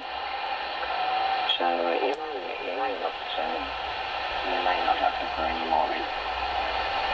So there you go. Anyway, I'll pass it over to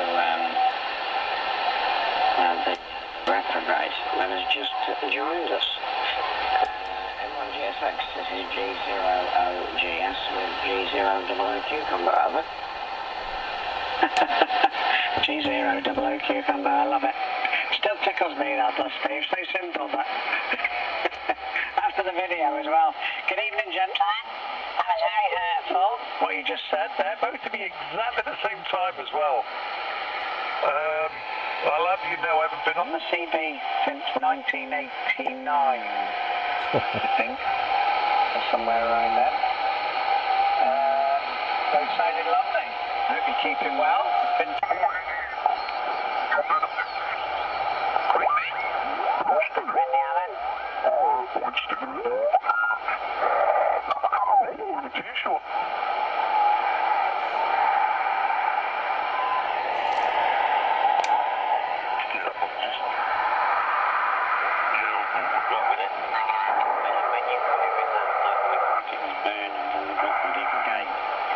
And I was expecting Roger Bleak on the end there.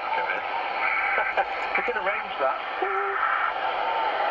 Thanks, John. Somebody shouted in on him the other day.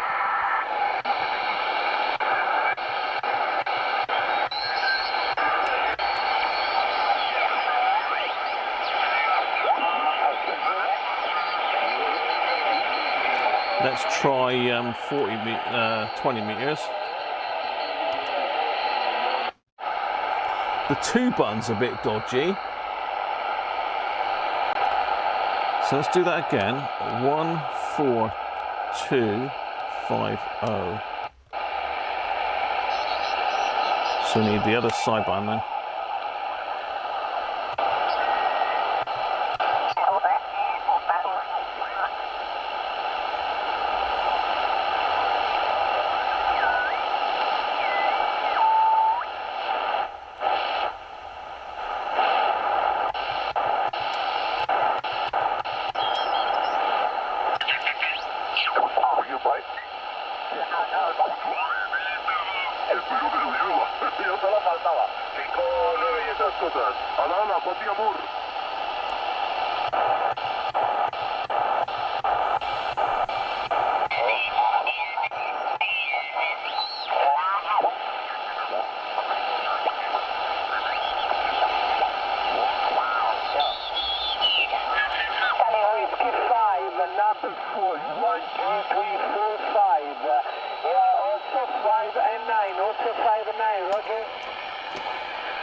Florida 4, Italy, Yankee, Oscar. Oscar 4, Italy, Yankee, Oscar.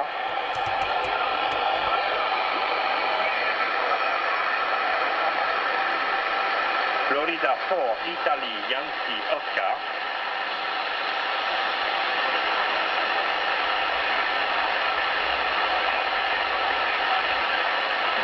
What's a volmet station then, Joe?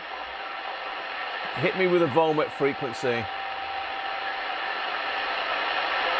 Sounding very nice, isn't it?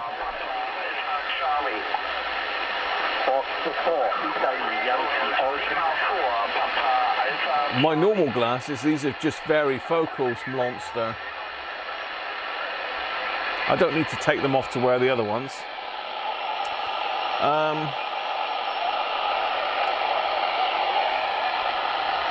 Someone shout me out of volmet frequency then.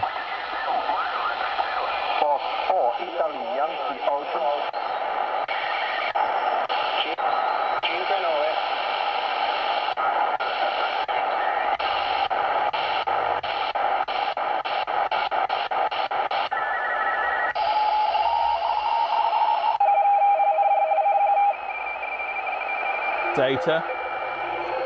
Bright. God, that is bright.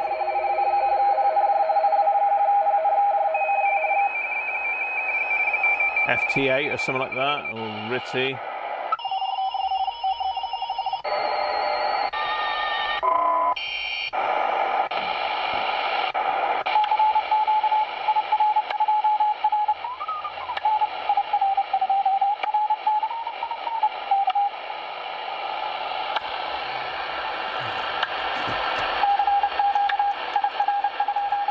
Someone calling CQ, I can hear that much. That's fast. Too fast for me.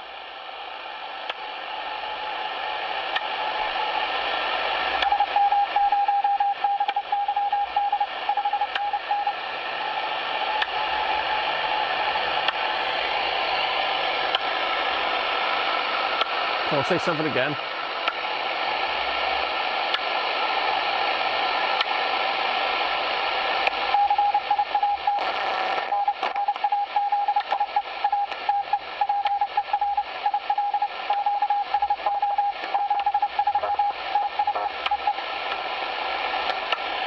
Well, sort of decoded some of it.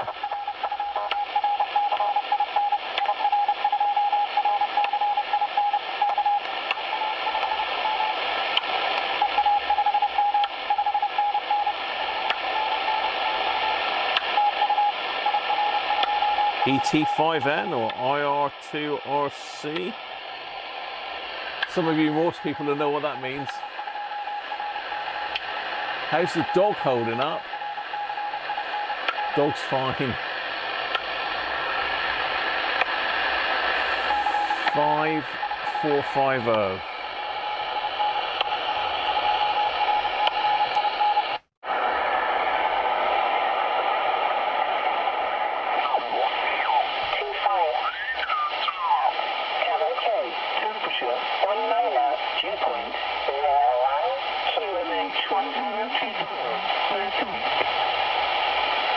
Appearing at 1650, 090 degrees follow.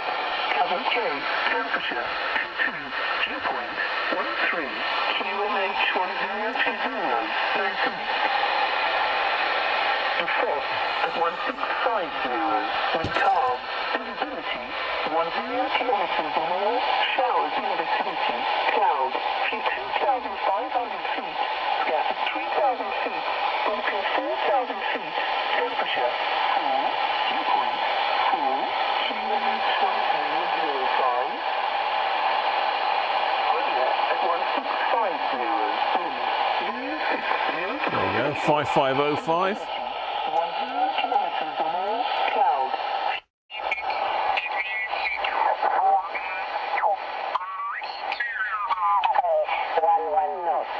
Visibility 10 kilometers or more. Cloud, few at 2,000 feet.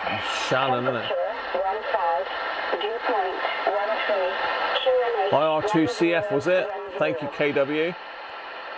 London Stansted, Metroport, London Stansted at 1650 Zulu.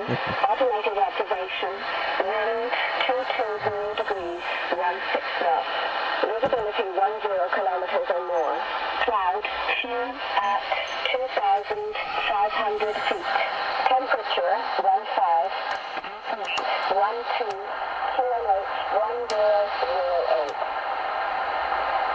Prestwick, Metroport, Prestwick at 1650 Zulu, wind 200 degrees, 290 knots. There you are. What do you think? That's certainly come back from the dead, hasn't it? I'll have to have a look just to see if Chris did send the battery door. Let me have a look. I've got my little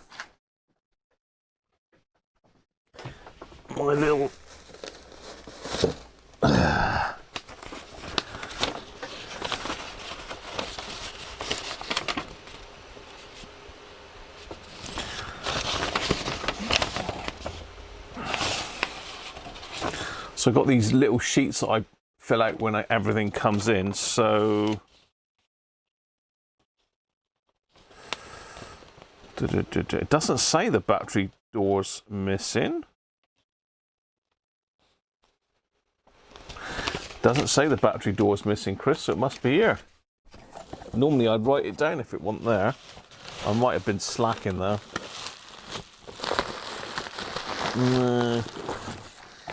He ain't there, Chris. I'll have to have a look back on the last video. Got both battery doors for the other one.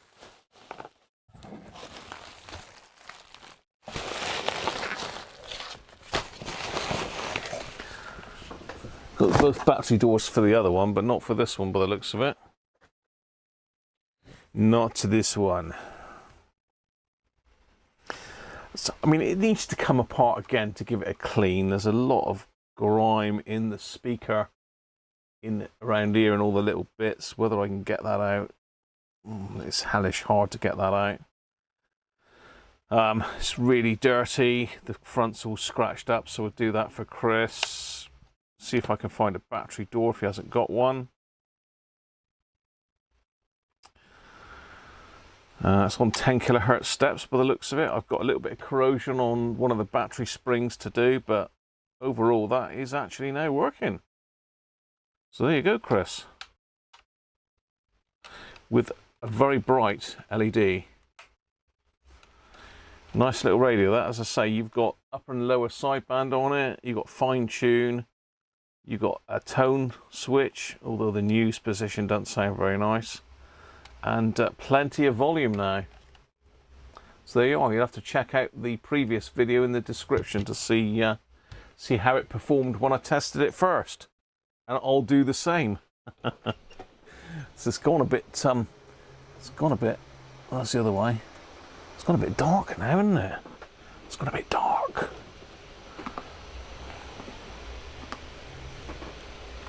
Hope you've enjoyed that today.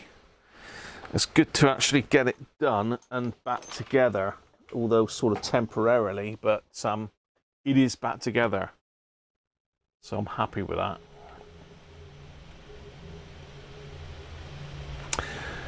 So, who was saying that it wasn't going to work and they sent me a new board when I broke that one? They're so wrong, weren't they? They were so wrong.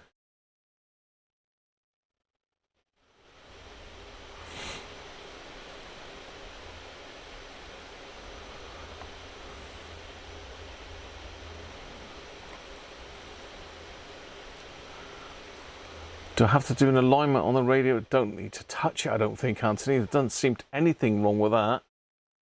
Even on DX position, sorry, on local position, so with the attenuator in, still really, really strong.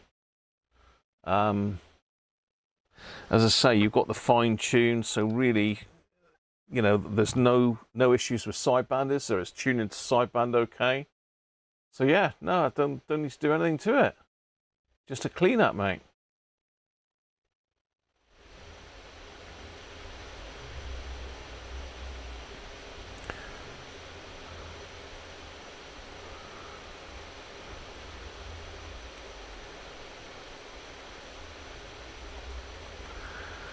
Right, we're doing on the chat. So KW did confirm it's IR2. That's got to be Italy, isn't it?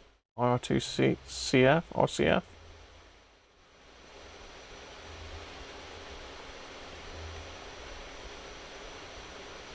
Cheers, Paul. H. Neil, how you doing, mate? It is Morse code, mate. Yeah, it was.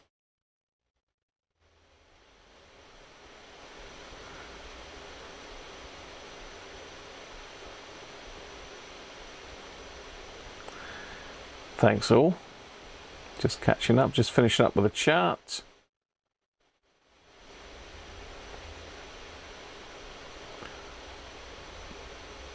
Cheers, Les.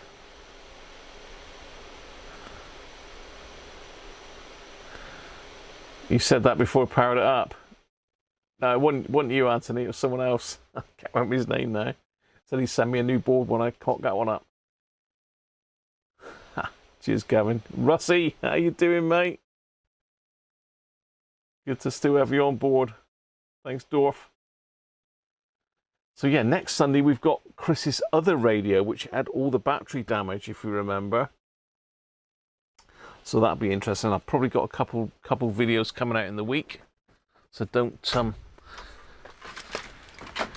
forget to tune into those once the Patreons and channel members have had a go. And I think we're going to be watching the darts now. I think that's on the cards. The darts finals are on tonight. So thanks everyone for today. Thanks for all the super chats and the PayPal tips. And I will catch you soon. Bye for now.